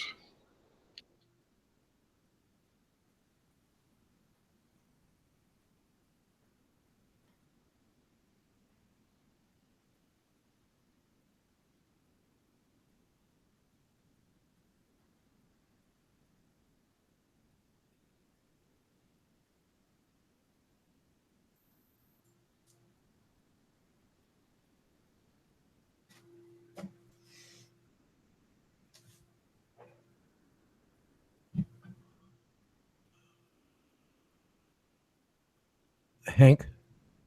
Yeah, I'm still here. Okay, yeah. No, I'm trying to find something. So I'm going to try to repeat this again. I have come to believe that the wait a minute, let me see this again. I have come to believe that the motion of the Earth cannot be detected with an optical experiment, right? By an optical experiment. I an okay, detected by an optical experiment. Okay, hold on. Yeah, and pay attention to the pretext before he said that. That's always very important, of course, but he said something about the Sonyak experiment is why I came up with my relativity.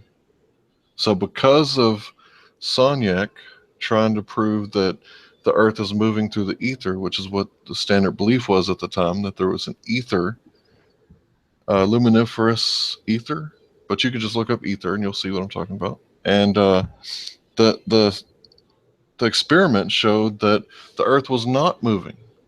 So there, for a little while, there was a problem, and you can see another famous quote. I forget his name. Let's see. For now, at least, it appears the Earth is back in motion. And okay, so to explain the Michelson-Morley, they had two light beams. They shot it through this special equipment, and the waves were supposed to be out of sync if the Earth was moving through the ether, because one wave went one way and the other wave went another way. And if the Earth is spinning, the relative speed of the light beams would have been different because the Earth is in motion. But because the Earth is not in motion, the two light waves were in sync with each other, which means that the experiment detected zero motion of the Earth through the ether. So what did Einstein do? He said, let's just do away with the ether.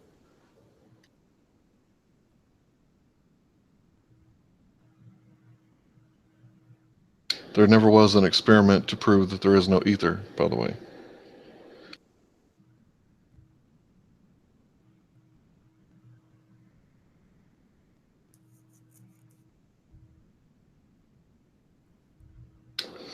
Matthew has a question. What about a satellite? Doesn't a satellite... Yeah, I guess this is really hard to... It's really hard to go here, this too much too fast type thing. But is it possible that they could be doing everything that they're saying they're doing with satellite with ground-based Tesla technology?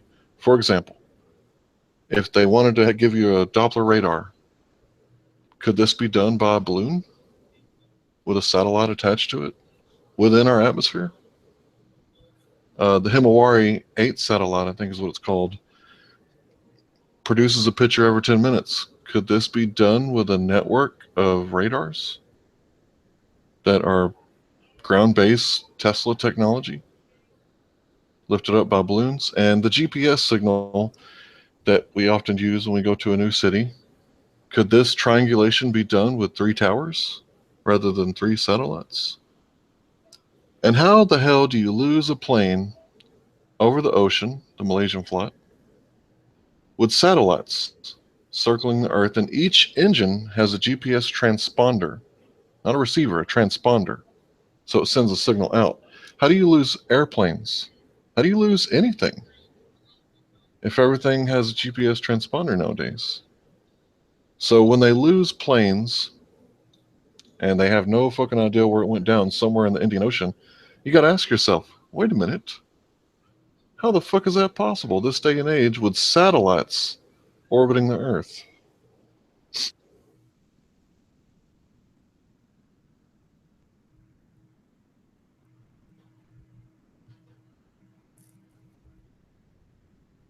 Rupert Cow, do not be deceived by cartoons. I haven't even watched the video, but I'm gonna click on your link. Oh, come on, dude. All right, here's the thing about Einstein's relativity.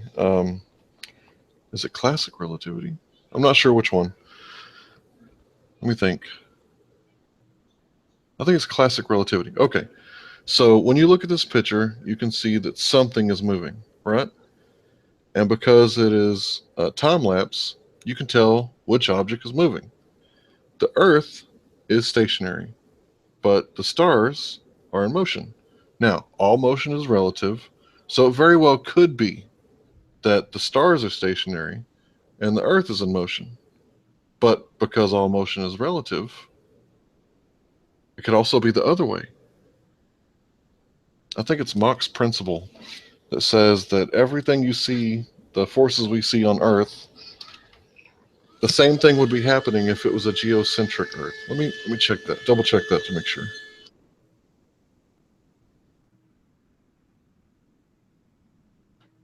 I've actually been taking a break in Armando's Hangouts and not thinking about this stuff and talking about this stuff, but it's still very interesting to me.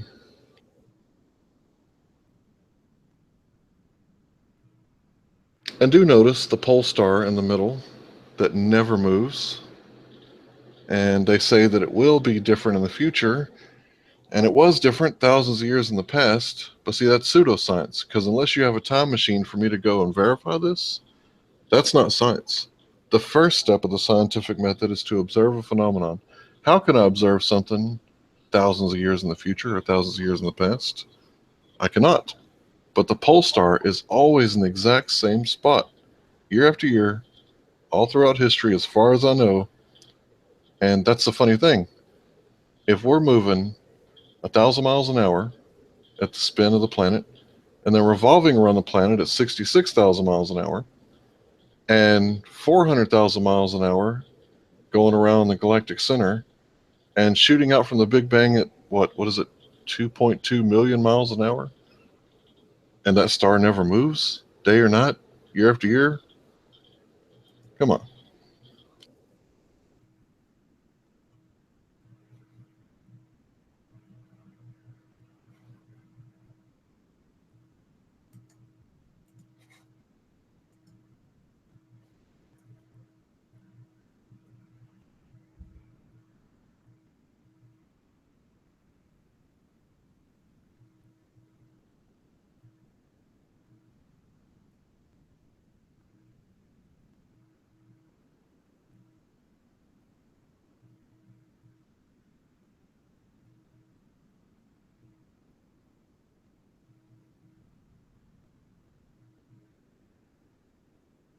I think I was wrong about Mach's principle. It's not the name of it.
Okay, you can talk about the weather if you like.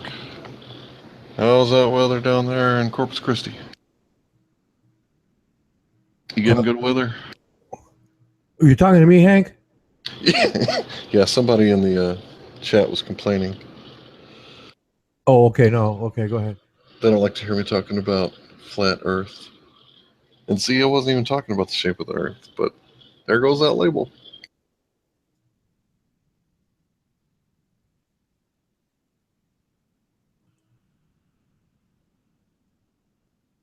Red pills chat? Yeah, it's a fucking rabbit hole, that's for sure. Just take your blue pills, go back to sleep, nothing to see here. Everything the scientific authority is telling you is true. The government is funding NASA, but that's okay. You can trust the government. They would not lie to you. Trust me. Go back to sleep. Go back to sleep to the rhythm of the war drum.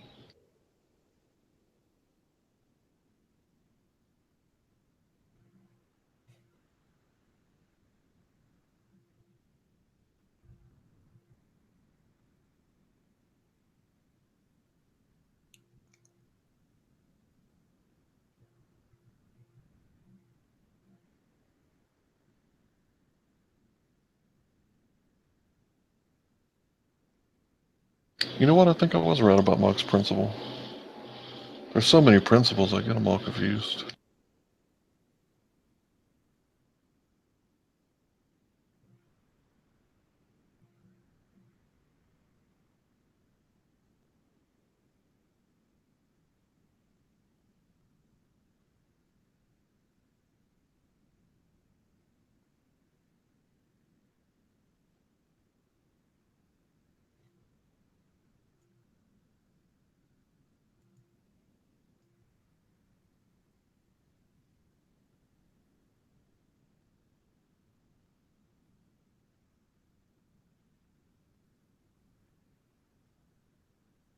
Yeah, there's Newton's bucket argument. Yeah, that's the right one.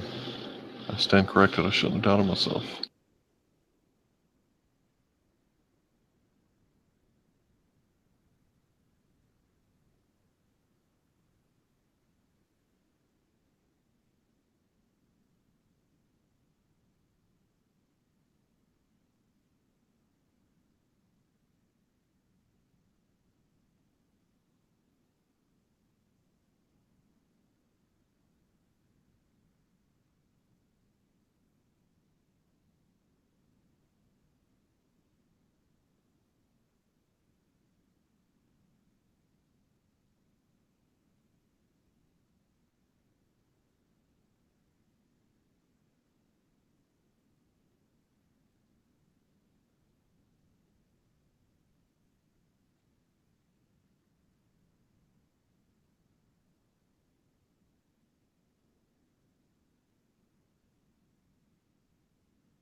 Ain't that the truth? What is certain is that Einstein's interpreted Mach's passage in the formal way, originating a long lasting debate. It is a very, very true statement.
And that's another thing. Foucault's pendulum. If the pendulum is attached to its point of reference, is attached to the Earth, then it really doesn't make any sense that it would work at all.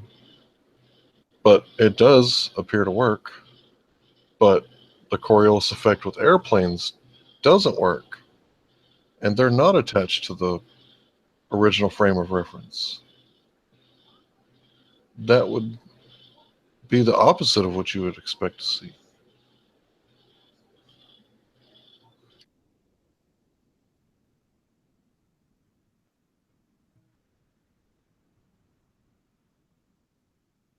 Oh, frame dragging. That's funny. Frame dragging. Okay. The bending of space time. Frame dragging is an effect on space time that is due to non static stationary distribution of mass energy. Yeah, this is where I have problems. I don't know if this stuff is real. The warping of space time? Come on.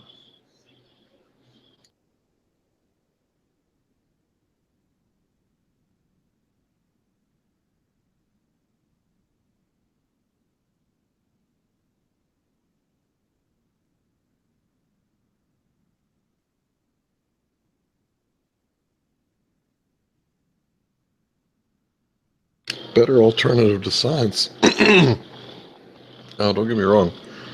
I like the scientific method. The scientific method is, it's really good. It's a process for finding out the truth. But if the first thing you need to do is observe a phenomenon, and you cannot observe dark matter, how can you then call it a scientific theory? Because in order for something to be scientific, it has to adhere to the rules of the scientific method. What's the first rule? Observe a phenomenon. Why do they call it dark matter? Because you cannot observe it directly. So,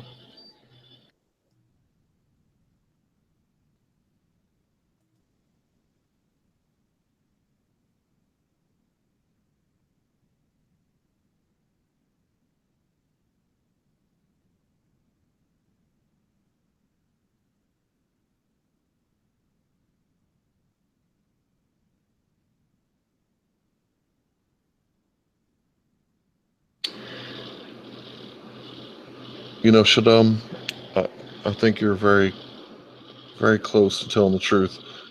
Unless we're in a simulation, that's actually a pretty legitimate statement. The collapsing of the wave function in the brain fart, sorry, quantum eraser experiment. The knower or the observer causing the wave function to collapse. It kind of makes you wonder, like, nobody's at work right now where you work. So is everything exactly the way that it is there when you're there as when you're gone? And the answer is no. If nobody's there to observe the light particles, they're no longer particles. They go to wave function. And how does the light know whether you're watching or not? How does the light particle switch back and forth? And the question, if we're in a simulation right now, well, a simulation would be evidence of a design. You don't think the game The Sims wrote itself, do you? Of course not. Somebody spent hours and hours and hours compiling code to make a simulation. And when I see stuff like the wave function collapsing due to an observer watching the light, knowing which slit it's going to go through, that shit fucks me up a little bit.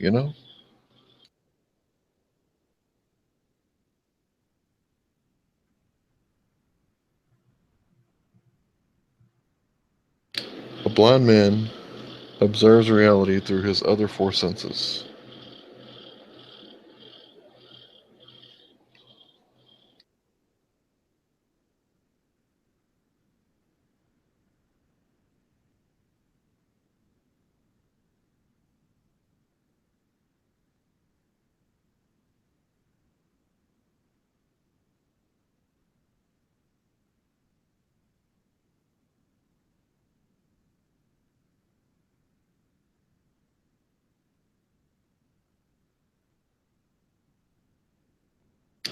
or through his other five, depending on how well tuned he is.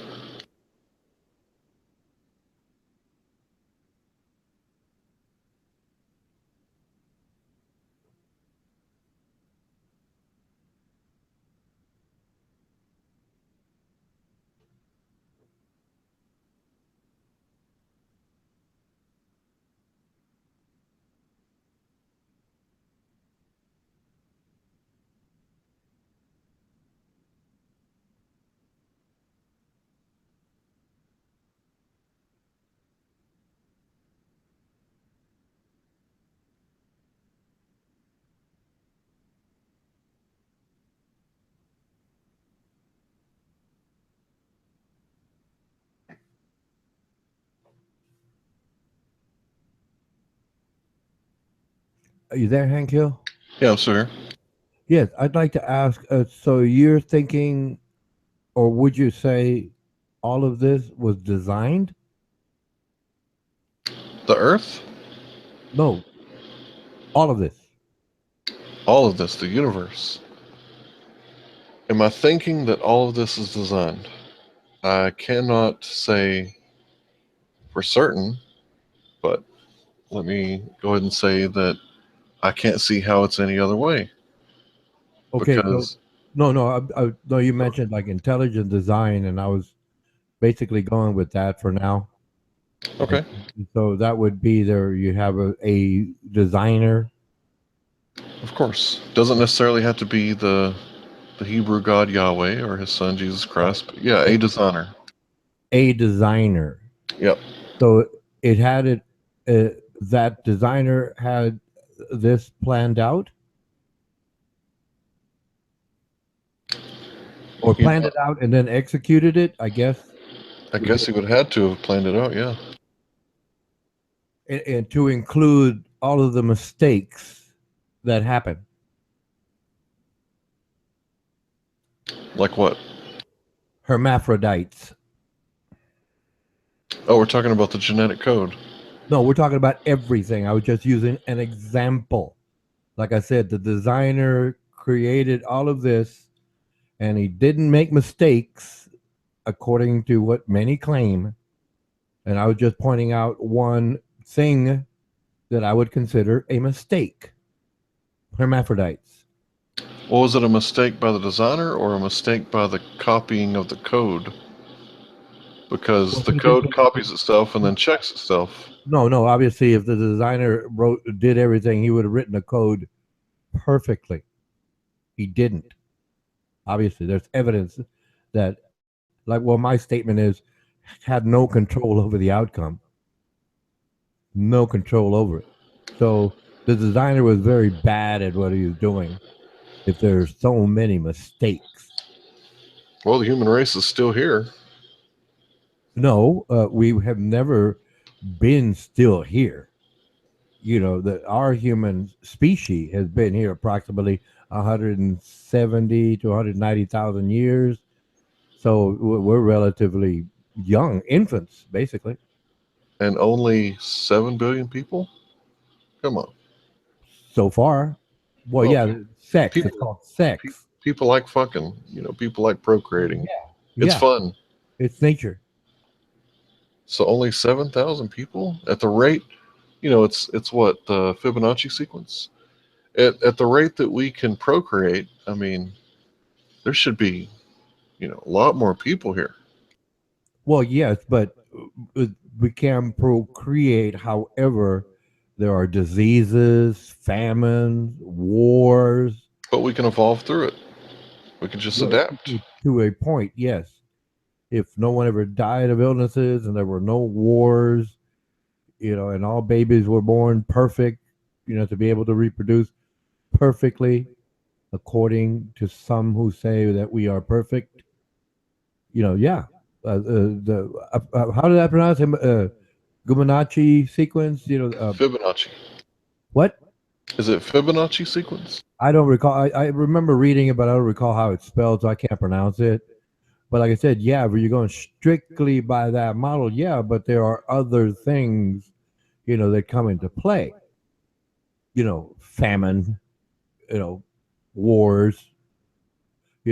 things of that nature. So it's not really going as efficiently as a so-called designer would have had made it. The coding, for example, genetic sequence would have been perfect, but it's not. There's a bunch of flaws and problems with all of it. If the mass that humans created, it's just something to basically a representation of something. It's not like math created things. We use math to define things, which is a big problem with many. But that's, like I said, that Fibonacci sequence. Yeah, if we were going straight model on paper, yeah.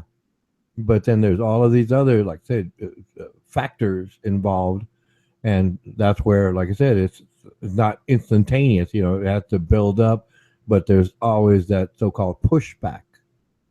So, like I said, my thing is like, well, yeah, something, I call it something created this, but had no control over the outcome because there's so many problems, because in other words, if it was his working model, its working model did a very bad job, incredibly bad job. Well, let's look at what they believe, the scientists that are in control right now. They believe that the laws of thermodynamics can be broken, something from nothing. Energy cannot be created or destroyed, only transformed. So somehow all this energy got here. It was created, all this matter, all this mass, all this stuff here. It was created. Yeah. And then, you got to take into consideration the Big Bang. Imagine the gravitational pull of all the observable universe in one spot, plus 97% of the dark matter and dark energy also in that spot. The gravitational pull, space-time, I think I was talking about that a second ago, would be so immense nothing could escape of it. I dare to say even space itself could escape from that gravitational pull. But yet somehow it happened. And then everything leads toward disorder. That's also thermodynamics. So a big bang happened and created everything we see. Usually when a big bang happens, like the Twin Towers, it's destruction. So you guys believe in breaking scientific laws. Well, I think you're mixing a few things together. I mean, thermodynamics is basically an expression about things that happen after the fact, after the expansion. That's what thermodynamics applies, where it applies, should I say, not before that. That's why we have different disciplines in science, because there are different aspects to it. I think I was talking to Rupert Cow. I think it was Rupert Cow, pretty sure. Anyway, we were talking about the expansion. And then, okay, if there's an action, there's an equal and opposite reaction. So I'm basically, this is my imagination. I could be wrong. If the universe expanded in the direction that we're going in,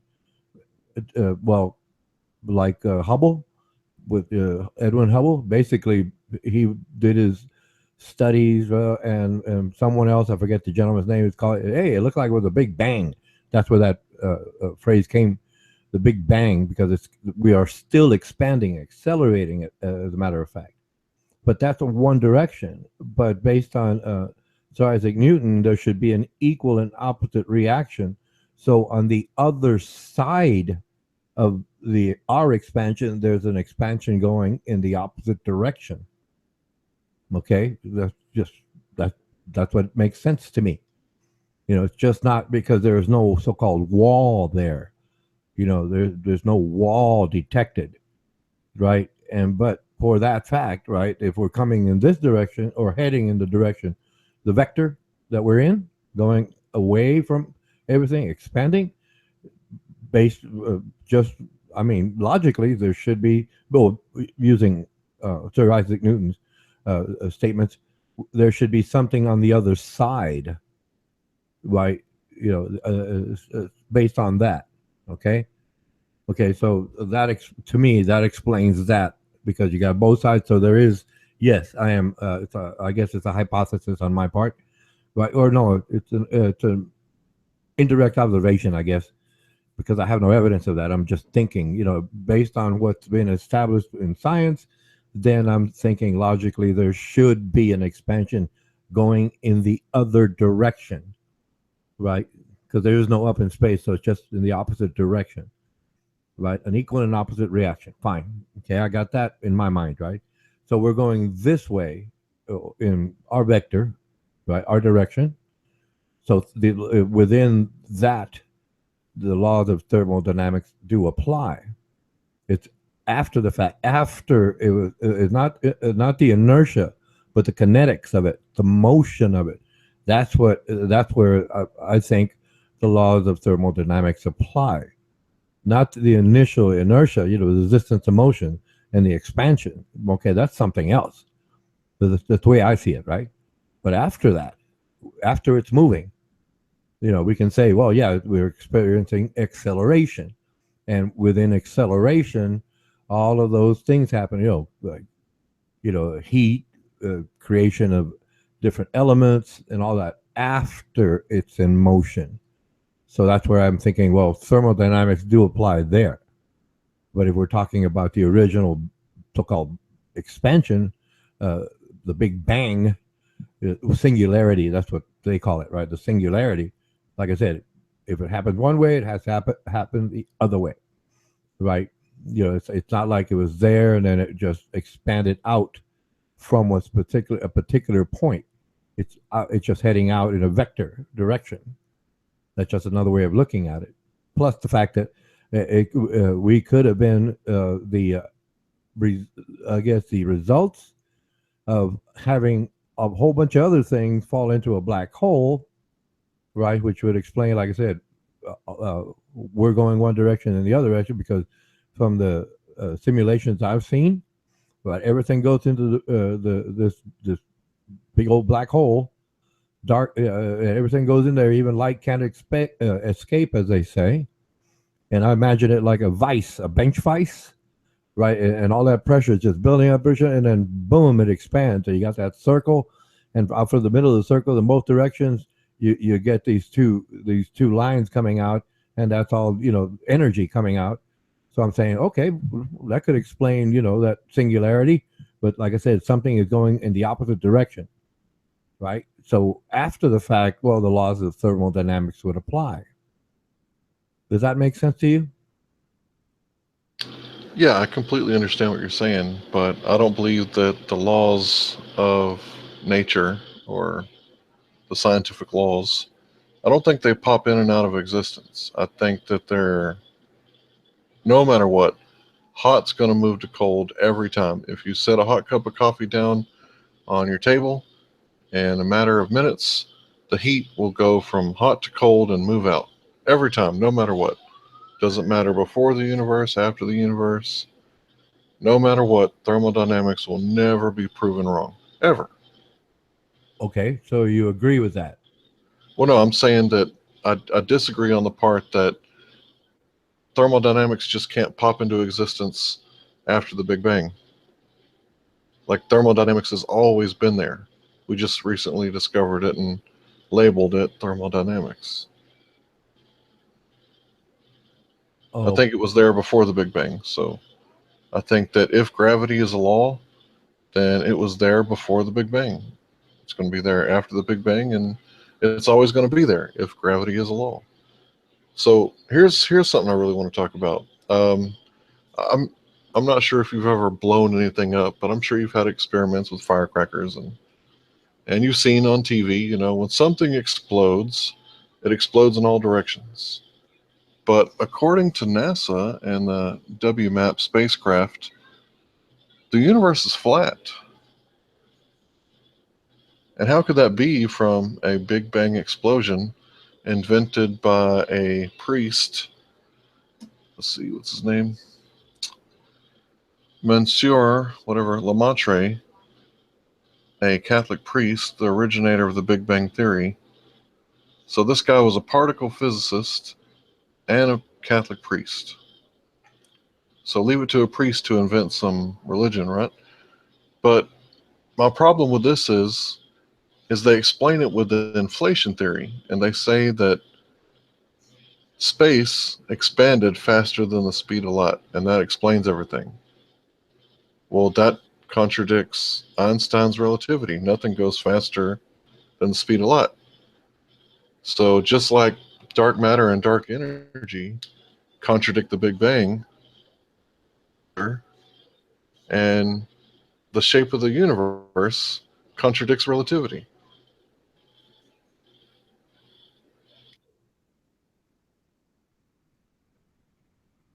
And of course, I better say it before he pops up out of nowhere. Richard Garnash will say that there is an alternative theory that's less accepted, but I can't remember the name of it. I would honestly quote it if I could remember it, but I should have wrote it down. But that was months ago. How am I supposed to remember that?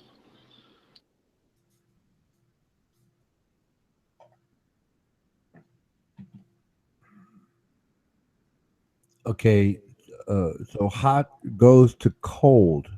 Every time, Uh, without fail. okay, using your example, right? Hot cup of coffee, I put it on a table, and obviously uh, it gets cold because the energy is reduced, right? The molecular actions, right? They were going very fast, and then they slow down, and that's where it gets cold. So you agree with that? Well, I'll put it this way. I agree that the the thermal energy radiates outwards, and that's what causes it to lose its heat or energy. Well, yeah, but the idea that the molecules are slowing, like heating up water, like heating up water, you're basically putting heat into it, the amount of water, whatever amount of water, and then the molecules start to spin faster and faster because there's energy going in there, and that heats it up. So you agree with that, right? The energy going in heats it up. You take it off of the burner, and it starts to slow down. That's correct. Okay, so the water turns to gas, right? And the gas is hotter than the water. You agree with that? Then the liquid water, yes. Yeah. Okay. Okay, I can agree with that. Yes. Yeah. Yep. Okay. But you're saying that the idea is to disprove that? Well, no, you can't disprove that. Every human has observed it Oh yeah. forever. Oh yeah. Oh yeah. So I don't recall what the argument was that you were trying to make. Oh, about breaking the laws of, well, I call it nature, but I Right. guess you could call it the laws of science. Well, you don't really have to use the scientific method to, well, I guess you can, but you don't have to observe the laws of thermodynamics. Okay. Just So common sense. You no, I see was going to the, go back. I was going to go back to that singularity, the expansion. okay, go ahead. I understand it. The way it's been explained to me is that it was much, much hotter, right, at that one point. And just concentrating it, if you squeeze, like you squeeze your hands together as hard as you can, you start to feel heat, pressure. That's what it is, pressure, heat, a lot of heat. If you keep pressing your hand, I'm trying to right now. I'm trying to force the heels of my hands together, and the harder I press, I start to feel heat. I start to feel heat, right? And like I said, at one point, I can go so far. If I had the strength, or like a vice, if I could squeeze it down, it's like that singularity, right? It got to that point. It just squeezed together so hard. There's that heat involved, incredible amount of heat, and then boom, it goes in the opposite direction. It just goes in the opposite direction. So as it starts from that opposite uh, action, right, it's extremely hot, and then it begins to cool at distance, like where we at right now, like we're at, right? Obviously, there's some masses that do not cool, like our sun. But the sun itself is running out of fuel, hydrogen. That's what it is, hydrogen, right? So it's cooling. So I don't see any problem with those laws. If you were talking about what happened before, okay, okay, let's apply it to that, and that's why I used the idea of pressing the heels of my hand together, and then switching it over to the vice, and and basically that's the singularity, and then boom, it goes in the opposite direction. The vice breaks, or my bones break. Right, there's just so much force involved that it goes in the opposite direction, and then over time, billions of years, it starts to cool. But not every particle mass is going to cool at the same rate, because there's smaller parts, bigger parts, and it goes as such, and then when you get rocks and stuff, the little particulate matter, right? So our Earth, as I understand it, we have a molten core. It's, over time it's going to cool too. Our sun is just happens to be a big ball of hydrogen, hydrogen gas, and it's burning off. It's going to cool. That's just, well, nature. I understand. Well, that's what I accept, right? Because it makes sense to me. But like I said, I really don't understand what you're trying to argue. And so go ahead, please. Well, first of all, there's the begging the question of millions of years. And then there's the begging the question of the core of the Earth. We've never drilled down past 8 miles or 12 kilometers. So it's all speculation and theory on what's at the core of the Earth, so to speak. Right. But you do know there are volcanoes. Yeah. And you do know there's volcanoes at the bottom of the ocean. Mm-hmm. Well, there's that seam, right? That ring of fire. Yeah. Right. So what's underneath that fire, or that lava coming out? That's my thing. At this point in my life, I can honestly say I don't know, and nobody else knows either, because we never been there. Well, yeah, but see, if it can be observed, I mean, 180 degrees out on the Earth, it doesn't matter what direction you go in. It can be. I mean, there's Iceland. There's the middle of the oceanic plates. The tectonic plates. There's motion there, and obviously the ring of fire. It's coming out all over. So if it's all over, that that could we can logically agree that the possibility that we have a molten core. Otherwise, there'd be like something else coming out. You know what I mean? All volcanoes, spew hot lava. They all spew hot lava. Doesn't matter where you go, they're all spewing hot lava. And that's how basically Hawaii, for example, was created, because there's volcanoes. I mean, there's lava coming out from the bottom of the ocean and build it up over time. You got Hawaii. But like I said, if it's all over the world and it's been observed that it's all over the world, we can safely conclude that we may have a molten core here. Molten, right? I completely agree with. But okay. Core, as in the shape of an apple of a core, we don't know that for certain. Well, no, but it's easy enough to deduce that due to the fact that there's volcanoes all over the world. Yeah, I mean, there's volcanoes everywhere, but that doesn't necessarily prove that, exactly what we saw in our textbooks as children, the right. Mantle and the inner and the outer core, primarily right. compromised of iron and nickel. We don't know that for certain. No, obviously we haven't sent anything to the center of the Earth and observed it. It just won't. It won't work. It won't. Doesn't matter what we send down there. It's not going to hold up to the heat, pressure. It's just not going to do that. But like I said, it's the best to me. The best scenario that I can. Science has envisioned, and it seems to make sense to me. Otherwise, is there an observation of something else coming out of a volcano?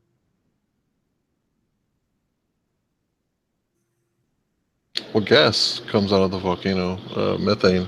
Well, yeah, no, something else. I mean, obviously, gas comes out, lava comes out, all sorts of nice hot stuff comes out of there. But other than that, what has come out? Oil, for example, gold, for example, coal, for example, what? Other than what's been observed to date, what else has there been? Like I said, that's the question. If somebody says, well, no, it can't be possible, well, okay, this is what's been observed, the lava, the gases, but what, in other words, if somebody says, well, that's not true, then the question would be, okay, what observations have you made, or do you have evidence for your claim? Otherwise, this is what's been accepted by science. You know what I mean? It's like there's no other alternative because no one's observed it. That's the only thing, well, man can currently accept until something else comes up. But like I said, I don't know of a volcano just spewing oil or gold or diamonds, or I don't know. I'm just using things that, we know about. I don't know what it could be. I don't know. I don't know. But it's just, this is what I understand that science has observed. And I'm saying, okay, this is the best answer right now. If there was something else, and it was observed, okay, I'll look at that. But if somebody's just speculating or trying to just disagree with it because they don't want to accept it, well, then, okay, what is the alternative? What is your observation? It's like I said, the people, the naysayers, right? And that's what I'm asking them. My phrase is, what is your calculus? Give me something different, or share with me something different than what's been established. And well, let's stay on subject, please. Well, go ahead. Well, like I said, it's like I said, what observation do you have that the Earth is not does not have a molten core? Well, see, I can't. Excuse me, pardon me. I can't observe that, and that's the thing that you said that was incorrect. I believe you said science observed, or you said this is science. It's not science if we can't even get past the first step of the scientific method. If we can't observe it, you said observe it. Yes, a volcano, right? Tectonic plates moving. Yes, they've been observed. I mean, Hawaii is, like I said, volcanic island. It's a volcanic island. Yes, it's been observed. Yes. I don't see how you could refute that because Hawaii does exist. So do the Azores, by the way. They were built up. They were built up from volcanoes, underwater, right? From underwater. That they came up from underwater. I mean, it's rich. It's rich volcanic earth. Rich, incredibly rich, very fertile earth. The Azores. That's off the coast of Spain, Portugal, Spain. And in Hawaii, way over the other side, it happened in Hawaii, and it's been observed. Like I said, we're past that. What's next? You're saying, we're observing volcanic activity and plate tectonic, activity. Yes, we observed this, but we were officially talking about the core of the Earth. Well, right. What's underneath the mantle. Right. And this isn't scientific because in order for something to be scientific, it has to be observable, and there has to be a crap. Hold on, brain fart. I'm sorry. There has to be variables, independent and dependent variables, and we have to test these things. We have to completely run it through the scientific method to say this is science. But if I say that there's moon grass growing on the dark side of the moon, you can't call that science because we've never observed it. You see what I'm saying? It hasn't ran through the scientific method. Right. No, but volcanoes have been observed.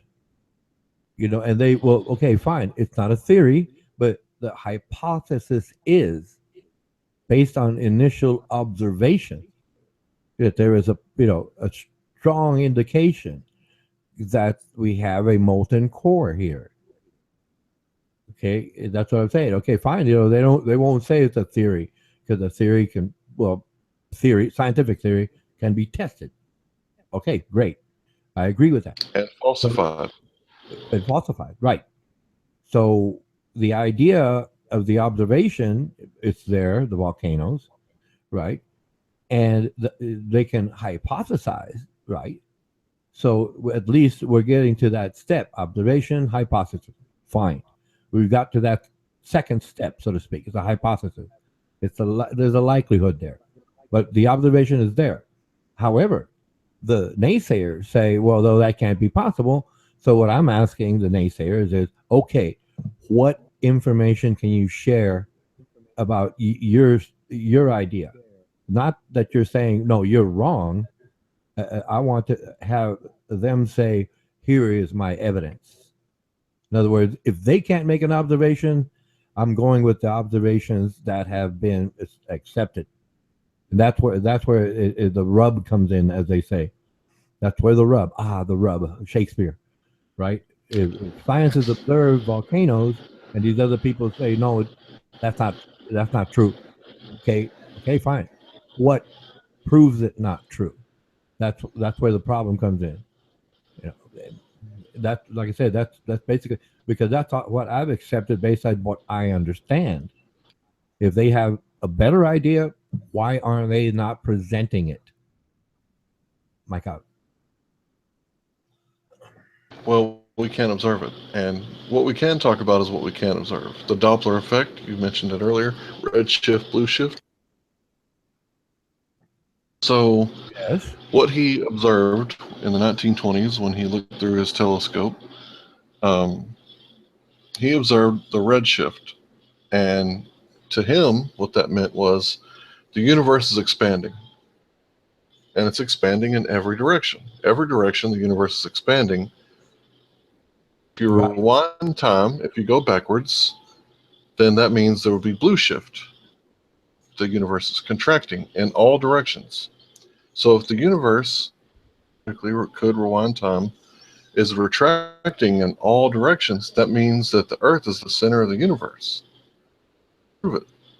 No, no, no. It can't be, because if everything is expanding, the Earth is also moving with it. But it's expanding in every direction, so we can't be moving with it in every direction, or the Earth would be ripped in half, or in 360 pieces. Well, different masses, galaxies, for example, they're heading in all sorts of directions, right? But we just happen to be in our solar system, traveling in our direction, well, vector, right? So I Right. really don't see how. I don't understand what you're saying. If everything is expanding, well, right, yeah, but it doesn't mean that our solar. Well, yeah, it does mean our solar system is also expanding. Yes, yes, the moon is now a little bit further away than it was 10,000 years ago.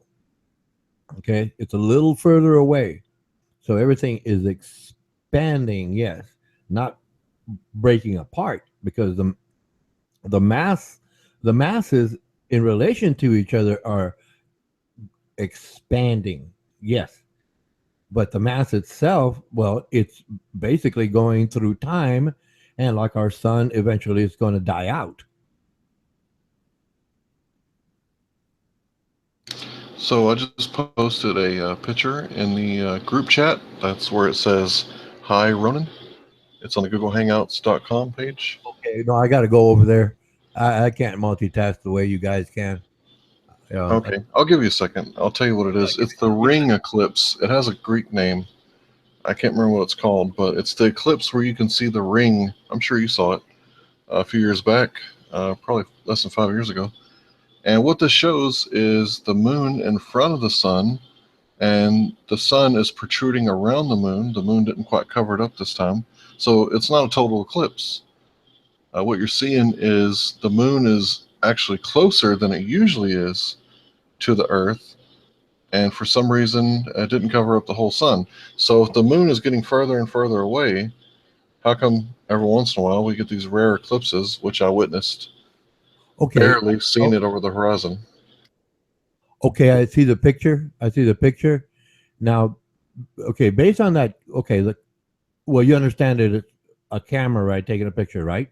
Yes, of course. Oh no, I'm leading up to something. You know me, I always set these things up, right?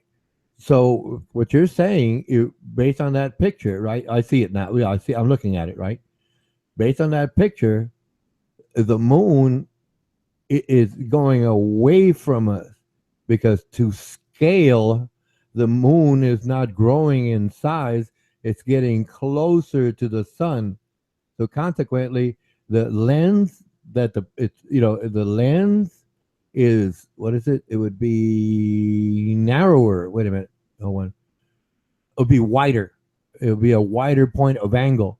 That's where you see the light going around it because light bends in gravity, as I understand it. Okay, so that's what's going on there, right? But it's neither here or there because you're basically expressing what? A lunar eclipse. Okay, Solar. that's a solar eclipse. Yes. Wait a minute, hold on. That's a solar eclipse. Oh, wait a minute. Let me get this right. Let me think about this. Okay, that's the moon there.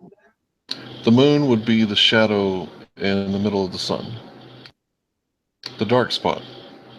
Okay, the solar eclipse. Okay, right. Okay, so it is a distance. Huh. Well, yeah. Well, that would make sense. It's still, that means the sun is much bigger, so the light would go around the moon. Yeah. Yeah, I've seen solar eclipses. We took welding lenses right outside. Yeah, me too. Yeah, it looked straight up. It's cobalt. Those cobalt lenses. Looked right at it. Right. You can see. Yeah. Okay. So what are you trying to prove here, please? Well, I'm just saying that the thing is that the moon is constantly getting further away because everything is expanding apart.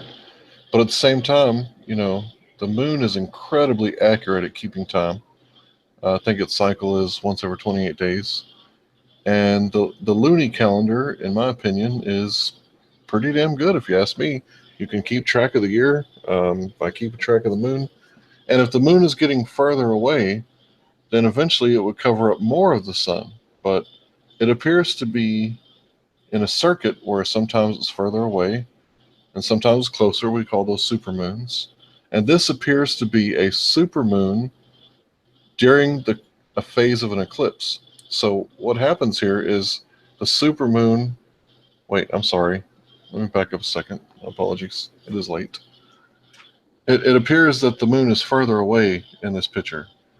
And because it's further away, you can see more of the sun. Because normally you don't see the ring. Like I'm sure you've seen, 5 or 10 eclipses in your lifetime.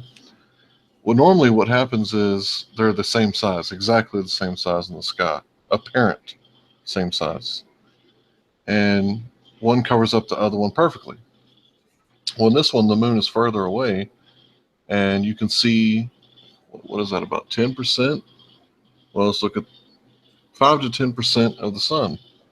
So the moon goes out and it comes in, sometimes further away, sometimes closer. And it's my opinion that it all works like clockwork, like perfectly, not like an explosion happened and the parts of the clock fell on the floor. It's more like an explosion happened and we have this immaculate universe that is perfectly balanced, not too hot, not too cold, not too acidic, not too base. It appears to be Goldilocks everywhere you look. I mean, the ecosystem is definite evidence for a Goldilocks design. I mean, too much too much plankton and CO2 for plants. You know, for the plants on the earth to provide fruit for the humans. It appears to be to me. Okay. So you're saying that you said the moon is a perfect timepiece, right? In other Yeah, I words, mean, you're just saying it's not. You're not alluding to it like being a perfect timepiece for a calendar, for example. no, like clocks were based off of the earth, in my opinion. Like they were meant to simulate what happens between the sun and the earth. So clocks are 12-hour representation of a 24-hour Earth. Right. And it appears to me that the Earth is indeed, with all of its components, sun, moon, stars, it appears to be a perfect clock. Absolute Swiss precision. The Earth. You're saying the Earth is a clock? Well, I'm not talking. Well, it could be physically like a clock, like flat face and sun and moon circling over it. But I was talking about the precision, not necessarily the mechanics. Well, don't we have to add 1 day in every leap year? Yeah, every 4 years. The next one will be in 2020, Right. February 29th. Right. No, because someone gave me uh, I think it was you this video about the Julian and Gregorian calendars being the sun, and and then I did a little math, here and there, about the sun, perfect categories and stuff, but it just didn't work out because you lost too many days over time. So there was adjustments for it. In other words, they couldn't figure it out. They did. That's all they had. And then, well, you're telling me now that it's that the sun or the earth is a good timepiece, and well, that's not necessarily so. Right now, I mean, they base everything off of atomic clocks. So over time, these timekeeping methods and pieces have been improved, and they're far more accurate now than they were 2,000 years ago. So if you're just going based on history, well, yeah, that's what they had. I can agree with you. Yeah, that's what they had at the time. That's all they could observe or use or come up with. Yes, I can agree with that. But as time went on, and like I said, now they have atomic clocks. Incredibly accurate. Incredibly, I think up to a microsecond in, I think, 200,000 years or something. I forget the number. But see, like in those days, like I said, that's all they had. That's all they really had. But nowadays, are you saying we should go back to saying, well, the Earth is moving and it's one rotation, but it's not, it's not consistent. It's not consistent. It's gonna change over time. It's gonna change. I mean, like I forget what natural event happened. I think it was the Fukushima, that tsunami. Well, it was based on earthquake, right, offshore, right, and scientists figured it out that it shifted the axis, the Earth's axis. I forget the fraction of the degree, so it like threw it off just because it basically burped. So, like I said, if you're saying it's perfect timing, well, no, we have to. Not we. Science has to adjust for that because they know things are slowing down. I mean, we're still traveling, everything expanding, and everything is going to slow down. If everything is expanding, it only makes sense that it's going to take longer for the Earth to go around the sun because we're speeding up, and as things expand, it takes longer for the Earth to orbit. You understand what I'm saying? Oh, you dropped out? Oh, okay. I'm still here. Okay. Okay. Oh, you're there. Okay. You understand what I'm saying? Yeah. Okay. So I can't agree with you. I cannot agree with you that the Earth is a perfect timepiece because, like I said, the axis shifted, Fukushima earthquake, and since we're expanding, right, and like the moon is moving away from us, from the Earth over time, right? It's going to take a longer orbit for the Earth to go around the sun and the moon going around the Earth, but in time. So there has to be adjustments for that. Science has figured that out. Okay, so like I said, I don't get the statement. Well, perfect. Like I guess I got caught up in that word, perfect. And no, I disagree there. Mike out.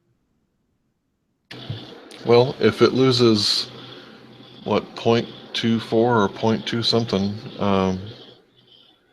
per year, I'd say that's pretty close to perfect. And back when when I was a baller, I used to think that this is just my opinion.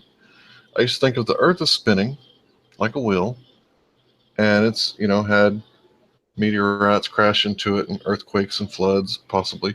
All these different things happen to the Earth. Maybe the ancients put the pyramids up like balancing a wheel on a car.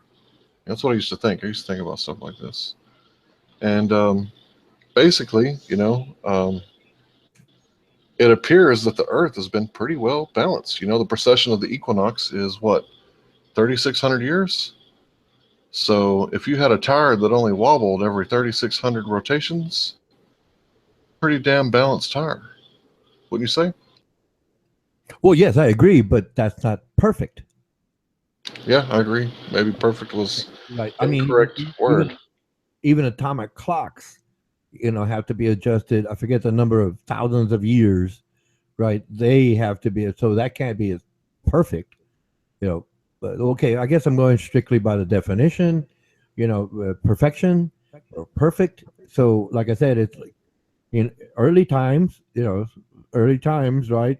They thought their methods were perfect. They were not. It's like I've heard before, there are no absolutes in science, so like can't be perfect. It's not perfect. No, it's not. Like a perfect shot winning a basketball game. Okay, that happened past tense. Perfect. As soon as something gets perfect, it's in the past automatically. It's in the past. I forgot who I explained it to the other day, but I was just chatting along and I just came up with this. Right, just me thinking perfection. As soon as something is perfect, it's in the past. Right, it doesn't continue. It's just a moment in time. That's it. There's nothing else. That's it. That's it. Perfect, like the perfect shot at the end of the game to win the game and the championship. It was a perfect shot, but that's in the past because everybody's celebrating after that. And before that, you were trying to attain a certain point position, winning the game by shooting.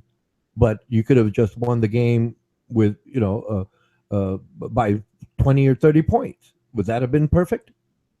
Well, yeah, you can, relatively speaking, yeah, it was perfect. You won the game. Perfect. But taking that shot, that, like I said, it doesn't matter what you're talking about. That perfection happens and it's already automatically in the past. It's automatic. Time continues, no doubt. So, like I said, if you're saying the Earth is a perfect timepiece, well, then wait a minute. It can't be because it's not exactly 24 hours. It's not exactly, adjusted for in a calendar because you have to have the leap day and the leap year, one extra day. So, like I said, I guess I'm just stuck on that word, and that's why, like I said, prompted the ideas that I came up with. My God. So I guess we can talk about perfect maps of the Earth. I'm gonna go ahead and share something real fast, if you don't mind. Let's see where I'm at. Share here, there, share.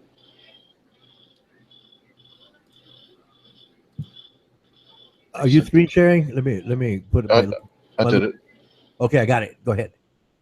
All right, let's see. Different world maps. Have you seen this map before? Oh wait, this is the Peters map. Notice the shape of Africa, how oblong it looks, right? Yeah. Okay. You see that? Okay. Okay, that is a more accurate than what we were shown in school. It's a more accurate map. It has less European. No. Okay. Hold on. Time out. Okay. The grid. You see those grid lines? Right. That's not necessarily a homogeneous projection. They would be curved lines. You're just putting it onto a flat plane so it looks longer. Yes. But if you put it into an actual, it's called a homogeneous projection, which with the curves, like the curves of the Earth, right? That would be Africa would look smaller because of the homogeneous projection.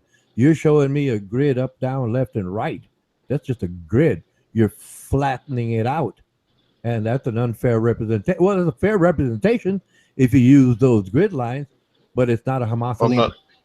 Go ahead, please. I'm not talking about the shape of the Earth. I'm just talking about the landmass and the proportions. Right, Trying to but deceive anybody here. I'm just trying to show you that in this map, what is it? Greenland is 15 times smaller than Africa. But if you go look, let's see where back here. Let's get an original. Wait, let's get an original map. This is the one we grew up with in school. Wait, no, that's right. See, not that's right. more like a homogeneous projection. Right, but that's not what I'm trying to Okay, show you. so in other words, to scale, each one of them is right. Yes, I can Right. say that. So here's Yes. what Africa looks like on the normal size maps. It's not as long as before. Let's see. Right. Okay. Give me Like I just said, a second. I'm almost there. is it grid lines? There we go. No, I'm not talking about the lines or the shape. I'm just saying, look at how big Greenland is now compared to Africa. Right, but you see the shapes of the lines. Right, it's causing You distortion. see those curved lines. You know, the longitudinal lines are curved. That's why it's to scale there. And when you show the flat one, right? When you show the flat one, it's a grid straight up, down, left, right. That's the difference, Hank Hill. That's why they look different on the map because they either scaled it to a standard grid or a homogeneous projection. Well, curved. I forget. Well, yeah, homogeneous projection. A curved. When you showed the other one, you notice the curved lines, right? And if you don't see the curved lines on this one, it's the scale. See how that goes up, down, left, right? That's Correct. not showing a representation of the curvature of the Earth. This one, they just took off the lines and they're showing it representing a curvature of the Earth. Yes, I can say that, but you're trying to mix two ideas here. No, I'm not. You're misunderstanding my point. My point is not anything to do with the shape of the Earth. My point is, see what they taught us in school was wrong. This is a map that shows Greenland almost, the size of Africa, when in reality, Africa has 15 times as much landmass. And I'm just showing you that what they taught us in school was wrong. That's all I'm trying to show you. It has nothing to do with the shape of the Earth. It's just the Okay, way well, that. it's a representation. It's a representation. I'm sure if you Googled, current world map, and just make sure you find the date there. I'm sure it's going to be different. It's going to be more to scale. They got more satellites out there. They've done more. They've done more experimentation. They've done more measurements, far more accurate than they were 25, 45, 50 years ago. So well, yeah, that was just a representation of it. Yes, I can agree with you. Yeah, but like I said, if you're telling me this was back in the 1930s, well, okay, it's not 2000. Well, I guess 15. Yeah, I guess because it takes a long time to make those maps. Well, look at this one. This one, Africa's actually smaller. Look. So what are the people from these countries this map? Oh, the Europeans have much more land. They're much more powerful.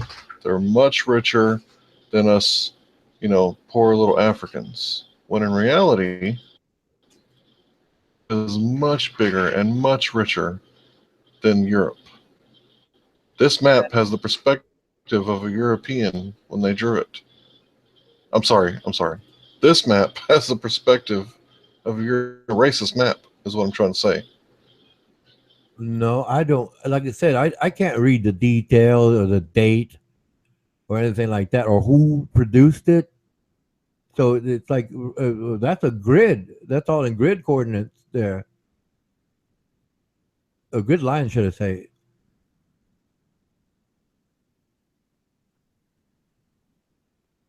I mean, I guess you could Google mass of land mass size for Greenland and land mass size for Africa if you want to go that way with it.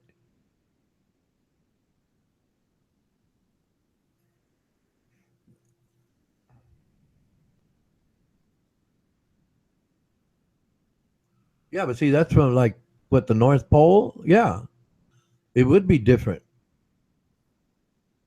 That looks like a clock. Yeah, that's what I was talking about. The Earth being like a clock.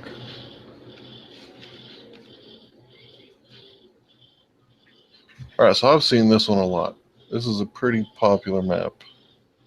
Okay. Um, so in this one, Africa is really little compared to what the actual size is. And I think this is a spherical representation. There's no grid lines. But there's a lot of distortion up here because they took stretched them out, which distorts the map, which is kind of what you see when you look at Australia in this map. The grid Right. lines are stretched out, Right. Okay. but here in the center, it's pretty accurate, pretty damn close. And this is a Well, yeah, because top of down view, because of the like with angle. just Yes, because of the projection. angle. Yes. Yes, I agree with that. I mean, it's really hard to do, being that it's just one angle. That would tell me, well, that one you showed where it's much, much longer, it's more, Yeah, this the one? angle is more from below the equator, whereas the other ones seem to be above the angle, right? The attack angle or the perspective angle, right? It seems like it's, below the equator. Help us. What? Oh, that's your Oh, computer. That's right. it's pop up. Something just happened when I came on It's a pop up. Yeah. this Okay. Go ahead. website. All right, so this is a pro round Earth website asking for money, of course. Oh yeah.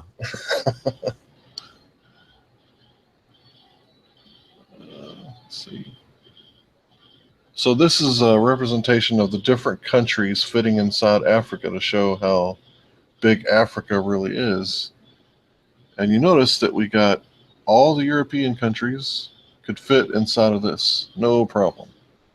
Because I mean, hell, that's China and India, and there's Eastern Europe, Italy, Germany, France, Spain, and the United States. I mean, all these countries are almost pretty much Europe.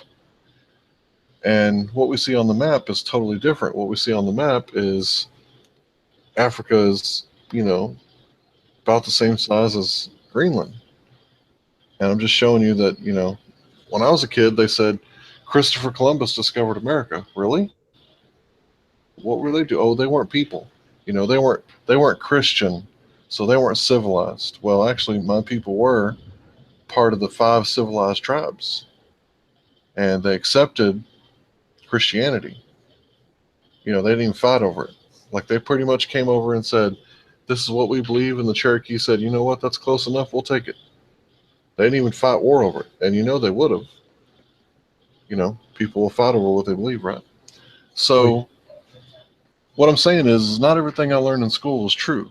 I mean, hell, people told me that some fat fuck named Saint Nicholas gave me presents when I was a kid.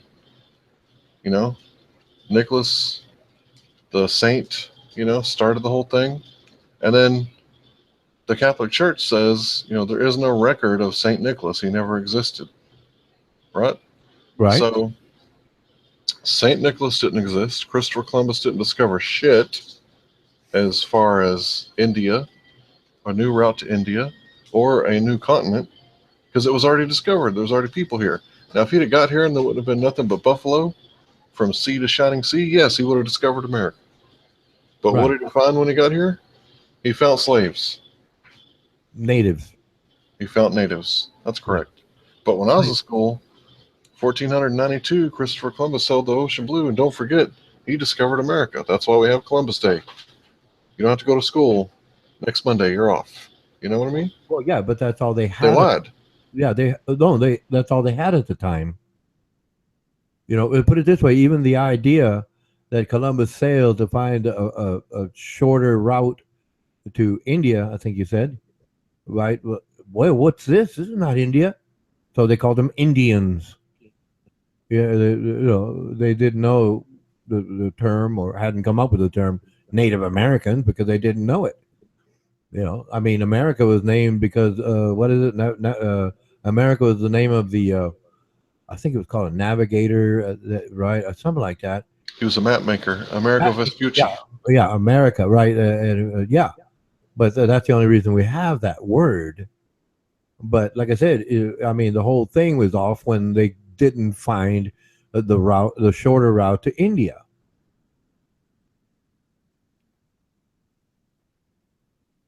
I find this stuff interesting. Mysterious giant spheres unearthed. So this is the kind of stuff I like looking at. Let me find another one. You might find this interesting. Not sure how to spell that.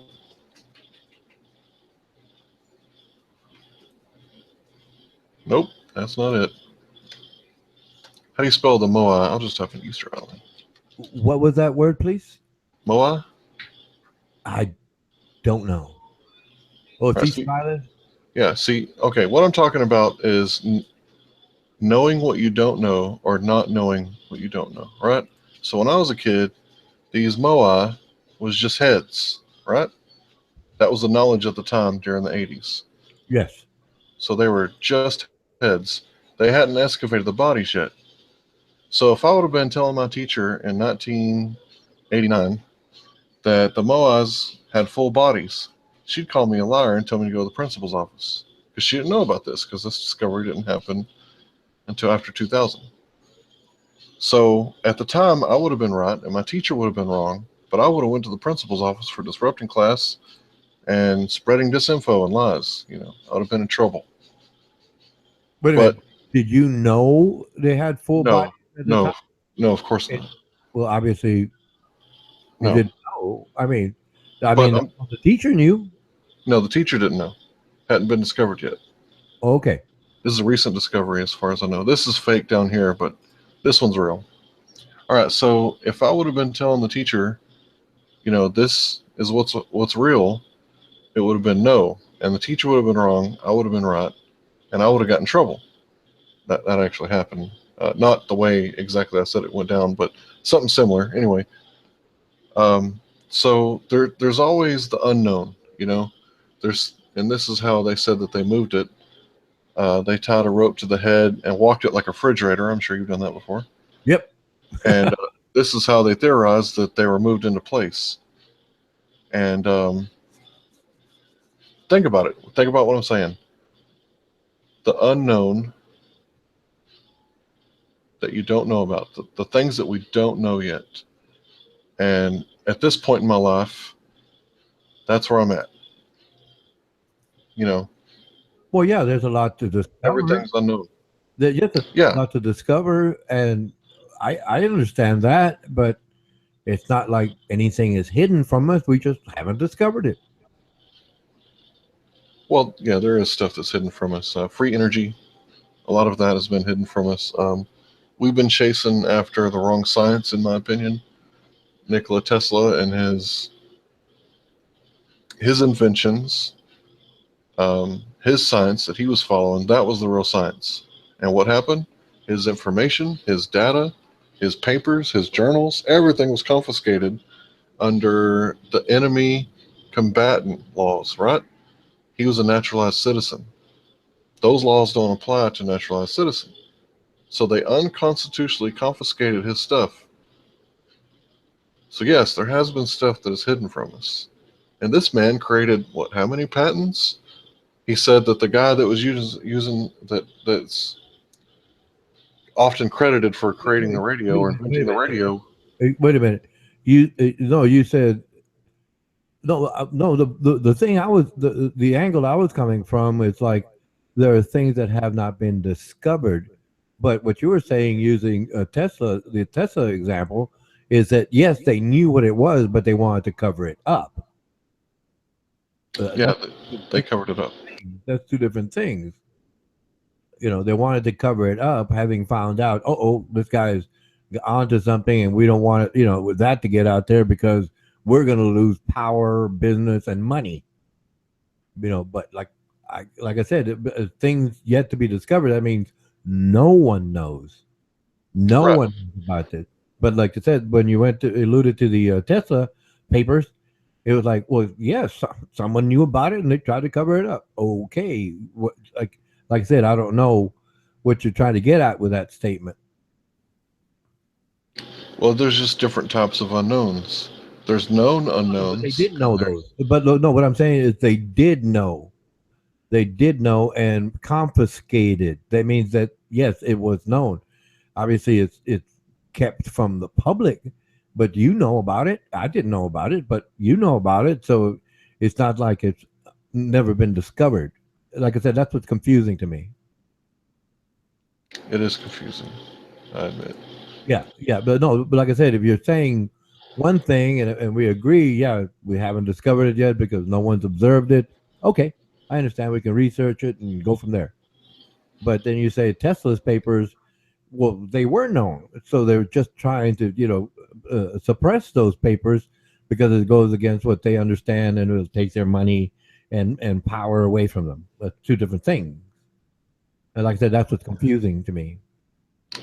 Hello, Sean. Oh, we're going to. There. Okay, let me. I can unmask her. Hold on. Hello, Sharon. Good morning, Ronan, Hank. How are you both doing? Oh, we're doing quite well. We've been chatting science and all this stuff. It's most interesting. But let's go on to what you would like to chat about. No, I just come in to speak to you both, say good morning, and science. I can't add my input there because science I was never very good at in school. But I bet you excelled at literature, though, didn't you? literature. A little bit with me. It was more the I enjoyed biology, the biology side of things, where you learn all sorts of things. Psychology, I loved that. That at school. Yeah, science and maths I wasn't particularly fussed on. I think there's things that people are good at, and then there's things that people aren't so good at. So my motto in life is just to concentrate on what you are good at. So for me, it was the biology and the psychology. So that's what I ended up doing in the end. So. Me and Ronan have been getting along better than a Baptist and a Pentecostal spending the night together. And that's saying something because the Baptist and the Pentecostal's belief system is so close and mine and Ronan's is so far away, yet we still maintained, I guess, our composure. And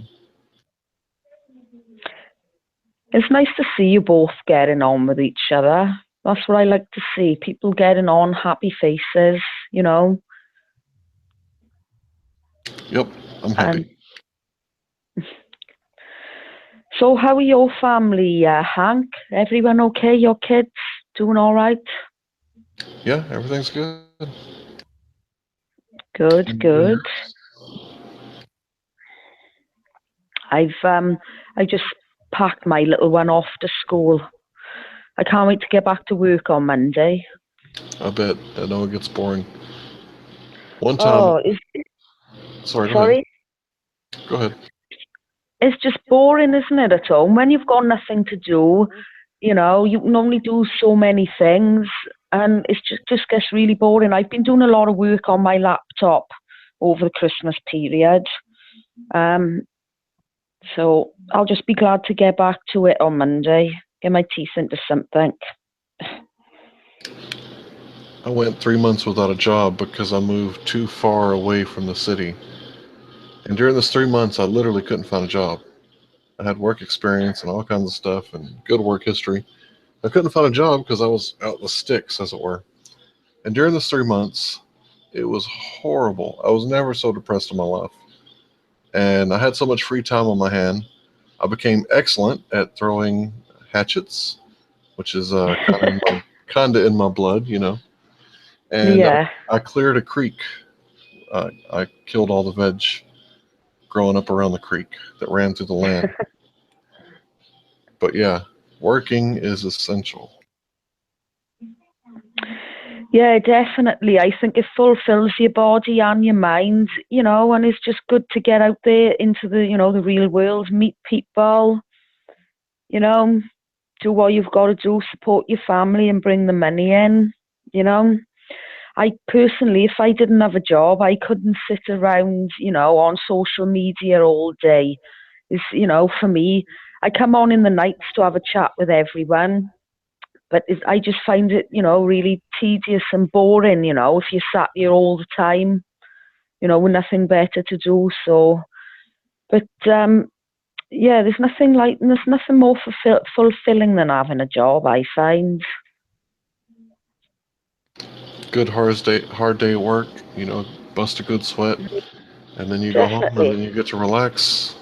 You know, it makes it worth it. I've always been, well, this is just my opinion. Like, if you don't have a job, you shouldn't be living on welfare and smoking dope all day. In my opinion, if you're going to smoke weed, you got to earn that shit.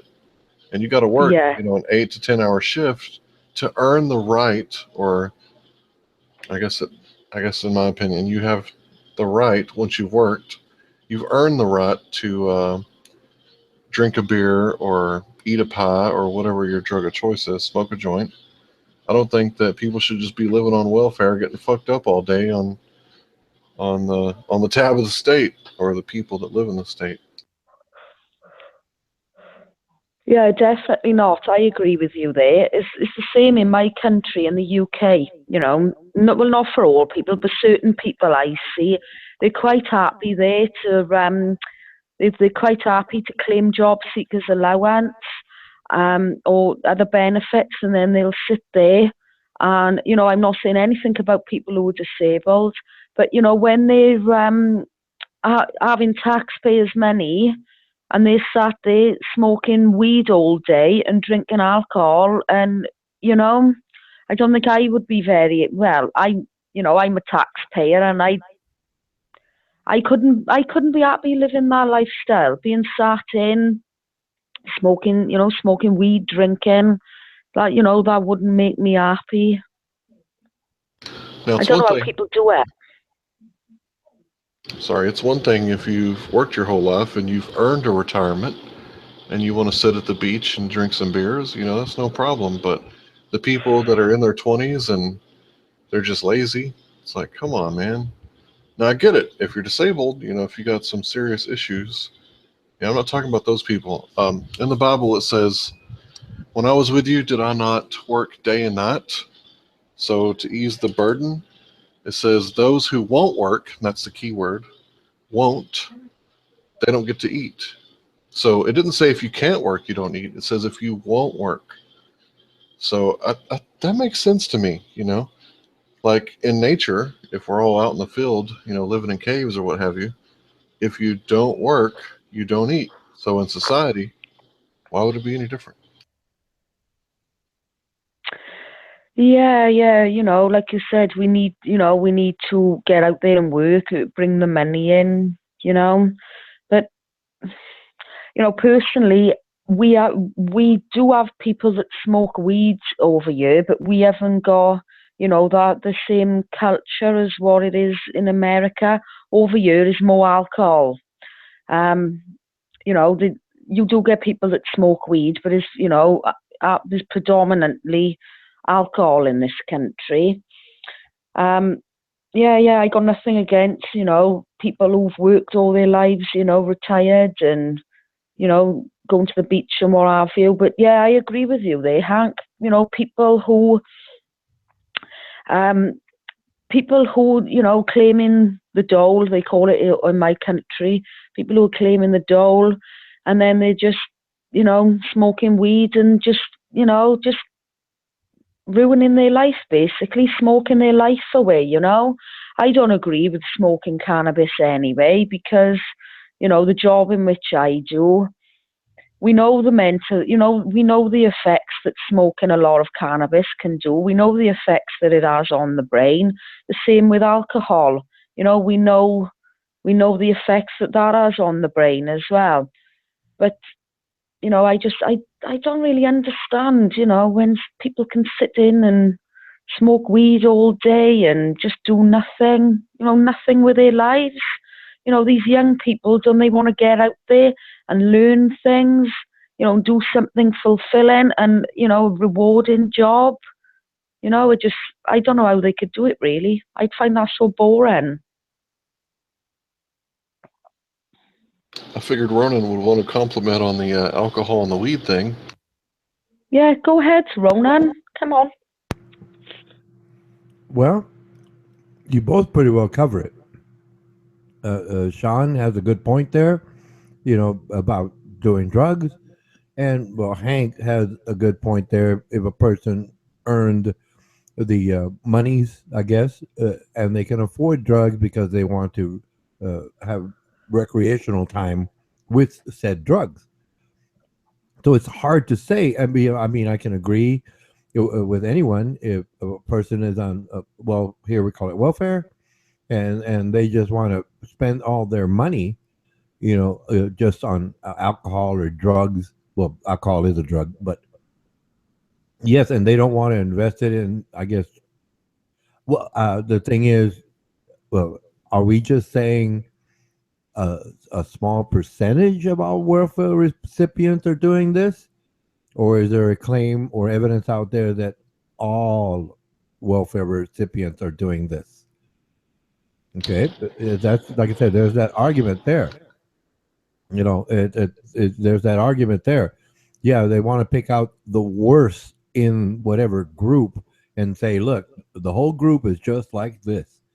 Where I understand that to not be true, right? I understand that to not be true. Yes, there is a small percentage of welfare recipients, in this case, that do abuse the privilege, right? Well, benefits, and spend their money on drugs. Yes, I do agree. Yes, that's a problem. It's a small percentage, however, because there are mothers out there who receive welfare checks for whatever reason. Their husband died. How about that? Their husband died. They have to go on welfare. And I don't know. I don't. Yes, I don't know those statistics, to be honest.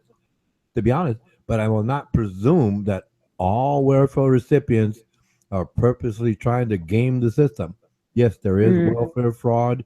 Yes, it has been found out. Yes, there's policing on it. Yes, but I do not know the statistics of the overall group. Okay, that's on the one side of it. The other side of it, where Hank is saying, well, if a guy wants to work, well, using men, obviously men, do drugs more than women do. Men, go out there, they so-called work hard all day. They get home, they want to enjoy a beer or two, or if they smoke weed, fine, they want to smoke weed. But is it because they've already paid all their bills, taken care of all their chores, played with the children, done everything, and then enjoy a beer? Well, I have no issue with that. But if they come home and the first thing they want to do is drink a beer, ignore the kids, just have the wife feed them, they don't work on the house, they don't play with the kids, well, yeah, that's a problem. And it's obviously happens all the time. But like I said, there's the pluses and minuses. And I don't have really enough statistics to say, well, welfare is a bad thing. I do know that welfare is a way to move the economy. If you want to talk that, even if it's just going to the store, buying a whole bunch of beer and some food for the family, at least they bought some food. That moves the economy. That does the economy. And if they cut off welfare, what happens then? Poverty. Welfare should never ever be cut. It should never, even in this country, our government are trying to eradicate it basically, and they should they cut in people's disability benefits and things like that, and that should we need a benefit system. You can never ever get rid of that. There's going to be people out there, they're going to need the support. Otherwise, if you didn't have that support there, what's going to happen? We're all going to end up, well, in the UK, we'll end up living in Victorian Britain again. Do you know what I mean? Slums, things like that. People basically can't afford to, to eat. Crime will go up, etc., etc., So, yeah, I agree with you. But we do need a benefit system. Otherwise, we wouldn't want to go back to, Victorian Britain, obviously. Well, yes, yeah. On the short term, you said it outright. Yes, the poverty, all of those problems will be there in the short term.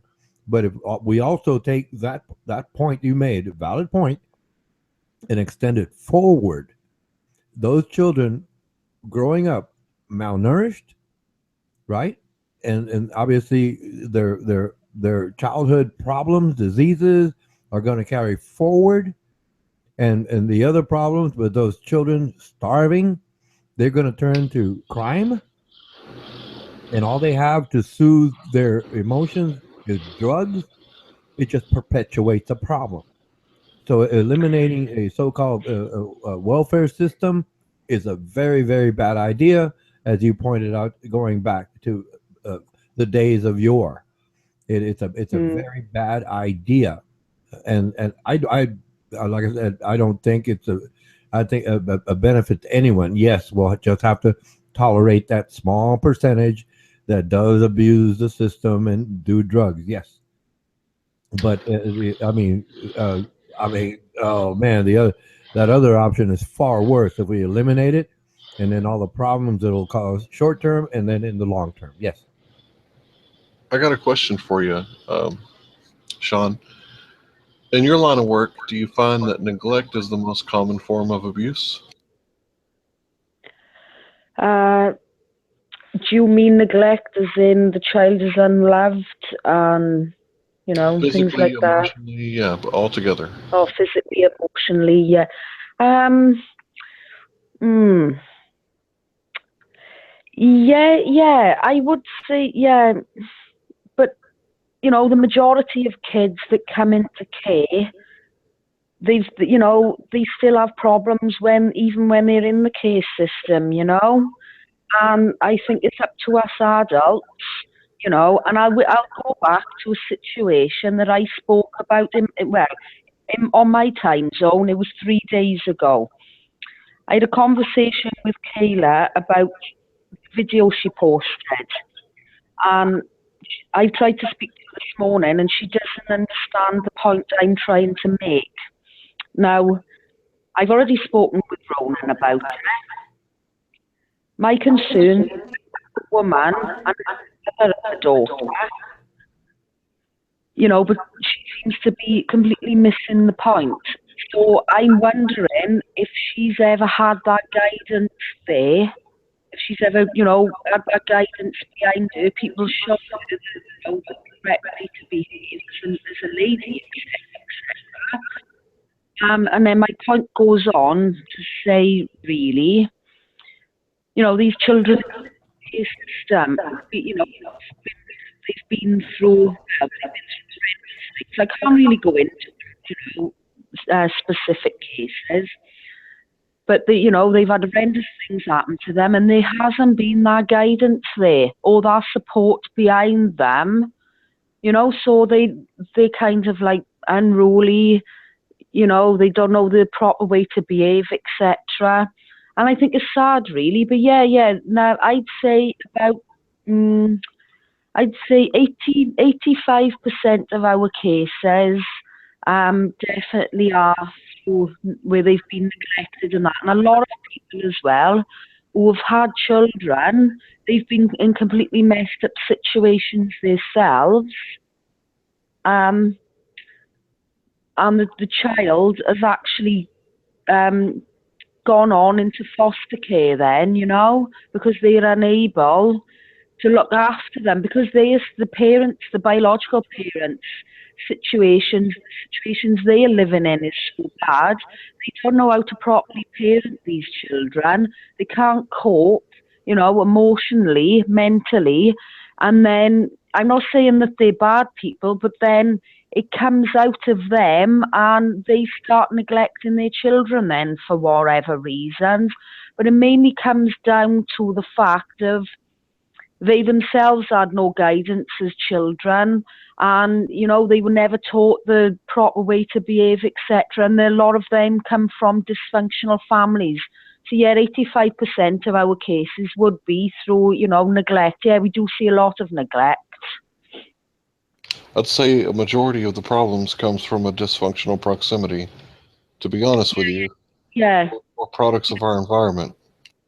Oh yeah, definitely. That's what the point I was, trying to come across.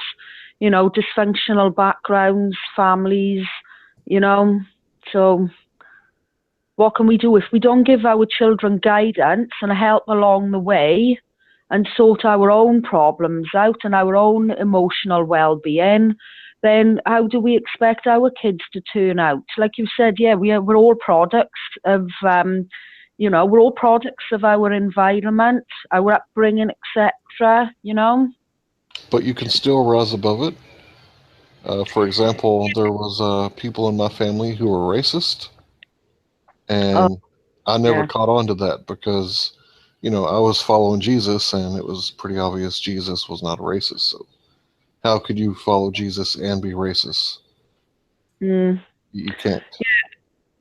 I see your point there, Hank. I don't know too much about religion because the country where I live in, religion practically died out in the 60s. As soon as the swinging 60s came along, it took religion and people started doing other things like taking LSD, smoking weed, and exploring a whole range of other things then, and religion sort of went out the window. So I think that with religion comes like certain beliefs and values and morals, and then that sort of went all out of the window, and people, Do you think this had a positive impact on the family unit as a whole, or do you think it had a negative aspect to it? The eradication of like religion. Well, you said that it was replaced by the swinging 60s, and I'm assuming you're talking about what was equivalent to our hippie movement, free love, drop in, tune out, or some shit. Yeah, that's what I mean. Yeah. We had the same over here as well. I to be honest with you, I've never been religious, but my nan, my mother's mother was religious, and she used to take me to Sunday school when I was little. And I think, with religion dying out, I think maybe it has had a negative impact on our society as a whole, and also the family unit, because it sickens me in this country. I can't really speak about other countries, but I only see, what's going on in my own. People are getting married. They stood there in a house, house of God. They stood there before God. They're supposed to be, believe in the big man, believe in the Lord, etc., etc. And, they've made all these vows, these promises to their other half, for sickness and in health. And then 2 or 3 years down the line, they're out having sex with other people. That's not right. Where's the value gone? Where's the promises you made to somebody? Doesn't that mean anything? And I don't think it does. No. So I think, in my opinion, religion, the swinging 60s come along, and we sort of, where we lost religion, it did affect the family unit, definitely. There's broken homes everywhere, This is what I see. So when there's a police officer on the block, you make a complete stop. But sometimes when no one's looking and you're in a hurry, you run the stop sign. Do we let D-Bake in? Because I can eject him. Mike out. So my analogy with the cop, it's kind of like with the belief in God. If the big man is watching all the time, you're less likely to cheat on your wife. In my opinion, that's my personal experience. But if the big man isn't watching, then you can, run that stop sign or cross that line, or. No. For me, it's different. I think, you've stood there. This person that you're supposed to love with all your heart. You've had children with them, etc. That should be with somebody special. We should have children with somebody special, somebody that you're going to love, yeah, I know things go wrong, people fall out of love. But for me, cheating on your spouse is a big no-no. I'm currently in a relationship with somebody who was cheated on by both of his wives. And also, if women are behaving in that manner, what impact is that? What's that saying to men? What impression are we giving to men? It's been a struggle, to be honest with you, being in a relationship with somebody who's had both of his wives cheated on him, because they haven't left, the damage that they've left behind. It doesn't give me much stance as a woman. Then, can you see the point I'm trying to make? They haven't left a very good pathway for me. Then, Right. when I met him, he had all sorts of difficulties.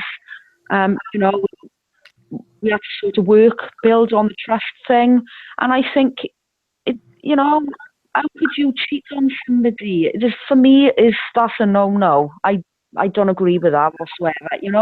Beating each other up, hitting each other, abusing one another, and cheating. I'm sorry, that is a no-no. You're with that person because you love them, and why would you want to cheat on somebody you love and hit them, abuse them?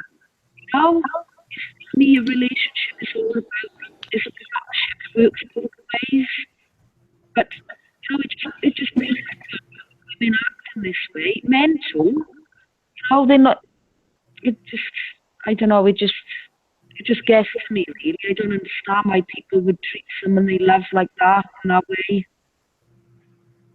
Well, the answer is, if you treat someone that way, do you really love them?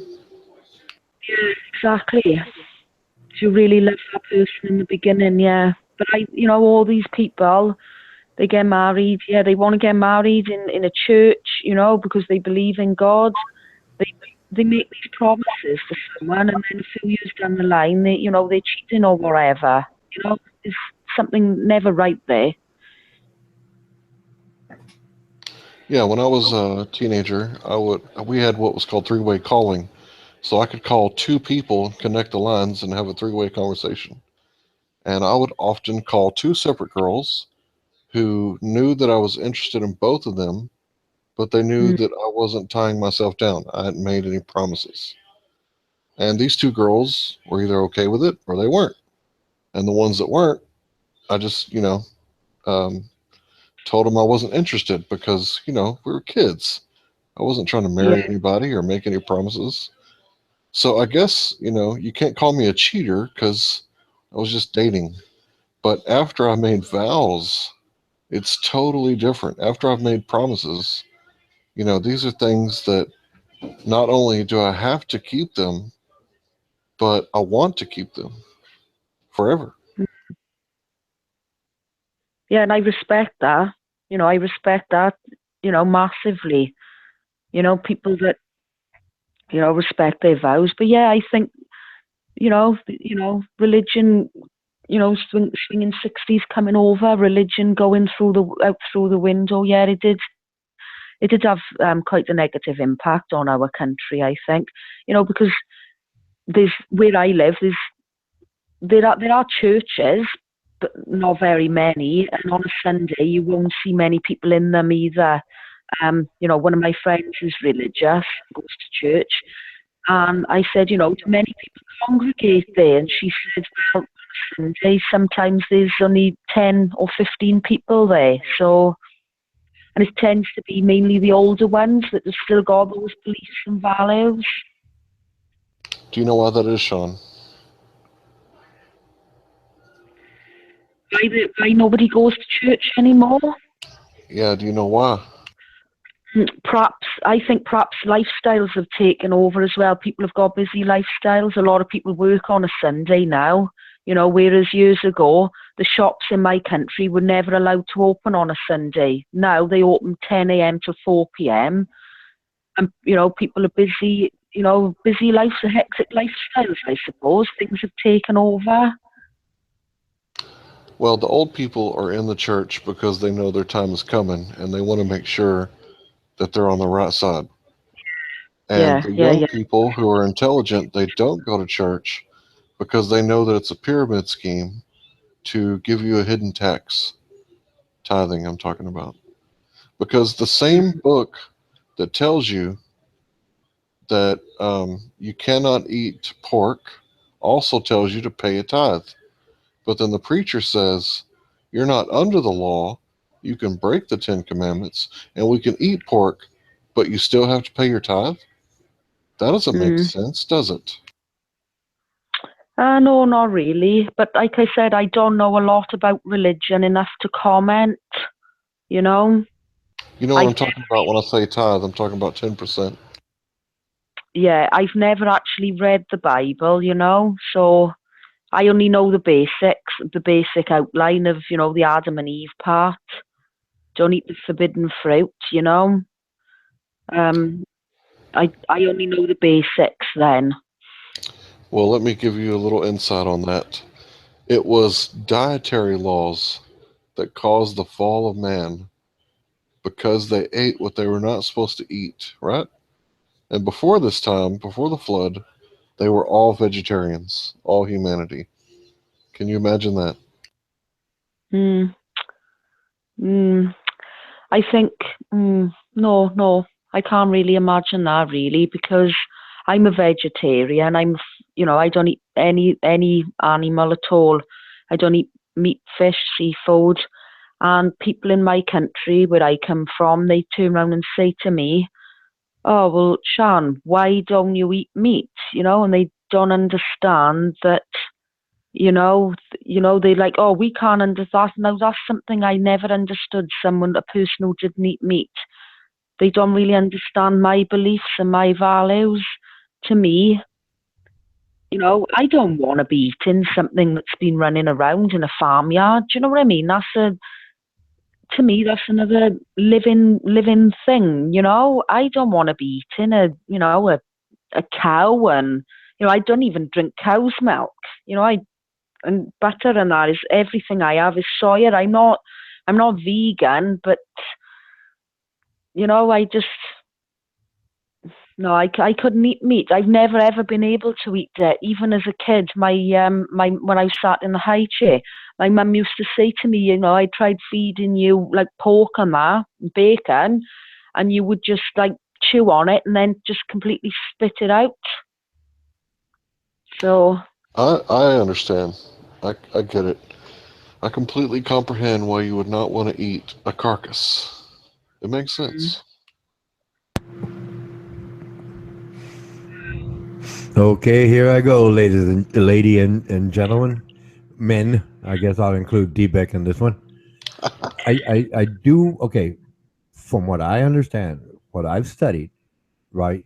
The mandibula. That's technically what they call the jaw, human jaw. Basically, early man began to eat meat protein, because remember, well, not remember, but the way studies have gone. Like I said, this is not about religion here, right? If you imagine it, what were the first humans doing? Were they planting things? No, they were hunter gatherers. So consequently, they would kill an animal and eat it. And over time, the human jaw became smaller, progressively smaller. That's why we have problems with molars. A lot of people have problems with molars. Wisdom teeth, they call them. They're called yeah, they're called problems. they're called wisdom teeth because basically the human body is completely developed. And actually, at the same time, when I was doing those studies, I found out that the human brain matures at 25 years of age. Excuse me, 25 years of age. Yeah, I Okay. was just Yes, and over time, because they were eating meat, the jaw got smaller and smaller because there's more concentration of protein. Okay, and I like the way women look today, so I'm not saying don't eat meat, but the idea of eating concentrated protein nowadays is bad. It's a good thing for children to normally eat that, right? Because it helps their development. Because over time, humans have gotten used to that. It's part of the metabolic processes, right? So it's been found out, right? If they start babies nowadays as vegans, right, they become ill. There's a lot of things that are not in the diet, and they really need meat. Now, to Sean's case, because the tongue is much like a human fingerprint, the taste receptors are in different combinations, right? You might like more salty, you might like more sweet. It's different for every person. And in Sean's case, because she was her person, her particular person, that individual, when she tasted it as a child, she said high chair, and she chewed on it. I don't like the taste of this. It tastes like paper. I'm imagining something, right? And she would spit it out. She wouldn't. Her body said, "I don't like this," and would reject it. Right. So consequently, as she was growing, she discovered, well, I don't like the taste of this. I don't like the taste of that. And then she became her own person. And like I said, to this point, and she's been not necessarily vegan, like she said, but her diet is limited to what she tastes. And that's what appeals to her. What she tastes, it's what she is going with. She didn't say, okay, one day, I'm 18, 19, 20, and I decided to go vegan.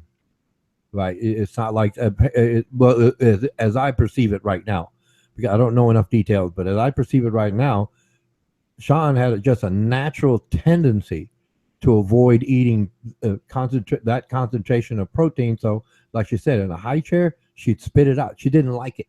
It just didn't appeal to her. Right. So she grew up, and then, well, she started eating what she likes. And to this day, well, obviously, she doesn't like it. It doesn't appeal to her. But like I said, there's a difference where a person goes vegan. Here's where she said she's not vegan, and we can verify that because most children are basically raised and they eat meat, the standard pork, chicken, beef, lamb, whatever, right? And then at one point in their life, they change their lifestyle, eating habits, and they go vegan. That's two different approaches. One was a natural approach with vegan, Sean, and the other was a life choice. Is that clear?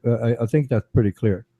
But that's, like I said, that's how that added up to what we're chatting about now, and that's what I understand from having heard Sean. Mike out. Strong then. Yeah, it makes a lot of sense. In the beginning, it started out that I didn't like the meat, but then I suppose later on, in adult life, for me, it was about thinking about an animal as being another living human, another living thing, and then, them feeling pain, and it for me, it just, I could never ever, kill a cow. For me, that's a no-no, a no-no. I just couldn't do it. But I suppose it's become, I've done a lot of work as well for animal charities and towards animal rights, welfare, and things like that. For me, it's about, to me, an animal is another living being. They've got a soul. They've got a heart. They got emotion. They've definitely got emotions because it's a proven fact that dogs and cats suffer with depression. So for me, it's like I couldn't eat. I don't know about people go to McDonald's and eat loads of burgers. I'm not saying anything like that. I shouldn't really comment on that because it's up to other people. It's other people's decision if they want to eat meat. But for me, I couldn't eat another living thing. So, yeah. Sean, sorry, Ronan, go ahead. No, go ahead, please. Go ahead. Sean, would you ever take away my right, if you could, to hunt deer? Now, that's another thing. In this country, there's, hunting is basically frowned upon. Fox hunting, they ban fox hunting. They're trying to stop the magic cow. The thing is, I live in a different world to what you live in, Hank. You I know, you know. live. We was talking about culture shock. Yeah, and hang on. To text my other half. Sorry. Right, done. The point I was trying to make. You live in a different world to me. You know, you've got the hunting culture, guns. We don't have anything here. We don't have any of that stuff here. So I've got nothing to go on, really. You know, it does sadden me. It does sadden me that go out and hunt deer and just needed and living being, you know. Well, I've never killed a being on purpose. I've never went hunting. I've never took a life of an animal on purpose. Yeah, as for, I don't agree with hunting. I don't. That's just my opinion. It's okay. I know you're from Wales. I know it's totally different. Like, let me ask you a question. When's the last time you seen somebody in Wales wearing what we call wife beaters, or what do they call them? I can't even remember. Help me out, Ronan. What are they called? Guinea teas. I knew this. In the military, I met this one guy, and he had what you call the wife beaters. It's not an actual T-shirt, right? It seems like a strap top, a blouse. Yes, I understand what those things are, but another word for them is guinea teas. Italian T-shirt, but the wife beater T-shirts, yeah. Wait a minute, Sharon, do you wear leather boots? No, I don't wear any leather whatsoever or fur. No way. Oh, you don't wear leather? No. Oh, okay. No, I maybe I missed it somewhere, and I think we were talking about leather and wearing leather, but I may be wrong. My apologies. Sorry, I actually said I wear leather lock leggings. They leggings, which different to jeans and that, but they leather lock. All the shoes I wear, all the boots, I've got loads of shoes, but none of them I will not. All right, I know they don't last as long, but I saw a lovely pair of boots. I saw a lovely pair of boots the other day in my local Asda store, Walmart, and I wouldn't buy them because they made of leather. So no, I don't. So you've never worn leather bottom shoes, for example? No. None of my shoes are leather. Well, no. I'm like I hunt, I fish. I used to hunt, fish. I thought I was taught, because that's just the culture here. But I do admire you for being sincere about everything. If you're just if that's your diet, you don't wear leather, and you don't like to see or know of animals being killed for consumption. I think that's most admirable. Yes. Please. I do want to point out there was this one scientific study where they hooked an EKG machine up to a plant, and what this does is it measures electrical pulses. And the guy said, in his mind, "I'm going to hurt you," talking to the plant.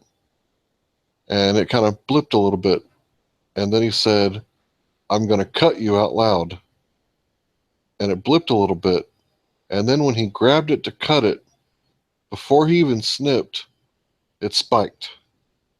And this is kind of remarkable for me because that means that, plants possibly could have feelings. Well, no. Plants react. It's a primitive nervous system, yes. However, does the article, or I don't know, the video, I don't know. How about if they said, "I love you," and then just touch the flower? I'm thinking it's the same spike would happen as soon as the pressure waves, right? Air pressure waves. That's all it is. right? And then when they touched it, right, they touch it. It's the same pressure. It's a pressure, like the sunlight. That's why the flowers follow the sun throughout the day. I don't know if you've seen those time lapse photographies of flowers, right, Yep. in the day, and then follow the sun. They'll follow the sun.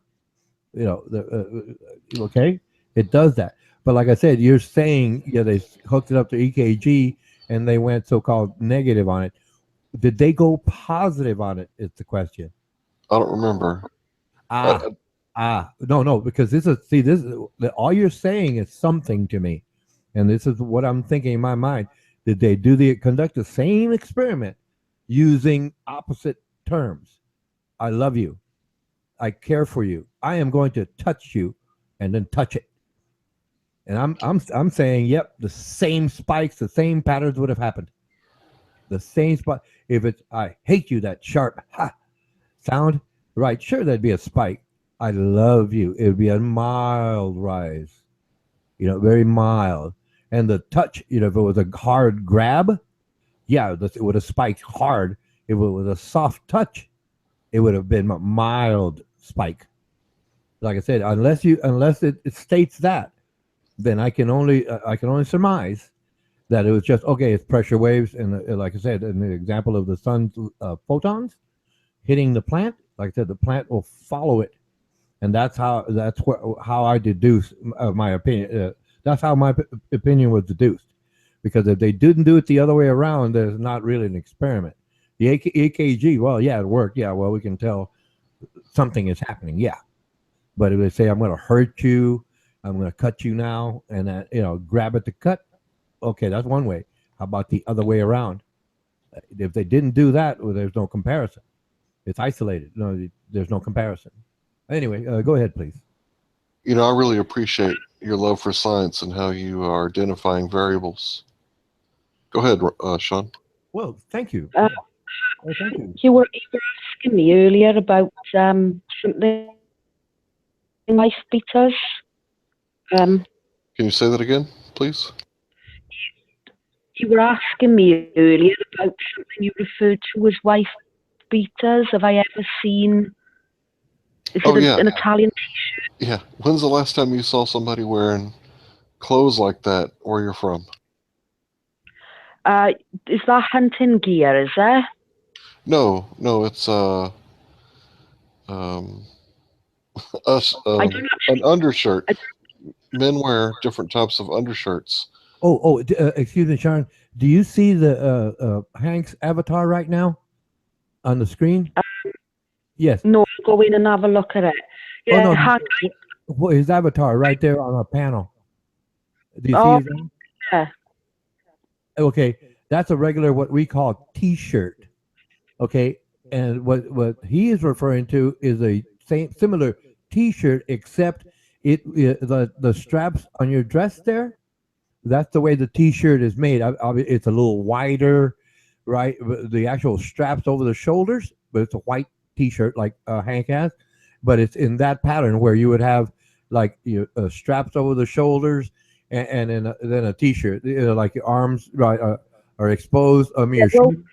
Yeah, and that's what Hank was that type of T-shirt. You might call it obviously by a different word there, but can you actually give me the name so I can Google it, please? Because I can't see Hank's picture. So can you give me the name? Okay, let me see if I can find it, and I'll share the word with you, because I don't know what word I can associate with it right now. So I'll just I'll mic out, and I'm looking for it, please. Okay. I can't think of it either. I always call them wife beaters because they look like the shirt that Earl, who beats his wife, would wear. It's an undershirt. Hang on, I found a wife beater. Hang on, I got a bit of it. Right. Shirt. Right. If I look at it. Oh, right, yeah. Maybe in the summer they wear them. But I gotta be honest, I don't see men in Wales wearing these. Okay, I was just thinking culture, different temperature, you know. Yeah, in the summer we have summers. We can have, we can get up the phone and it will be 34 Celsius, which is hot. But no, men don't really wear them over here. Different culture, like you said, we live in two different worlds, really, don't we? Different cultures and that. And no, I don't. I never really see men wearing those, nor in Wales anyway. What about women? Yeah, I see the women wearing them. I sometimes wear them Okay. in the I'm gonna go ahead and finish what I was saying about the plants. There's another study where they took the plant and they had one standing straight up, and we're going to isolate the variables here, and they had one laying on its side. So the pot plant was tipped over, carefully. And of course, like Ronan said, the flower or the plant follows the sun. And what they did was they took this plants, both of them, and they stuck them in the cooler at 40 degrees Fahrenheit, and it caused them to sleep, of course. When they woke them back up, they tipped the pot plant back upright, so both pot plants are sitting up straight. I don't know if they were pot plants like marijuana plants, but they were plants that were potted. And when they did, the pot plant that was growing sideways because it was tilted over continued to grow sideways, insinuating that plants have memory. What do you guys think about that? No neurons, but they had memory. I've never actually seen these studies, so I would have to look at actually watch the video myself. It would be interesting as well. It'd be good if you could post it. So Excuse me, Sean. You're breaking up. We couldn't understand a single word. My apologies. Yeah. I was actually saying I've never seen any of these videos, and I was asking if Hank could post a link so that I could watch them. I must have saw this close to 10 years ago, and I do apologize. I have no idea where I got it from. Okay, what did you say, Hank? I can't. I'm focusing on something else, and I'm a guy, so it's like a one thing at a time for me. What were you saying, please? About the test with the plants. Okay, what about it again? The plants had memory, even though they had no neurons, because for humans, we have to have memory cells. Right. And for the plants, they don't have memory cells, but yet they have memory. Right. And what was the experiment, please? I don't know the name of the experiment. Okay, but no, what happened? What happened? The plant remembered that it was growing sideways after it slept, because plants go to sleep just like we do. Right. So when it woke up, they tilted the pot plant back upright, so it would be growing sideways because it was tilted over, growing up. Now they tilted the pot plant upright. It's still growing sideways because the plant remembered that when it was, awake the night before, it was growing sideways. So plants have memory, according to this test. Okay, so I'm kind of confused here. Okay, so it was at night, and the pot plant, where the plant, or the pot itself, was horizontal. Okay. Correct, but it wasn't nighttime. They had an artificial light, and I said the night before, insinuating before it went to sleep. Okay, this is what I'm really not understanding. Okay, so they laid the pot plant down. The plant was horizontal, but the light was on. Yes. And it was growing towards the light. So it curved up. Yes. Perpendicular to the angle of the vertical would have now a horizontal pot. Okay. Right. And it was growing up to the light, and then they shut the light off. No, they put it in a refrigerator at 40 degrees Fahrenheit, causing it to go to sleep. And when they took it out of the refrigerator, They set the pot plant back upright, so it's facing the way it's supposed to be facing, and the plant continued to grow sideways, as if it had memory that, before it had to grow sideways, it continued growing sideways. Okay, so in other words, the pot was vertical on a table, bench, whatever. But when they put it there after coming out of the freezer, 40 degrees, right?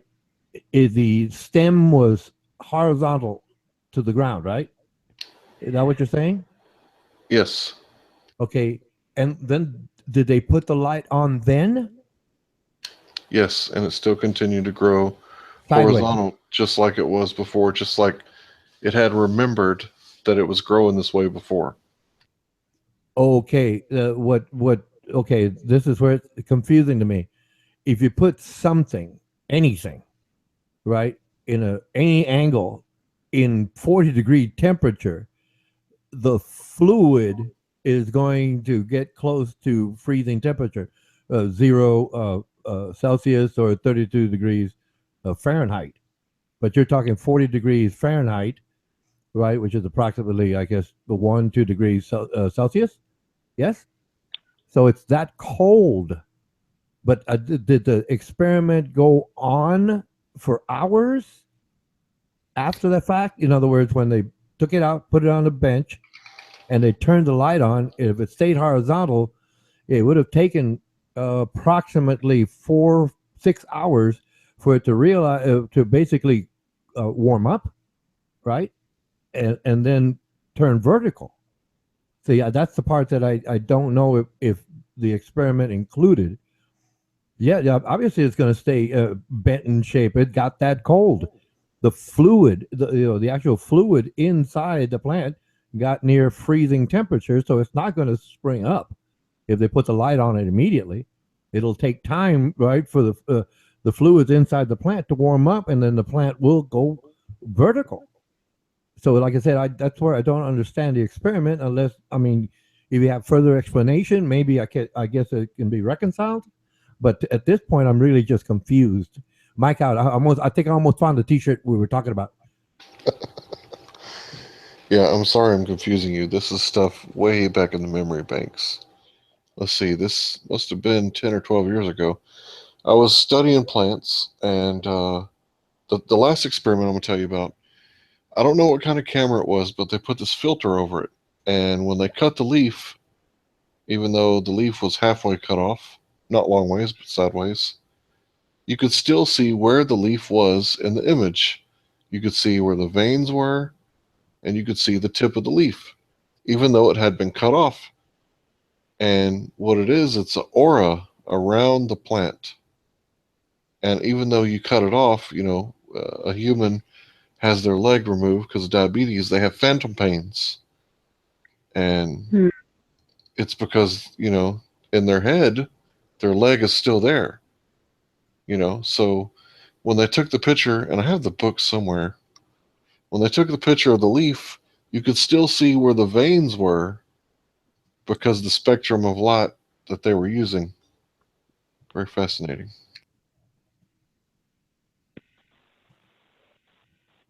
It's interesting, Reed. You said I would like to watch, some of these videos, so I might go onto YouTube later on this evening. Yeah, see if you can find it. It's probably on a video. I think I saw it in a book. Sean. Yeah. Yeah. Well, the word here in America is called, for example, cotton A-shirt, and I put a link to images. It's called an A shirt, A-shirt, images A-shirt. But if you want the link, it's in the side chat, please. Yeah, thanks, Roland. I did actually while you were off. Yeah, they're called A shirts. Yeah, they just call vests in my country. Yeah. And I did say to Hank, I said, yeah, men do wear them. But it's not a popular thing over here. You know, in the summer, in the summer when it's boiling hot, I've seen men wear them, but it's not, you know, it's not popular. Men over here just walk around either with no t-shirt on or with a t-shirt with like short sleeves. They don't really wear vests. The women tend to wear them. You know, I've worn them myself in the summer. I own a couple, but I've never really seen men. You know, I'm trying to think. I did have two of my friends that wore them in the summer sometimes, but the reason why they wore them over there. They were both bikers, and they wore them under their waistcoats. But I've never known it. You know, both of them, they're in their 50s, and they've got nice, nice slim bodies and that. You know, I don't really see it. It's not popular in the UK. You know, those vests. It's sort of, if a man wears them over here, it's sort of like, you know, they're showing off then, sort of thing. You know, look at my pecs, look at my muscles. You know, men don't really tend to wear them. Sometimes they wear them in the gym. They don't really wear, you know, don't really wear them. I used to wear them until I got sunburnt, and then you have a permanent wife beater on. What interests me is, how did you come up with that question? It came out of nowhere. Oh, I was asking her because we were talking about her culture being different, you know, and over here it's hot and people wear them all the time. And I figured that there it's probably cold a lot and people don't wear them very much. Oh no, I've never worn A-shirts. Yeah, I've never worn them. I always wore T-shirts. But anyway, go ahead. Sorry. No, Ronan. It's not. It's cold in the winter, freezing. You know, we have snow and that, frost, ice, wind, rain. But then in the summer, we do have really burning hot summers. Men just when naughty, they wear shorts and they just don't wear a t-shirt, anything on top. Really, if it's boiling hot over here. So, what is hot to you? Like, how hot does it get? It can get. I've got up some days, and in the summer, and I've known it to be if start temperatures have started off at like 17 Celsius, and they've reached temperature throughout the day. Then they've reached temperatures of 34 degrees Celsius. Okay, I'll look that up. Thanks, Ronan. You use Fahrenheit, don't you? We don't use that. We use Celsius. I don't know what that is. If you want to convert that, but I know it's hot.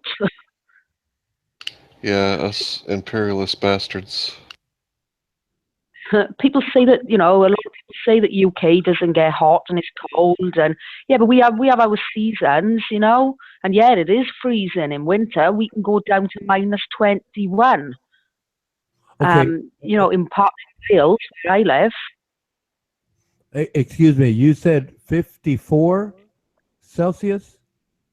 No, I said 34. 34. Okay, no, you're breaking up a little. My apologies.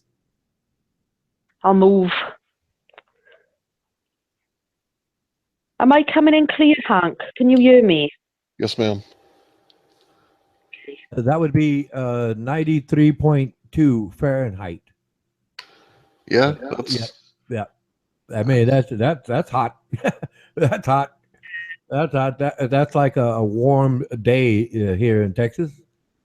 I'm in South Texas. Yeah. So yeah. No, we've gone up to let's see, approximately 38 here Celsius. About 114. Well, I think 112, 14. I'm just estimating. Yeah, that was about 4 or 5 summers ago. Oh yeah, Summer 2012, I think. It was so hot. It was hard. It was hard. It's most difficult, man. Anyway, interesting. I didn't know. I couldn't imagine it going up to 93 Celsius there. I mean, Fahrenheit there, 34 Celsius. I couldn't. I thought it would be less than that, but okay, it's pretty interesting. That's very surprising. We have, and I like you know, Feedback can tell you as well. These days up this summer was boiling. They've had days up in Scotland, you know, where they've had the same temperatures as us in Wales. But yeah, we can have weeks where the temperatures are right up in the 30s, and then you know it can cool down. The winters, I love the winters, to be honest with you. Yeah, me too. I absolutely love the cold. You should come to the UK if you want. You know, if you like cold winters, you'll be freezing in no time of the out. Yeah, I like it. I really do. The only problem I have is football injury. But other than that, I'm built for the winter. Yeah, I love it. I was born in January, so you know, bring it on. Yeah, bring it on. Freezing. I hope it snows this year. Where are you about? Did you say you were in Texas? Yeah, East Texas. Okay. So what's your weather like where you are? Well, it finally got cold. We had, little cold fronts come in, but not as cold as it is now. Wait, I think it did freeze once this year, but it was only for a day or two, a night or two. And now it's getting cold again, so hopefully we'll get some snow. I love the snow, and I live in the piney forest, so it's beautiful here when it snows.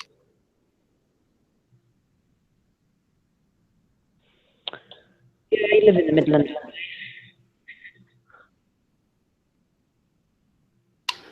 Do you live near the coast?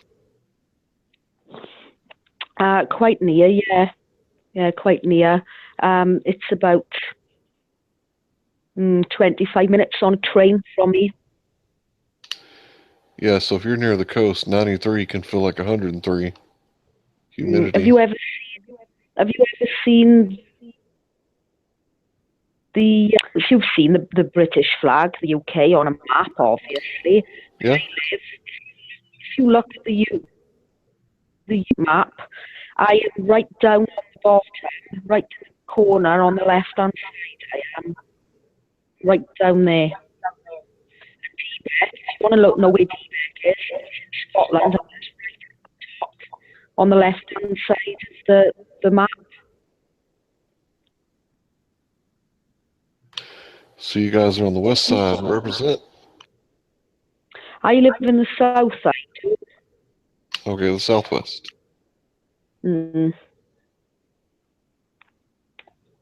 So. Yeah, I love Texas. I love the people. And the further away I can get from the politicians in D.C., the better. Oh, yeah, definitely.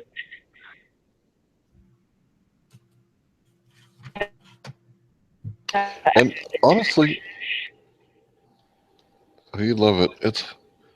It's beautiful. It really is. It's a good mixture of people. It's a melting pot, like they say. But yeah, shit, what was I gonna say? They did a study and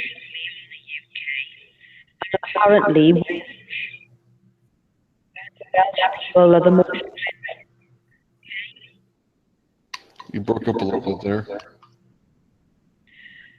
They did a study of the UK, and the results they came out with was that Wales was actually the friendliest part of the UK. The friendliest part? Yeah, we are more. People are really friendly, and yeah, they did a study. That actually sounds pretty accurate because Well, you got the Fighting Irish, and then you got, the Scots, and they're pretty stubborn. And then, well, you got the people from London. Of course, they're going to be stuck up and posh, so it makes sense. Yeah, I agree there. The people, the thing is, wherever you go, and they are, the north of England, Bali people, where I am in Wales, they're really friendly. So I actually love visiting the north of England. Yeah, there are stuck-up people everywhere. You said you liked visiting England? Sorry, London? Why do you like visiting London? No, I like visiting the north of England.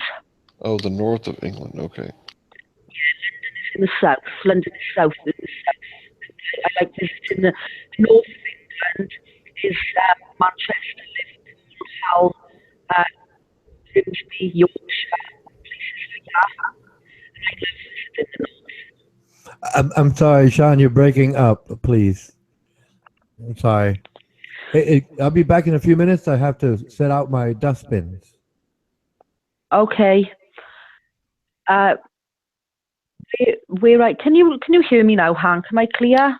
Yeah, you're real clear now. I think Ronan might have a bit of a dodgy connection there as well, because whenever he comes in, I hear a bit of an echo. So I think he might have a bit of dodgy connection on his side as well. What I was actually saying was the north of England. That's the place I like visiting. Hull, Manchester, Grimsby, Yorkshire. Scarborough, Whitby, places like that. That's all in the north of York. Up north of England. The south then is London, and not fast really, not fast on London. I love going there and visiting as a city. And don't get me wrong, you've got Londoners down to earth and that, but then you've got other people who are stuck up and posh, and I can honestly say it's not really like where I live in the town I come from. It's not really like that. People are. It's predominantly where I'm from, a working class, working class town really, and there's everybody's so down to earth and friendly, and all right, we've got a mix of immigrants as well, yeah, but everyone is just really down to earth and friendly. All right, don't get me wrong, I've had arguments with people. I've even had ended up getting in fist fights with people. The majority of people in Wales, they are really friendly, but just don't get on the wrong side of us.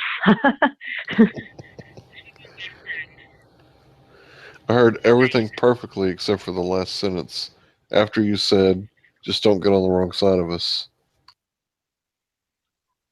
Sorry. I said, we are, we're really friendly and that, but,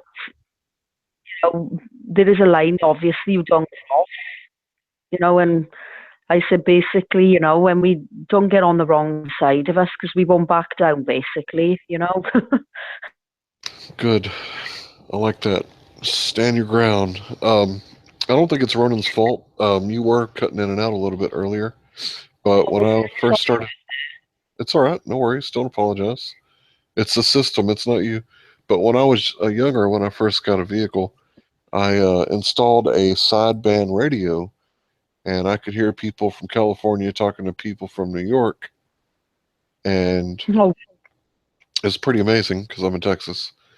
And it was I forget what they call it, but it was the higher frequency or lower frequency. I can't remember. But yeah, you had to be real careful and pick out what people were saying.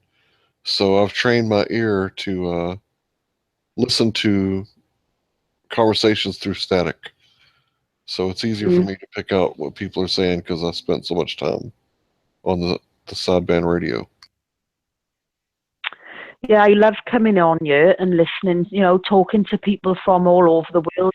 I love, listening to their way of life, their cultures. I love it. Yeah, it is pretty fantastic. I can go, if I'm on here, I can go, I can go to Texas, California, where Dan is, Dan Hitchcock. I can go to New York, where Tommy is, all in one day, and it's just fantastic. I get to speak to all these different people and learn about their cultures and their way of life. I love it. Yeah, it is pretty interesting. I'm still waiting to talk to someone from the Orient. I would love to talk to some Vietnamese or Asian or Korean brothers or Me sisters. too. Yeah, me too. I love talking with honest Pakistani. I think he's so funny. He's lovely. He's such a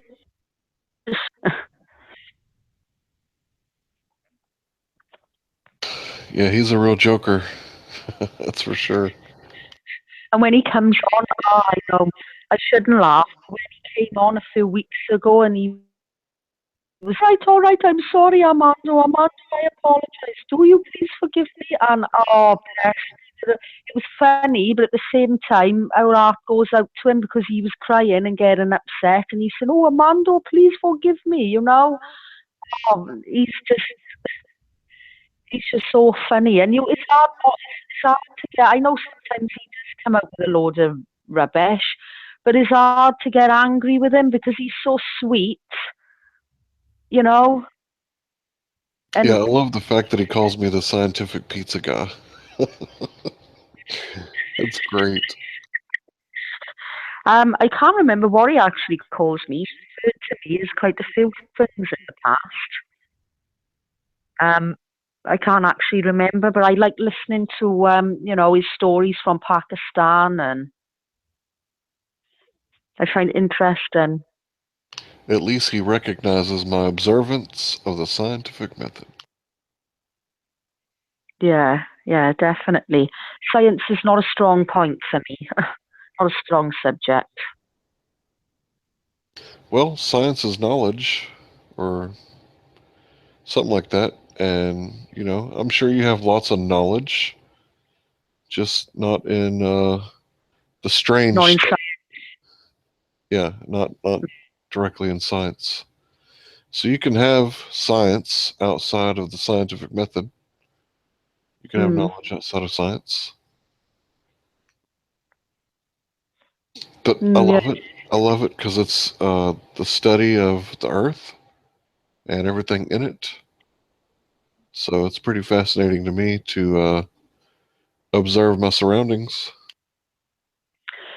Yeah, I like learning about how things like that. But for me, history, that's a subject I love. I watch war programs, and I love watching programs about Victorian era, and things like that. Yeah, I love history too. It amazed me the other day, and I found out that you were into psychology, and I said, "Oh, do me, do me. Tell me what mental illness I have." And I You talk. don't have a mental illness. Well, I talk about flat Earth, and that's the most ridiculous thing you've ever heard, right? Yeah, do you actually believe the Earth is flat? The question I can't really answer because I don't know. I don't know the shape of the Earth because I'm too small. There has to be that evidence there, I suppose. I think there's been lots of studies done, hasn't there? NASA, they've done things.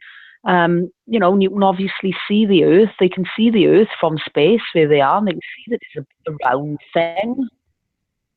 So, do you have the internet right in front of you where you can tap on your laptop? I do, yeah. Do me a favor and go to Google or whatever search engine you like and type in pictures of Earth from space. And what Okay, what you're going to see is cartoons. You're going to see CG, computer generated graphics. They're not photographs, they're images. Right. So what shall I type in? Pictures of Earth from space. That's correct.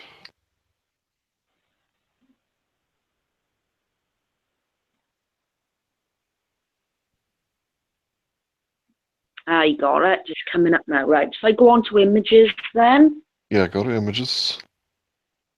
Right. All right, now, some of the stuff you see is cartoons. Other stuff is high altitude footage. But you being a layman like myself, can you really tell the difference?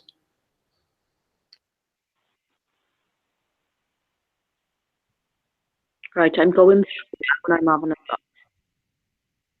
Take your time, look close, study what you see.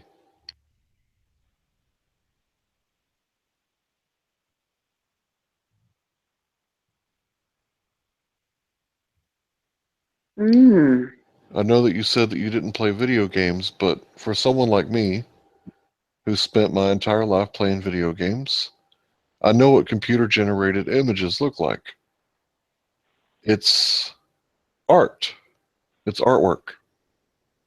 Now, I can't guarantee you that every single one of those is computer generated images.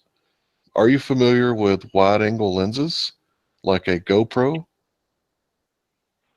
No, I'm not really. But yeah, I can see when I'm looking, I can see that a lot of them are actually photos. So maybe they might have been like digitally enhanced or something. Well, see, they don't even, well, they do digitally enhance them. There's this man named Robert Simmons, and he's the one that created the Earth that's on all the iPhones. And he said the way he did it is he photoshopped it. He took all the clouds out and he added dark blue where there's phytoplankton in the deep part of the sea and light blue where there wasn't. And he said that he created the image of the Earth in Photoshop. So my question is, 50 years almost after we went to the moon, why are they photoshopping images of the Earth if we have satellites? Thousands of satellites. Why are we photoshopping images of the Earth to pass out to the public? And see, the average person simply reads the headlines and doesn't ask questions like I'm doing now.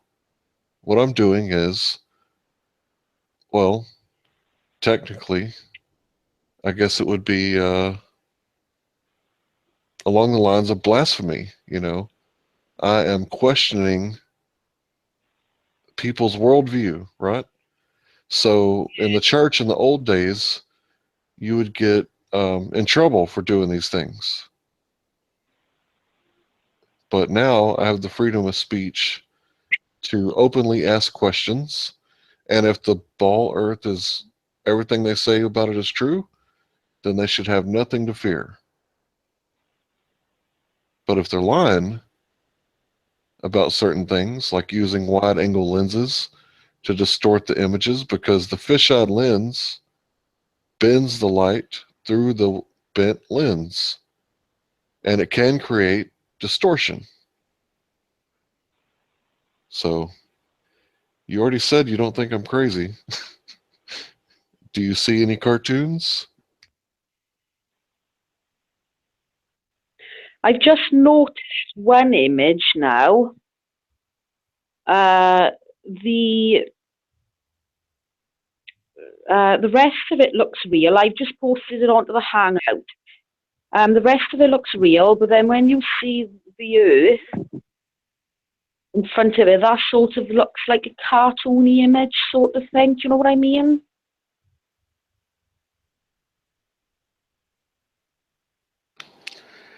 Oh, yeah. Yeah, I absolutely believe this was 100% photoshopped. And I can tell you why. Okay, let me look at it close.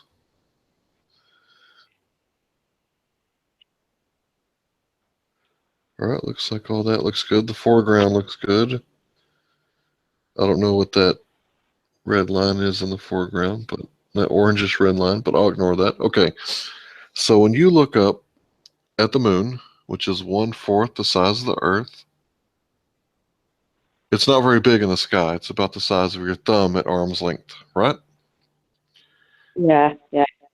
And the Earth is 4 times bigger, but the same distance, right? They've actually shown footage though. Have you seen the footage where they've been? What do you call it? Oh, this I'm. You have to forgive me. This is not one of my strong points. It's To okay. be. It's okay. I understand. So I'm just going along with the knowledge that I do have, which isn't a lot. Right. When they're on the spaceship going up from Earth now, space, You're is that talking. You're talking footage? about the shuttle where they took the image of the Earth from the shuttle. Yeah, they can actually see, these people, astronauts, they've gone up and they've said that they can see the Earth as a ball. Do you know what I mean? And they said that they're looking at other planets and there's actually footage of them. Like I said, I don't know a lot about this because this is not one of my best subjects. This is not something that particularly interests me, Right. Just going on what little knowledge I have. But, I'd say if the astronauts are lying about things, it would be a pretty wrong thing to do. And I would be inclined to think, well, what do they have to gain by, telling lies to us and saying that the Earth is round when it isn't? Can you see what I'm saying? I would love to answer that for you. You're totally aware of sociopaths and psychopaths, right? Sure. So you Yeah. know why they lie. They lie so that they can gain power over you. They deceive you so that they can gain something for themselves. NASA spends $19 billion a year on cartoons. Do you think there's any margin for profit? They spend $19 billion a year on cartoons. Yes, they give us cartoons. It's always 3D animation. And I dare you to go one day and just sit down and watch one of their launches. And every time they have one of these launches, everything is nominal, nominal, nominal, nominal. And then you look up nominal, and the definition says existing in name only. So if I wanted to sue them for misappropriation of funds or lying, I can't really lie them because they tell you to your face that it's existing in name only. So nobody really knows then. That's correct. Nobody really knows for sure. I don't know these things that I'm telling you is true. I suspect that we've been lied to. The United States has been keen on propaganda for a long time. And the NASA was started by Nazi scientists. If you want to search Operation Paperclip. Yeah, I know. Yeah. So these Nazis are not to be trusted. Neither are Masons because they take secret oaths. And all astronauts are Masons, as far as I can tell. And they are funded by the United States government. The taxpayer actually funds them. And I'm under the impression that we never went to the moon, and we also never sent anything to Mars. Oh, so now do you think I'm crazy? So what you were saying is that Neil Armstrong didn't actually go to the moon. That's correct. And you know how hard it is for me to say that? Me being a fan for my whole life, for 30 years. Well, let's say 28. For 28 years, I was a fan of NASA and everything that they did. And I followed so closely that I started seeing things that were wrong. For example, film, what we had when we were kids. It melts at a certain degrees and it freezes at a certain degrees. The lunar surface in the sun is 250 degrees Fahrenheit. Now I think boiling temperature is 240, so that'll help you with your Celsius. And it's 250 negative, so that's in the shade. Now what film could survive boiling water conditions, and what film would not crackle and brittle and become frozen at 282 degrees below freezing Fahrenheit? Do you know what? I'm useless. Like I said, I'm useless at stuff like that. I'm useless at maths. I'm not really the best one to be having a conversation with about this stuff because, like I said, I've had no interest in space whatsoever or anything like that. I love learning about how different things are made, and about how the Earth actually evolved, and stuff like that. I'm just no good with stuff like that. My 12-year-old would be better to speak to you about space than what I was because she does it a lot in school. But for me, Well, thanks for listening, but do you still think I'm not crazy? no, I don't think you're crazy. I think that you have strong opinions, and everyone is entitled to their own opinions. Free speech, etc., etc. Think is your own opinion. You don't have a mental health issue or anything. Do you know what I mean? But Right. It's just different opinions that people have. It doesn't mean you've got a mental health issue because you believe that the Earth isn't round. Fucking hellfire. Now we're at 10 minutes. Okay, well, I'll stop after this. I'm just saying, I don't know what to believe at this point. I've seen evidence on both sides, and I'm not 100% convinced either way. So at this point, the Earth is a question mark. Yeah, I agree. What are you talking about? We're talking about... Sorry, go ahead. Sorry, we're talking about, space, and we're talking about the Earth being flat or round. Are you serious? Yeah. So, what else are we talking about? You're entertaining the possibility of the Earth being flat, Shan? No. I think no. Hank is saying what he thinks, and I'm saying we are all entitled to our opinion. For me personally, I think the Earth is round. Yeah.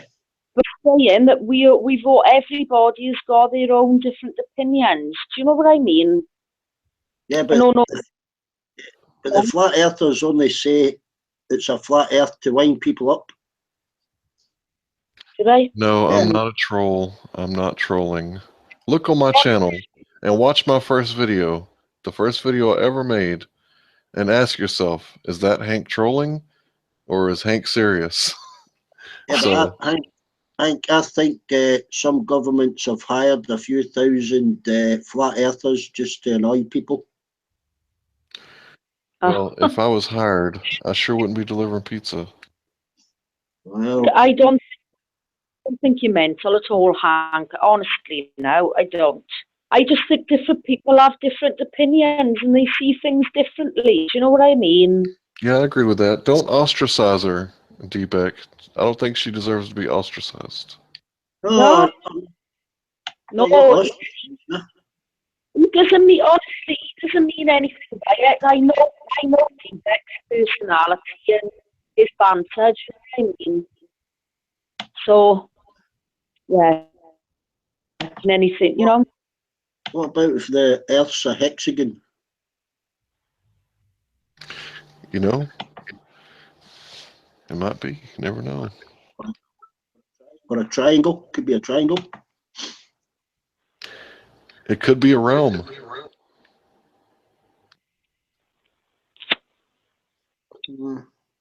Might not be here. Might not be here at all. This might just be an illusion.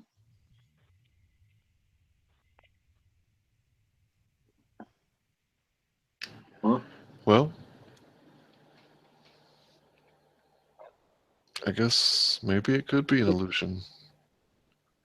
Is it Rupert? Is Rupert not come in? I don't know.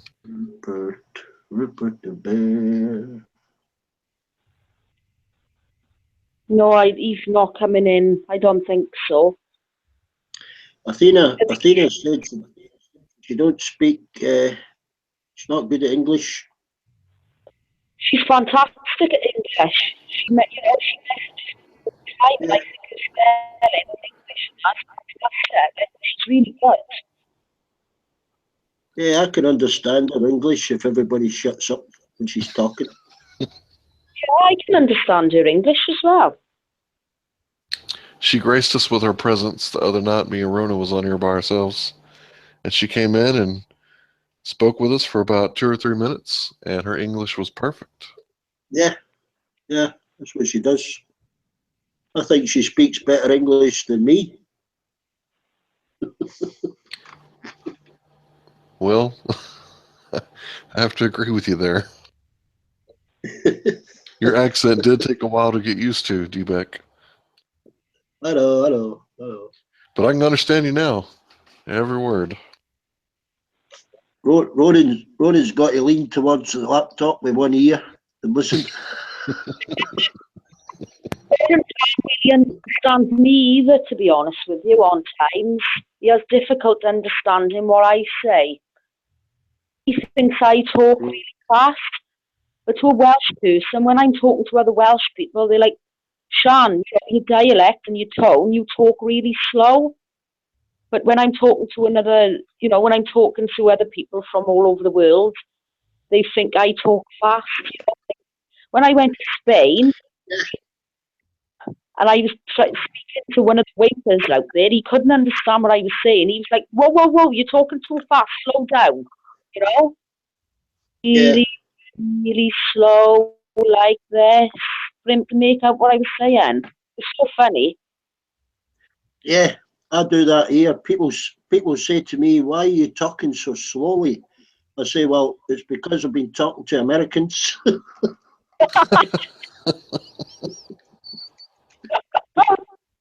Us Americans have bad influences on people.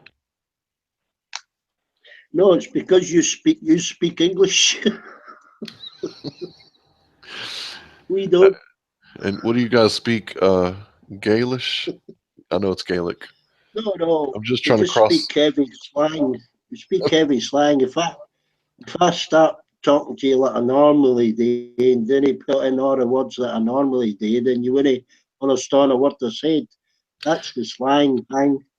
Do me a favor, D-Beck. Give me directions to your town square in your native tongue. I want to hear it. I've just done a little bit. Oh, well, I understood every word. Yeah, You follow along the main road, right? Watch out for a pub on the right hand side. When you come to that, take the second road on your right hand side. Keep going for about 200 yards. Then that's town square's just round about there. There you go.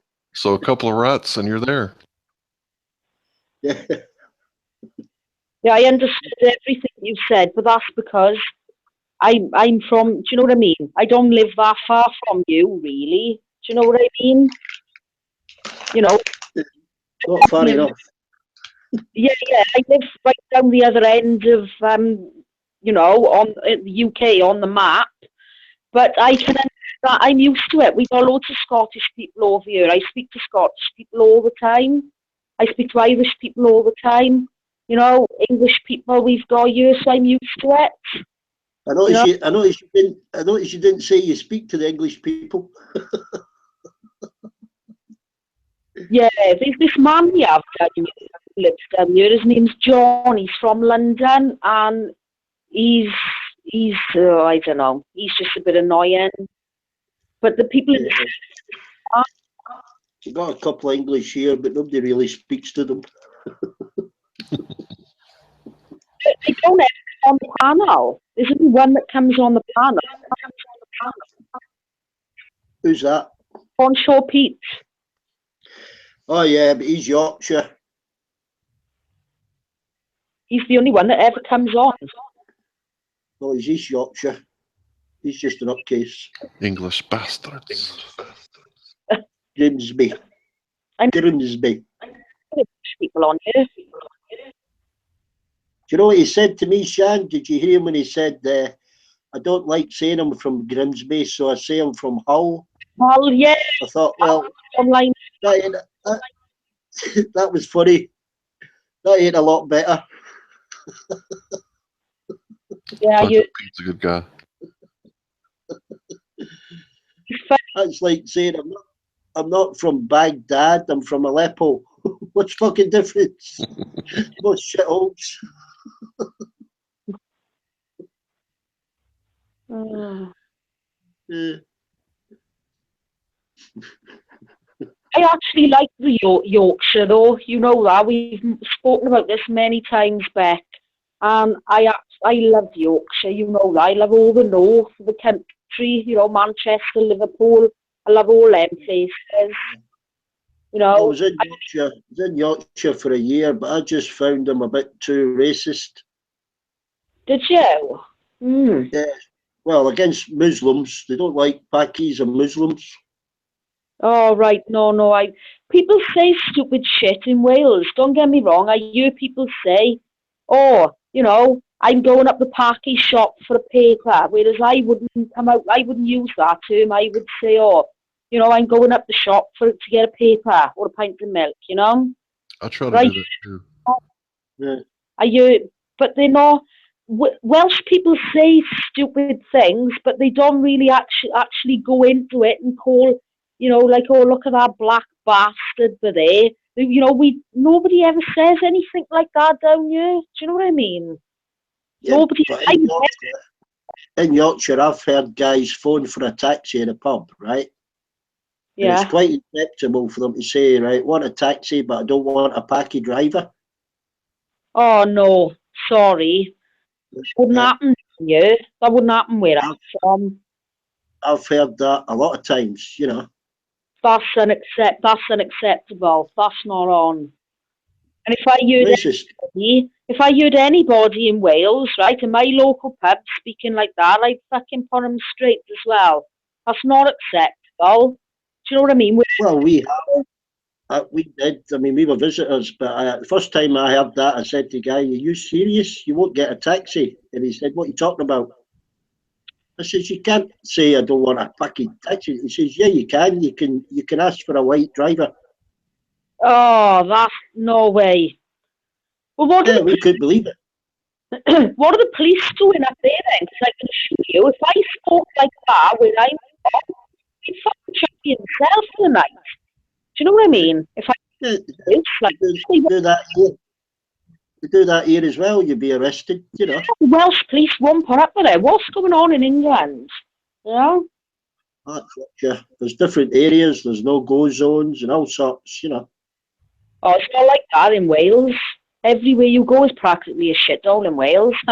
No, I'm only joking. No, it's, you know, it's not really like that. No-go zones where I come from. You do have rough estates and that, like you do where you come from, you know. Like sometimes in Glasgow there can be rough estates, housing estates there. Same in Wales.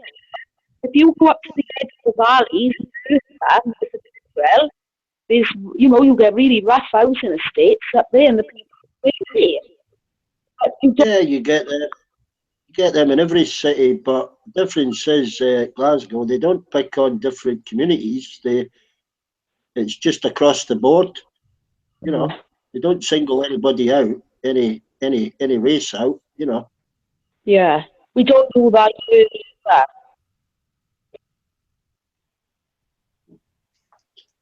Yeah, I think it's an English thing.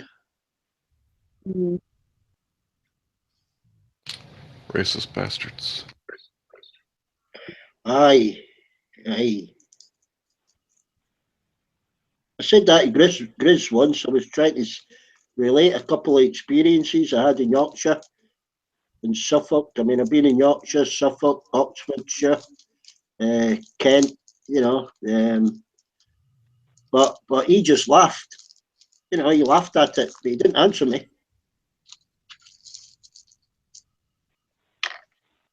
So, I've never spoken to Chris. he's a youngster. Pain in the arse. Oh, he's a youngster.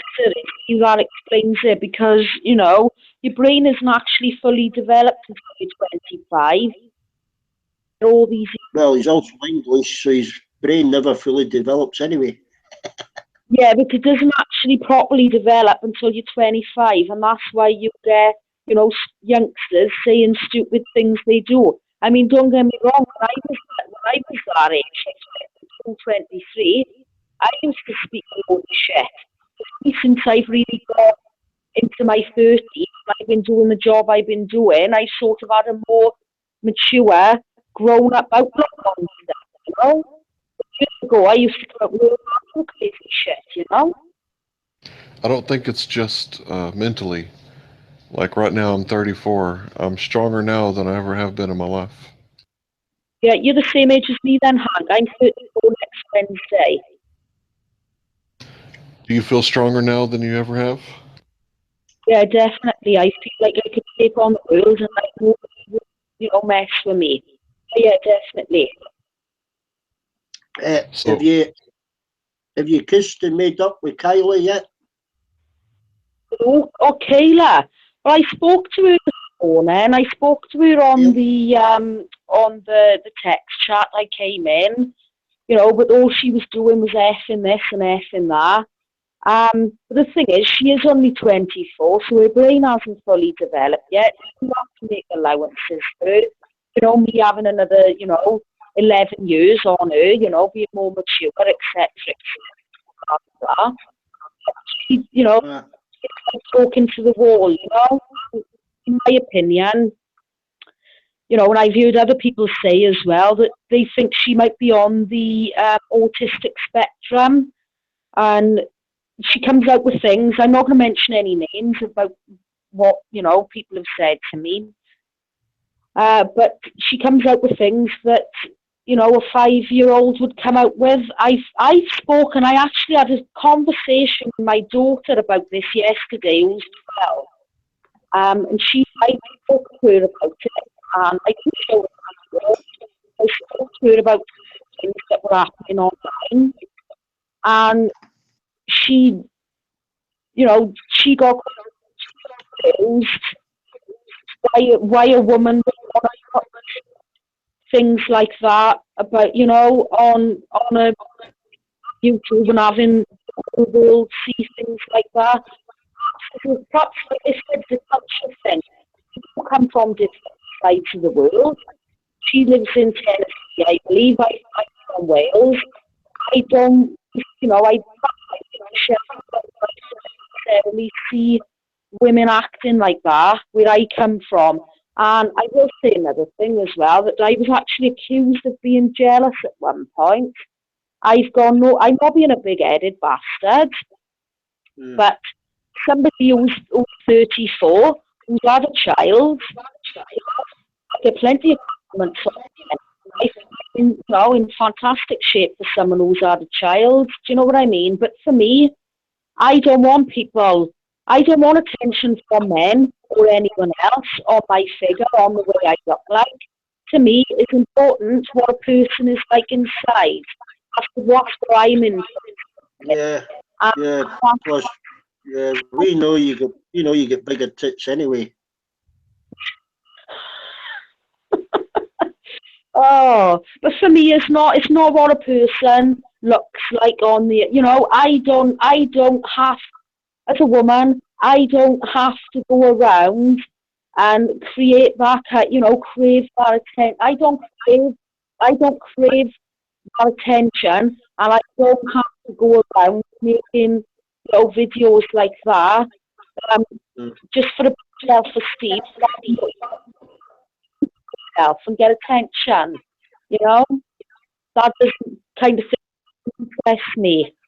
You know, to me, I know I'm a good person. You know, I do charity work for charity. You know, I make mistakes just like anybody does. You know, but you know, I So, don't think she stood my point. And my point, I then, as a mother, and especially as a mother, daughter. So, okay. so what do you reckon? What do you reckon to a point? She just does it for a bit of fun, Shan. Yeah, but I'm talking about. It's not so much that video that shocked me, really. You know, yeah, it was a shock for me because girls where I come from don't really do that kind of thing.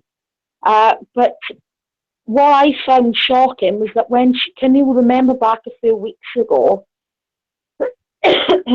when she came on, and she got in front of the camera and she was wearing a vest top and she sort of Oh, yeah, you could almost see her boobs. Yeah, I remember that. I yeah, couldn't screen capture it. and everything sort of spilled out and nobody was having a go at her. Nobody even said anything to her. She come on, we all said hello to her. She was using the name Kay back then, and we all said, "Oh, hi Kay," you know, we were all polite to her.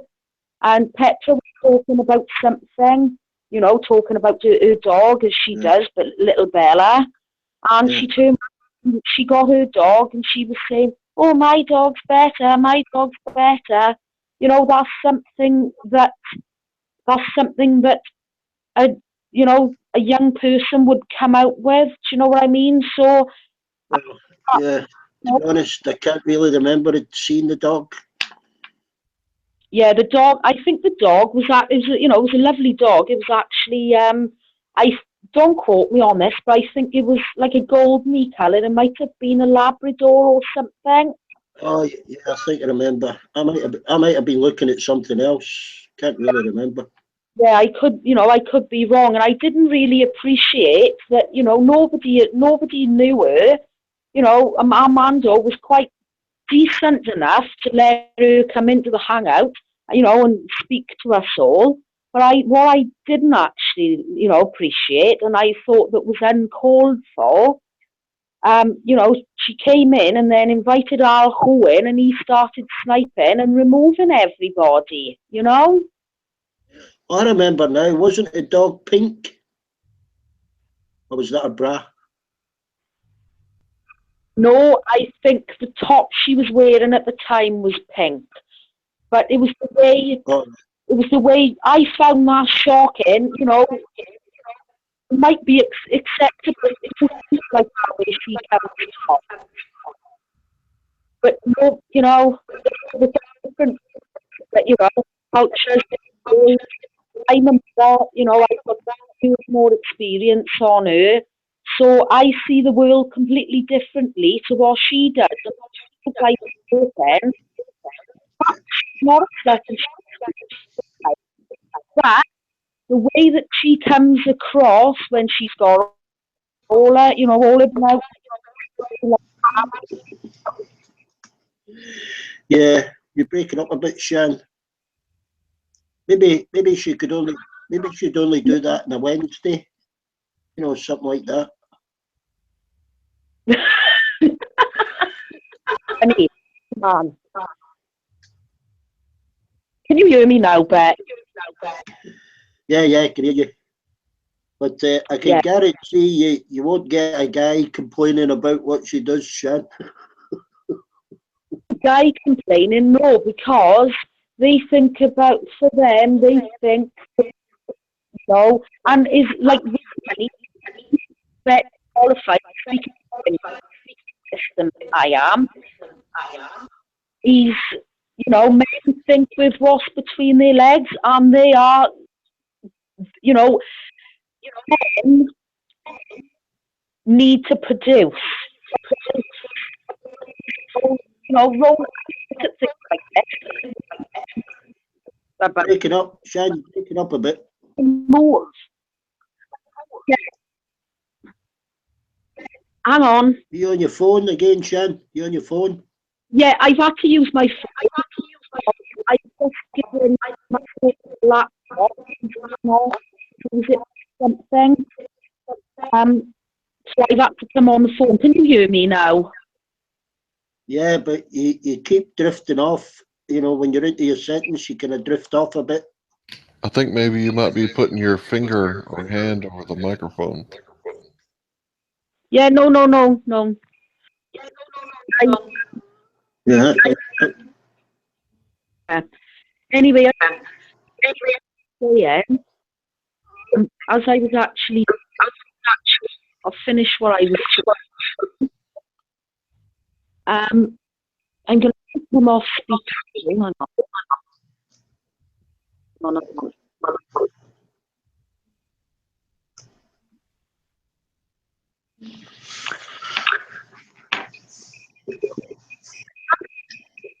The other day, he had a good point on this the other day in what he was saying.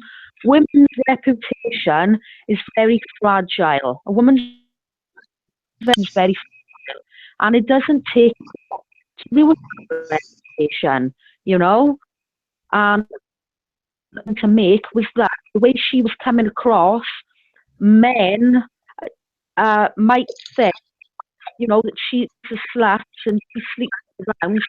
We don't say slut in this country, we say slag. Men might think that she's a slag and she's easy and she's up for it and she sleeps around. And in that she's in our man. And that's the point I made to her, but I don't think she understood that. But I'll give her the benefit of the doubt, like I said, brain doesn't fully develop. So, a person's point of view. Well, yeah. Like I say, somebody said she did it just for a bit of fun, but I don't think you'll get many guys complaining about what she's done. I wouldn't think anything less of her. I wouldn't think of her as a slut because she did that dance, or flashes of cleavage. But, I can understand his point of view. It ain't acceptable. No, I'm not saying that it's not, it's up to her if she wants to come across in that manner, in that way. But what about when she had children of her own, and her reputation, her reputation as a woman, you've got to think of these things, later on in, she's not thinking this way at the moment because she's only young. See you in a few years' time. Those videos will probably be deleted.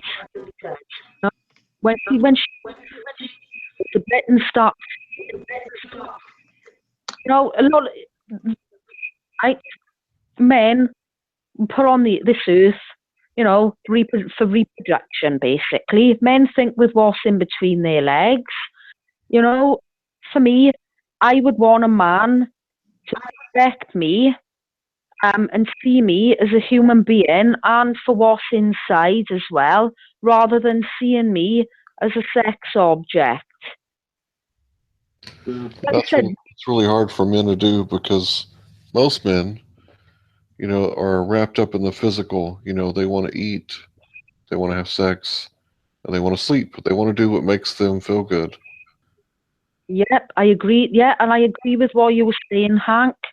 And, for me, as a woman, is all, like you said about Rose, a woman's reputation is fragile, and it can only take a second to destroy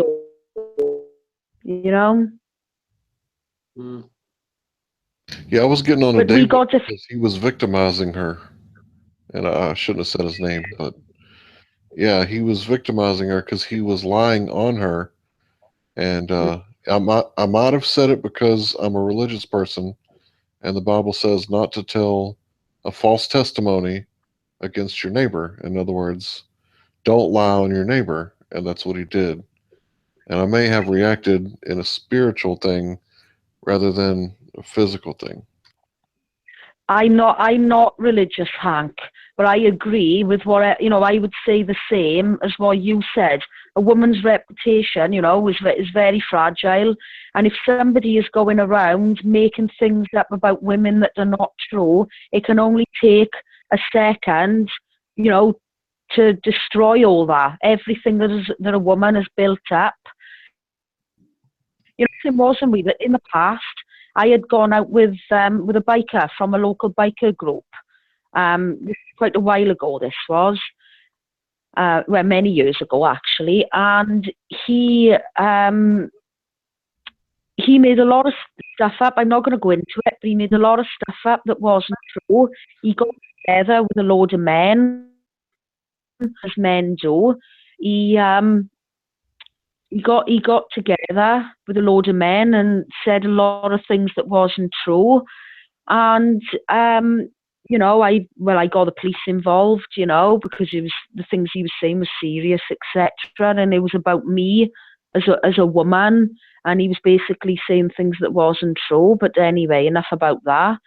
He, like you said, we get as well. Well, we only get into this world, and he had his karma. He ended up having a nasty accident and coming off his bike. This was literally within about 3 days after he'd made all this shit up about me, and he was in a bad way. He nearly lost his leg. He had an operation. He's got deformities now, and but he has since, visited him in the hospital, and he's apologized to me, and I'm just thinking about the lady's reputation, But Yeah, I know. The thing about the biker, I always say the universe tends to unfold as it should, and I'm a real believer in you reap what you sow, also known as karma. It's a Buddhist thing and a Christian thing. It's in both religions or a way of life, and I really do think that things happen like that for a reason. I think it teaches us lessons, doesn't it? Right. It's just, right from wrong. Things doesn't work out.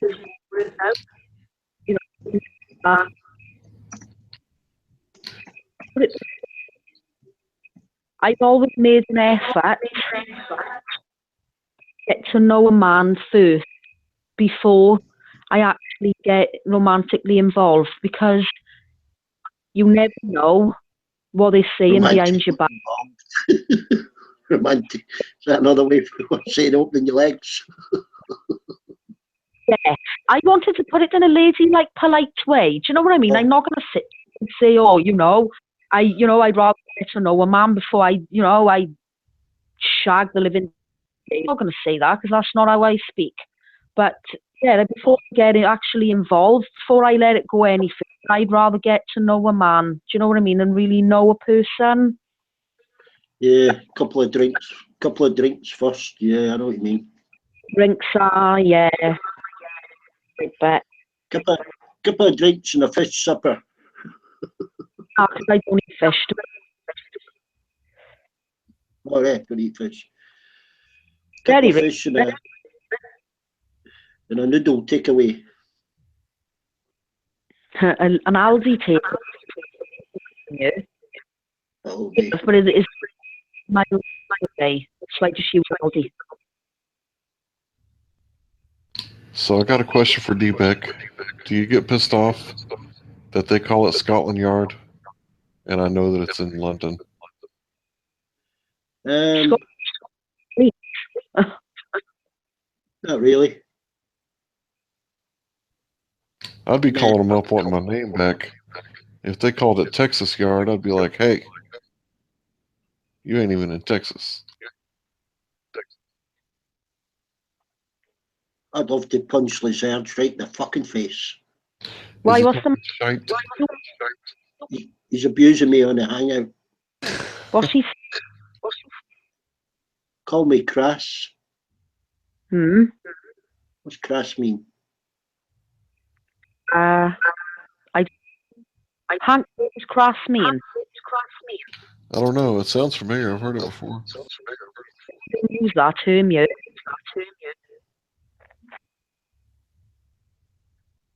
Hmm.